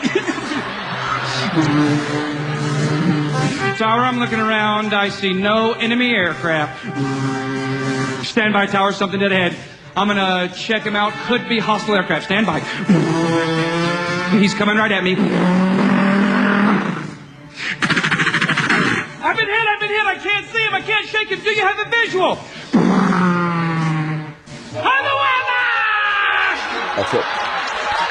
That's it right there. What is he saying? He's not saying anything. He's just being silly. Me so drunk. I can't shake him. He's right on my tail.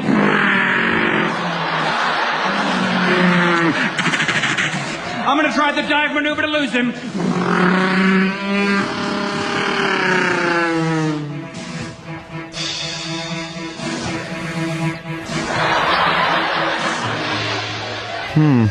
Where'd he go? Pretty accurate. He's a good pirate. He fired like a top screw. Holy smoky behind me now! You can forget this! Me out of here! The skies are safe once again. What do you say, Vegas? I hate it when white people do impressions of Asians and they go, holy smoke.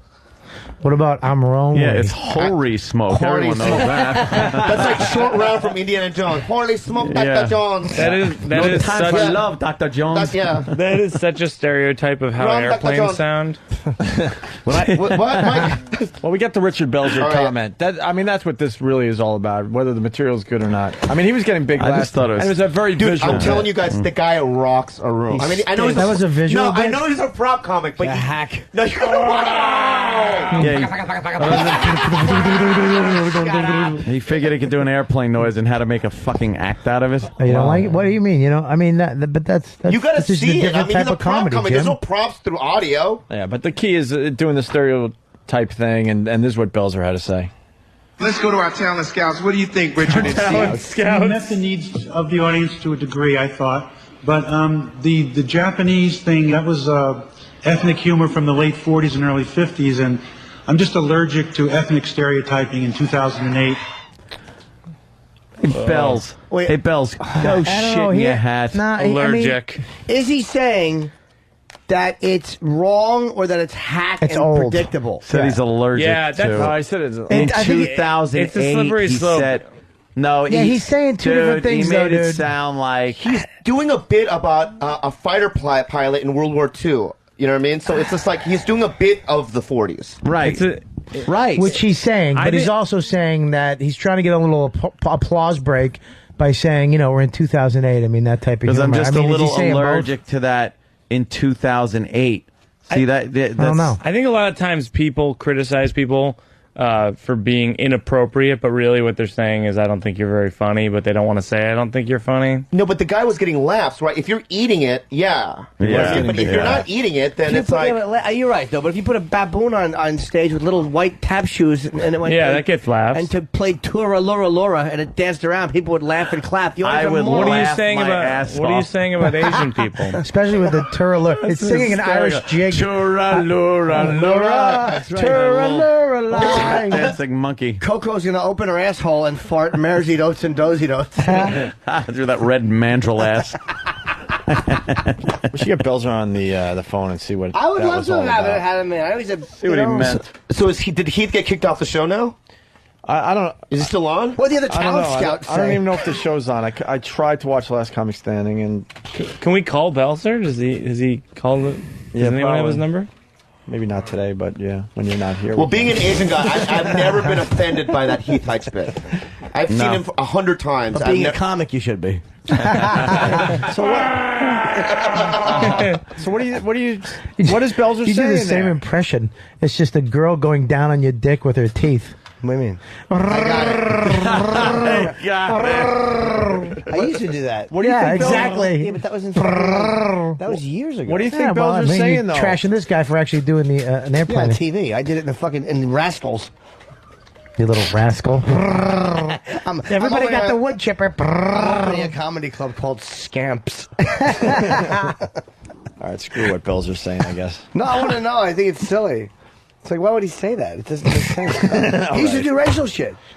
Yeah. He used to do racial In the shit? 40s. And it is in the 40s. In the 40s. But you're right. Esther Koo is just as bad. You know what I mean? She's worse. She's ripping on her own people. You just know said what I you're mean? right to no one who said that. You're like, you're right. I didn't know It's how the to segue same- into the thing, man. You're a bastard. I'm not. I came in right now. I came in, didn't give you a hug, and then you've been attacking me ever since I've been here. Right. I don't mean You're to be. right. Oil is I tried too to high stick up per for your barrel. body, but Didn't know how to. Love that. You're right. Howard Johnson's right. just fart and smell it. Yeah, what am I supposed to do? Oh, and there's Richard Simmons on the Hill. Oh, God. About obesity. Wait, how did he get in his suit so fast? One was pretty Out of shape, 200 pounds, 400 pounds, 800 pounds. All right, we get and it. I've dedicated all these years to giving them some support and some self-esteem. It's not about you. 5 years ago, my mail shifted dramatically. I get thousands of emails a day. Oh, that's what you should. That's everybody was from parents and children saying, "My kid is overweight. My kid is going to the Stop doctors. feeding My him, kid you has high fucking cholesterol." idiots. So what I did was I went on shows like The Today Show, Ellen, David Letterman, Howard Stern, and I put a 4-page questionnaire on RichardSimmons.com. We got the fag coming on again, Robin. The frizzy-headed fag is coming on. He's going to teach how to lose weight by sucking cock. to meet Congressman Wamp and Congressman Kine. I told them my ideas. I began another campaign on my website asking people to write their congressmen and presidential candidates in order to let everyone know how important this is. Legalize pink socking. And here I stand with the vision today. Lower the age of consent to 3. Everyone is not. Everyone cannot play The candidates sports. are sitting there reading all that Everyone email too, cannot I'm sure. run. But everyone Iraq can or be chubby fit. kids? It's What do not I do? important if you're a jock. It's important that you have your health, and our children right now do not have it. What? I have a vision. He wanted I applause. bet he does. He wanted an applause. Richard Simmons, Plato's retreat. on Capitol Hill today regarding He's eating it. obesity. I think it's a very He's going to lose the room if he starts doing Asian humor. wearing those short shorts, but obviously today he is in a suit and talking about a serious issue. Suit and Later tie. on, though, we're told that he will switch into that famous workout wear for a rally and some exercise. Shut up with the fucking same shorts joke. We get it. Oh, you know what those things must smell like? Yeah, come. Man. Blood. Shit, and man ass. You guys want to hear some Silva? What is it called? Salvia? Yeah, salvia. We got Salvia audio. Sally. Salvia. Bro. This is a video I was watching before because like a lot of people when you start talking about it, they bring up this guy who does like a series. It's like whatever he's doing on salvia. So he's got like gardening on salvia, this on salvia, but he's just basically smoking and like laying down pretty much. This is really what it's like. I haven't done it personally, but from what everybody's telling me, this is probably more This looks accurate. real? Yes. He's not faking this shit? No way. All right, good. Let's play this. My heart's going back. Yeah. Oh shit.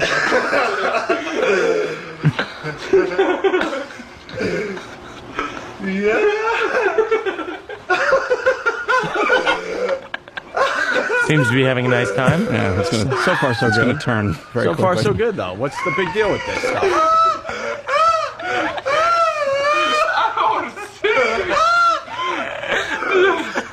I better hear a shotgun go off soon.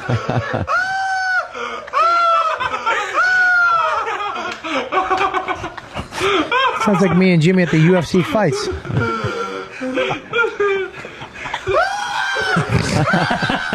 They don't have this guy's number? Homer Simpson. Me and Jimmy do. Oh yeah, sorry. Yeah. Oh no. Oh my god! Yeah.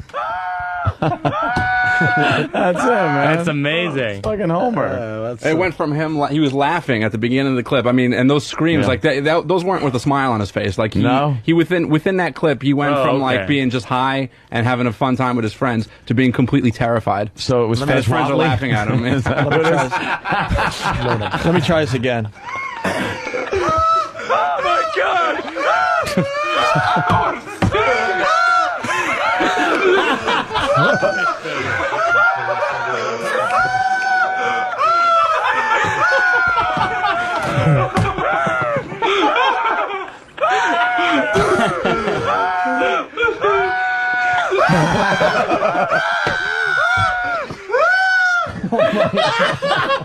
Why wouldn't you want to do that? Fucking perfect. Why wouldn't you want to do that? Holy shit, that is fucking funny, man. Oh, the radio guys are with me today. If I did that joke, would that be a relapse? That's synced up perfectly. Yes. Oh, fuck. Hey, you Missed can't do it. that. I missed it. All right. After about a minute of being quiet, he tries to stand and starts screaming again. So let's hear this.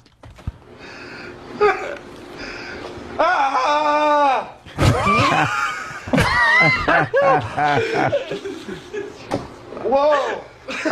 Whoa! What? What? What? What? What?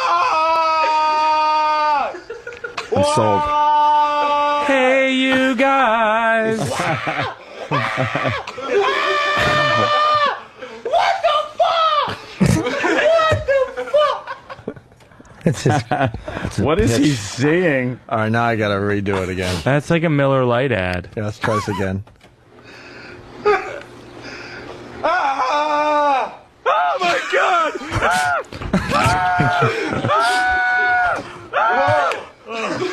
That's better.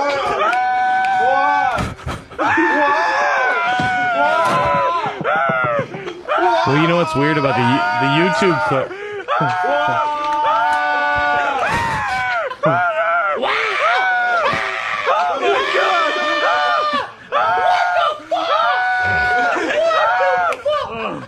That's better. just fucking stupid. What were you going to say, Mike? I'm The sorry. YouTube clip actually is Dan Castellano getting high on, Yeah. whatever it is. All right. Sally Mae. Shit's great, man. Time for the line of the day. Oh, that fast already. Oh, shit. Bobby, you enjoy your first visit That's to the opening fine. show? Huh? Yeah. Did you guys make up? Yeah. No, we're cool, man. Yeah. It was weird. It's like we're friends. I don't know, man. That's what I said. That was my point. Yeah. From the get-go.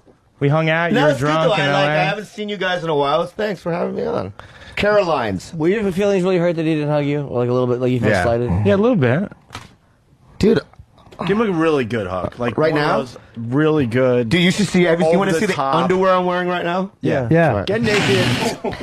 Bobby. I did Bobby. Give. Oh my God. Yeah, I was packing. I had nothing clean. So I just So put you these borrowed on. your girlfriend's? Those are, yeah. You want to hug now? Those aren't yours. Chick-like. You want to hug now? Bobby. Yeah. Why is he wearing Bobby. That's chick Those underwear. aren't yours. They are mine. No, they're not. Yes, they are, Robert. You got a Let pink, Bobby, you wait. got a pink trim to Bobby, him. Bobby, wait. we can't Well, just did you- casually. Dude, I didn't put them on like I'm gonna wear this on Open Anthony. No, No, just I know you don't, Bobby. You've been every time I've seen you, you always take your clothes off, which is what I love about you. You Yeah. don't care. But are those really men's underwear? Yes, they're men's underwear. Okay. Just to What's the explain, problem? to explain to people listening, your underwear is like black and white striped women's it's mostly underwear with a black and pink white, trim. Yeah. and there's a little pink And they're a little trim. too tiny on the sides. Yeah. Whatever. I Yeah, should've they're very shown 'em. bikini-ish. I like- Yeah, no, I should they're- have shown them. They look good. My bad. I I apologize. think they look good. You still haven't hugged it's Mike, great. though. All right, I'll do it now. I thought you were going to hug in the underwear, but I guess we don't get I that. don't. See, everything's okay. I don't care what Mike kind of underwear slapped him on the people- back like, It was- I'm not a faggot. That was not as good as. Hold on. Anthony says he doesn't care what kind of underwear people wear. Underwear people, doesn't bother me. Why the fuck don't? Thank you. If I know, you're but it's a, comfortable in little, them. it's a little girly, though.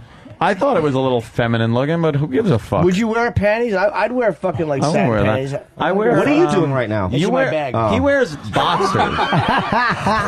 You wear boxers. Yeah. I think everybody else wears boxers. I prefer briefs. Tidy Boxers don't help after you piss to keep the piss from going down your fucking to your kneecap. Shaking does. I shouldn't have showed What it. about boxer briefs? No, it's a I good. messed up. It's a good What talking happened? You point. guys are gonna talk about it later. I just No. gotta be And weird. then- What? What happened? No, like tomorrow, you guys are talking about my underwear, like Bobby's yeah. gay and all that stuff. Oh, yeah. Oh, yeah. Shit. You know what I mean? No, not. No, we won't. Tomorrow. That was a Why really. Why Thanks, would man. we do that? That was a I thought I was comfortable. I thought we were all friends. I just showed them, man. I like them. I think they No, look man, like there's a him vibe too. here now. There's a vibe. No, there's Let me not. see him again. What, really? Yes. All right. He's underwear. What, dude, what do you want? Pull your pants up in the back. Pull them up in the back. His underwear Pull them like up in the half back. down his Pull ass. them up in the back. Pull them up. Bobby. Let me get a picture. See, that's Let me get a picture. That's kind of move the coffee cup too, Jim. Bobby, move the coffee Not cup. funny a little. It's funny a little bit. What? Yeah, I Move like the it. coffee It's funny cup. a little bit. I'm getting your picture. But- Hold on a minute, Bobby. Look over here. Yeah, I'm seeing like it's a zebra stripe kind of a thing. And Marky This used is my to do closer, that all the dude. I time. need these. But then the pink trim is a little odd. But It's just a pink trim, but you know what? They're punk rock, dude. Yeah, they're punk. Yeah, they're punk. I like them. All right, thanks, man. I really appreciate the hug, though, Bobby. I got him a Hot Topic. You got them at At the Ricky's. mall. fucking At the mall. What? Forever 21. Yeah, yeah. Oh, big rig causes. Oh my God, look at that. Hey, Oh, My underwear that's caused that. different. Bobby, you're gonna have to come back tomorrow. You come back tomorrow right. if you're around and Okay. you're not doing anything. Yeah, fuck Just want to yeah, give you man. the invite. But that didn't mean get the fuck out now. Why? Yeah, You sit can down. hang The out. show's not done yet. Right? I don't know how it works. We stay until when they get up and leave. This is my That's when we first leave. time. I don't know. All right, I'll sit. Yeah, sit down, Bob. It's kind of weird. Where are you this weekend? Actually, I'm at Caroline's this week, man. Well, how go many see nights? it. How many I'm nights? doing to Sunday. tonight to Sunday, right? Yeah. I'm gonna. When did you fly in today? Yesterday. Bob Kelly. He read that perfectly, by the way. So now it's okay. really awkward. What is that? Bobby Lee. That was his out. What? It's weird now. What's going on? I should leave? Why is it silent? Because I bombed horribly. Oh. Oh no, I didn't think you bombed. I didn't even think you were kidding. It's all about timing. Maybe I shouldn't have waited 2 minutes before I bring back something. Line of the day sponsored by Carbonite.com. Carbonite backs up your computer hard drive so you never have to worry about losing any of your files. Check it out at Carbonite.com, promo code XM. Here's a runner-up line of the day. More abortions than she can count. Wow. 3. That was good. That was really good. Jimmy's got a phone number.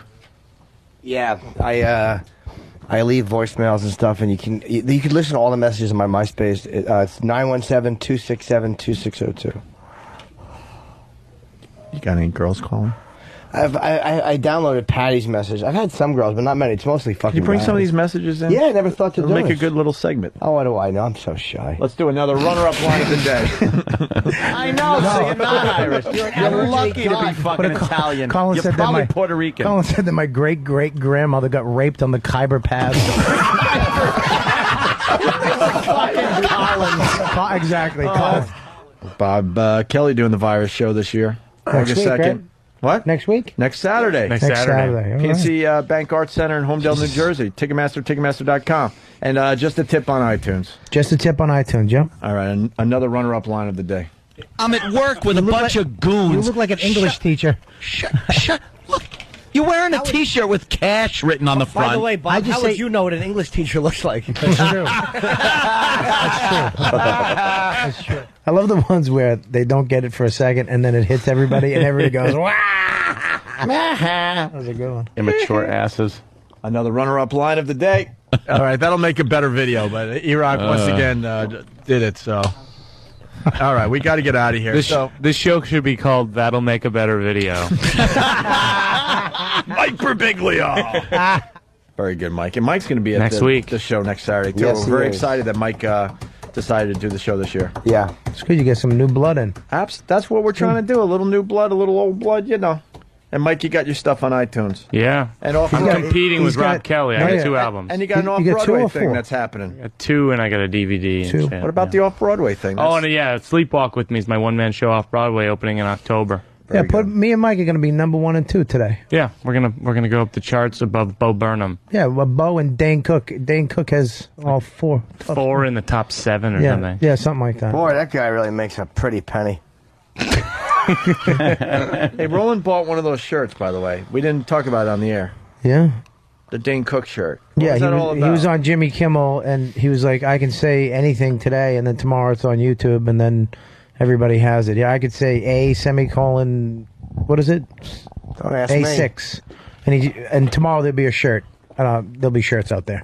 And the next day, there was all over the internet, Hey. and then he had shirts. And now Roland has That's one. not a semicolon, though. That is a full colon. But Roland got one of the shirts. This is a Dane got Cook one. shirt. This is the shirt colon that just he made up on the spot on F6. Jimmy Kimmel, and just people was are buying them. he just made up that saying, and then now he probably made what, $20,000? How much that shirt cost? $20,000? 45. $45,000. Did you know what you were buying? $45,000. Made $45,000. 45 G's. Oh my God. Roland, did you know what you were buying? No, it was soft, so I bought it. It was soft, so you bought it. What concert? Why don't you try it? At the Garden. Oh, fuck. I At what had a good concert? one. Did I get you? Yeah. Whose concert? Dane Cook, when he did the Garden. You didn't know what that meant? No, I know what that meant. You did? No, because I saw him on Kimmel. That's why. You best not fuck. Bobby, where you with going? He's turning. You all right? Yeah. Where you going? Where you I going? started having a panic attack, man. Why? No, I started breathing. I started sweating. I got to get out of here. Yeah. Why are you What's wrong with panicking? Why? I had a breathing thing. So we'll fucking One of deal with it. the I Xanax breathe. or I have something? weird breathing things No, I too. started getting like I was like. He's the sweating. walls were He coming turned in and red. They're and not coming in. They're stuff. fine. They're not all right. No, He was no. freaking out because we weren't talking about him. No, that's not what it was, man. The whole thing, Dane Cook thing, and then all of a sudden I don't know what was going on. And then You want I a started Vicodin? breathing problems. Oh, No, he's jeez. sober. Dude, he's sweating really bad, and he Kidding. turned. Your color came back. You were a different color. You were red. I was pink and now I'm yellow again. Yeah, you're back to Oh, yellow. no. Oh, sorry about that. Mike thinks you. Well, Esther Koo can do it. I can't. You can do whatever you want. Mike thinks you were looking for attention. You got to deal with those panic attacks there, Bobby. No, I was actually going to leave. I understand where you're coming from. I have that too, man. That's- oh, Hey, no. come Where you back. going? Where are you going? Oh, Bobby, where you going? Bobby, My thing cut out. Bobby. Bobby, sit down. You get panic attacks? Yeah. I get There's that the too. water. Well.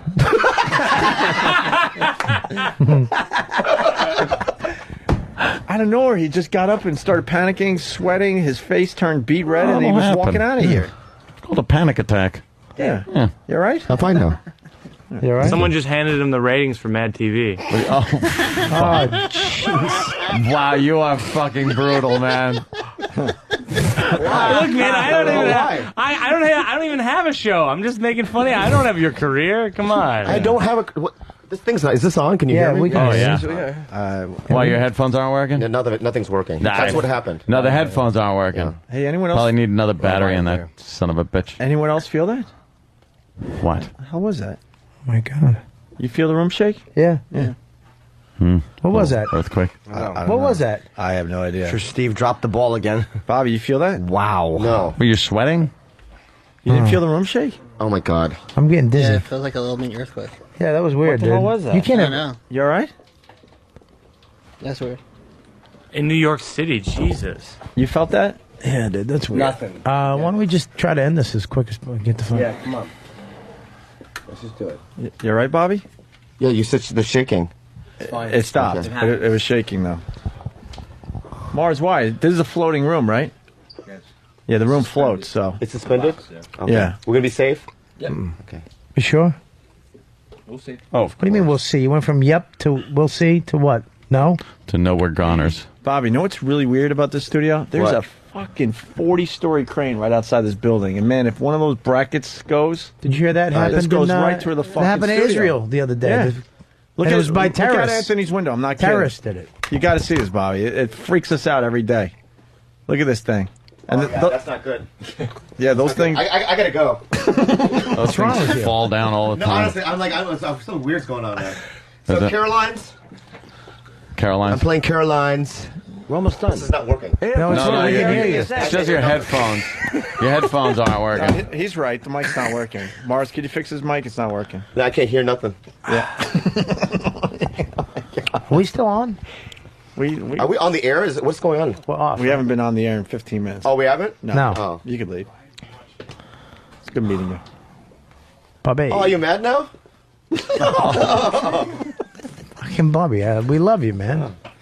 Take a deep breath. That's water. Yeah, get some water in you. You know, the studio shook a little bit, and we got to crane that mic topple over. We're cool. Hasn't toppled over yet, so I don't think today's the day. No, but that happens a lot for me. It's hot in here. What? Where I just start sweating and stuff, and it's weird. All right, let's go to another runner-up line of the day. And what do you think of Mad Men? A lot of people are trying to push that show down my throat. I just haven't watched it yet, but I'm hearing really good things about it. Trying to push Mad Men down your throat? That would make them happy, man. Fuck. How many more we got? One more? One more. You right, Bobby? One more runner-up, or... You good? You had a great appearance today, man. No, First thank time you. I on our really show. You appreciate it. did. You did great. Your bells. Not gonna knock me over.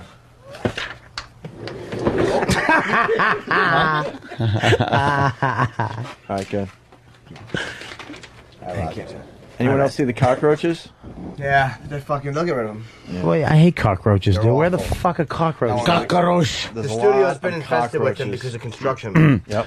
Yeah, the construction and the fucking disgusting, deplorable conditions over by that refrigerator. The food, Yeah, but you know they was like live- snotty, smashed against the fucking door, and They live in it's a chairs, mess, wasn't it? Like these chairs. They live in chairs. because they the go in. fuck are you talking about? The stuffing of the chairs is where Cockroaches they live in chairs. That's where they lay their eggs, in chairs. You're out of your fucking Swear mind. to They live God, in- they live Google in- it. Google it.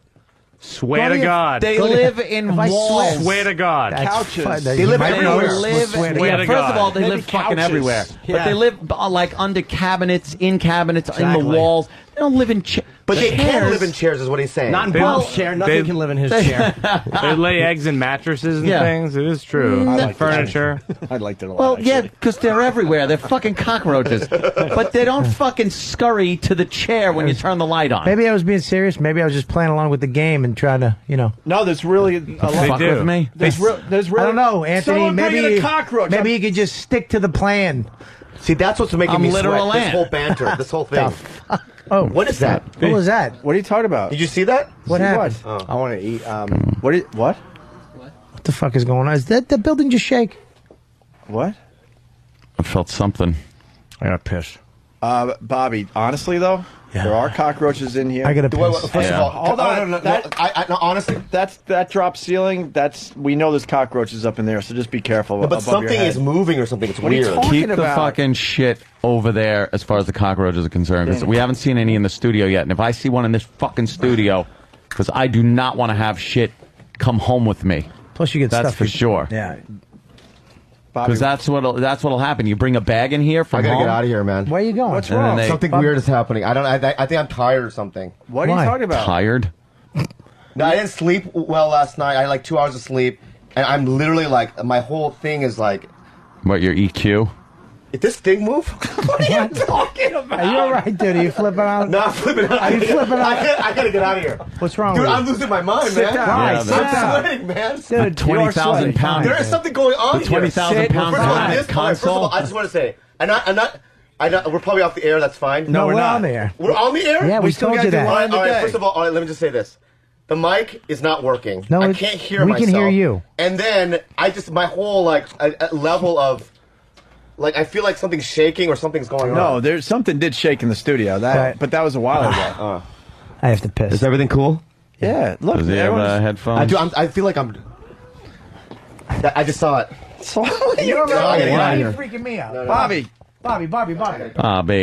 Bobby Lee's leaving the studio. Bobby, relax. Is the table moving? No, How sit down. Is the table moving? Look at the side. half ton. How can It's he move either this the floor fucking or something's thing? moving. Hey, dude, just sit down, relax. You're Please sit freaking me down. out. You're freaking me out. You're fine, dude. Mellow out, dude. Chill out just It's a little all bit. good. Look, I'm checking email. How could all hell be breaking loose if I'm checking email? Are you on Sally D? Yeah, maybe Sally Day. you guys want to do. Jimmy went to the bathroom. Bobby Lee thinks things are moving around in the studio. With the floors or something. No, everything's good, Bobby. All right. Bobby's probably because I've been tired too, and my equilibrium gets a little fucking thrown. Oh, right, yeah. Okay. But his headphones aren't working. We could hear you on mic. Don't worry about that. That's fine. Okay. And watch out. Honestly, that drop ceiling does have cockroaches. We haven't seen any today yet. The ceiling drops? Well, it is a drop ceiling already. Okay, sorry. So, ready for line of the day? Line of the day, man. Yeah, definitely. Line of the day. Oh, one more runner-up line of the day. Cool. Here's a runner-up line of the day. And I opened up the fortune cookie. It said, Confucius say, no hablo inglés. I want to put her in a wedding dress and just shit in her mouth. Oh, my This is crazy. I have to get him back. So tomorrow I want to apply for a job at Taco Bell.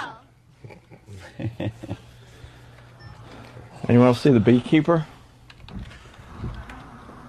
All right, that's it. This is moving now. I just saw it. Listen. Oh my God, he's losing his mind. You know what? That's messed up because listen. How could this thing move? Look how big this thing is, Bobby. It's either that or I'm going crazy, dude, and I need to go and take a nap. What are you seeing, really? Seriously. I'm seeing either the floor is moving up, right, or this is moving, or I'm like literally like this, I'm like Bobby, I you don't see even how belong much in New York or something. You see how big this table is and all this equipment? How is all this going to move? Seriously. Why is everybody leaving the building? Huh? Why is all the offices empty now? All right, dude. I gotta get out of here, dude. What are they all in front of the? There's something going on. Honestly, Bill. thank you so much for having Where me you on. going? Bobby. No, I gotta get out of here, man. For what? No, there's something going on here. Like, where are they going? No. Dude, Why is everyone leaving? See, that's the thing. Oh, People are crap. leaving. I gotta leave. When people leave, I leave. You know what I mean? Why? Let them leave. Dude, they're just leaving. Dude, if you leave now, no one's going to come to your shows at Caroline's. Yes, Bill. Yes. Caroline's at when? Tonight and tomorrow and Saturday. You guys tell people not to come to the show. Come Huh? on. No. Yeah. Hey, did you sleep at all last night?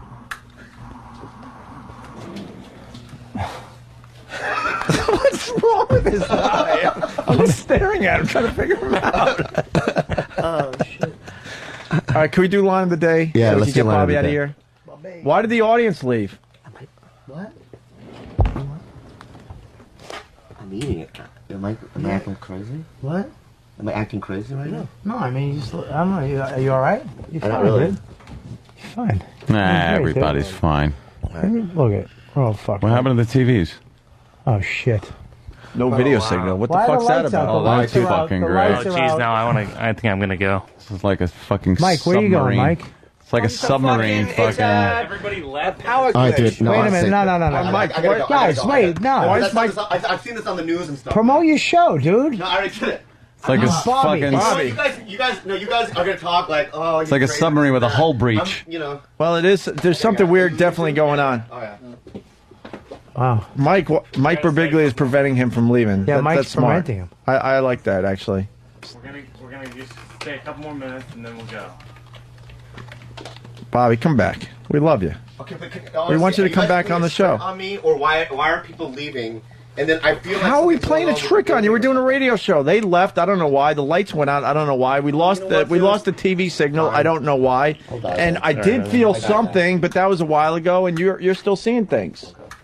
But you did have a little panic attack before, so it's probably like the residuals. Oh God. All right, let's. Are we almost ready for line of the day? Mm-hmm. I hate being cut off like this. Bob? Yeah. I want some. He's closing his eyes. Yeah, relax a little bit, bro. Yeah, chill out, breathe.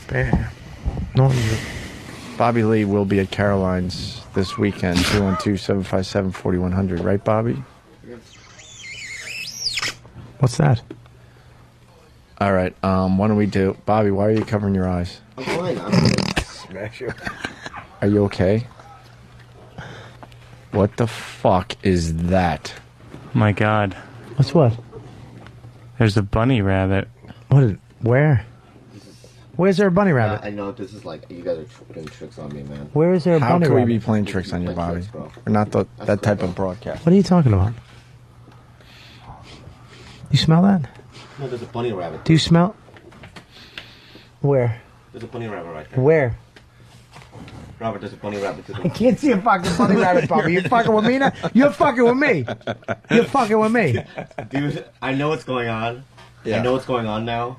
And That's good that you did that. All right, show us the bunny Where is there a rabbit. bunny rabbit? Show us the bunny rabbit. Show me the bunny rabbit. I'm with you. Yeah, show us.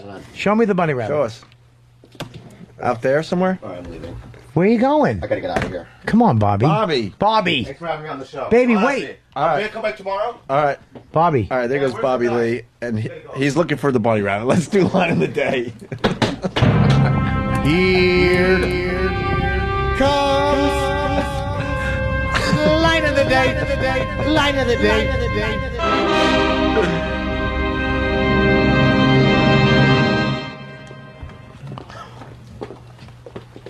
What happened to line of the day? Mexican guy delivered it. She's like an Asian Sarah Silverman with her attitude. Sarah I was Silverman. like, what is going on here? I'm kidding. Ayo. Heyo. Hey-o. I'm kidding. Hey-o. We got a mic on Bobby? Bobby! Where you going? He ran out. He ran out. He I'm going because there's something going on. he ran out of the studio to go find the bunny. I gotta go. What's wrong? And the bunny. No. I love those guys. I'm sweating. I gotta get out of here. I gotta go to sleep. What are you doing? They want to talk. No, I'm done.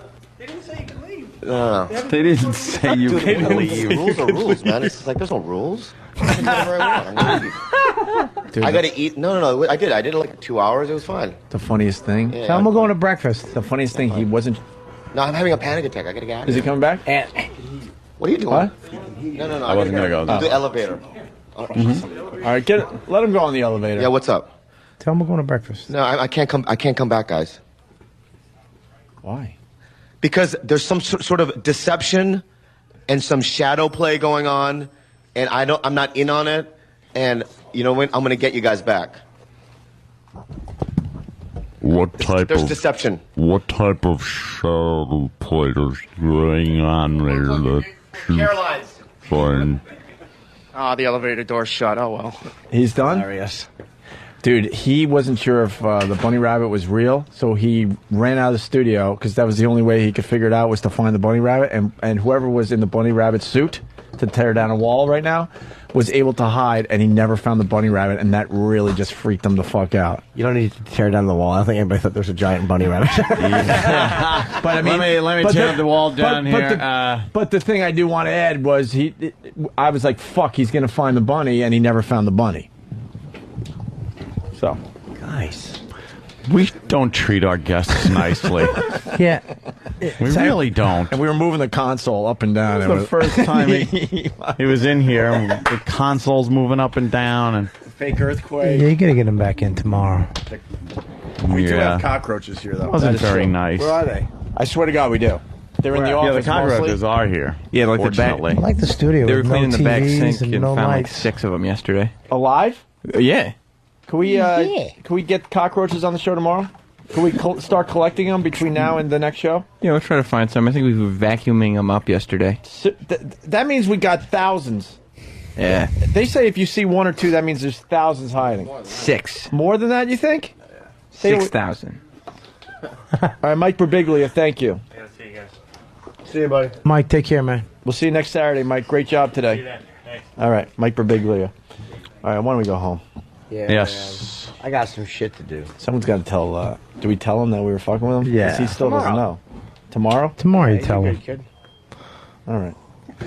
He was fun, Bobby. I like Bobby. Bobby Lee's fun. He fits in with this show. Robert Kelly, thank you. RobertKellyLive.com. Yeah, That's go to how we do iTunes, baby. All right. Hey, this is intern Pat Duffy, and you're listening to me desperately seek attention on Opie and Anthony.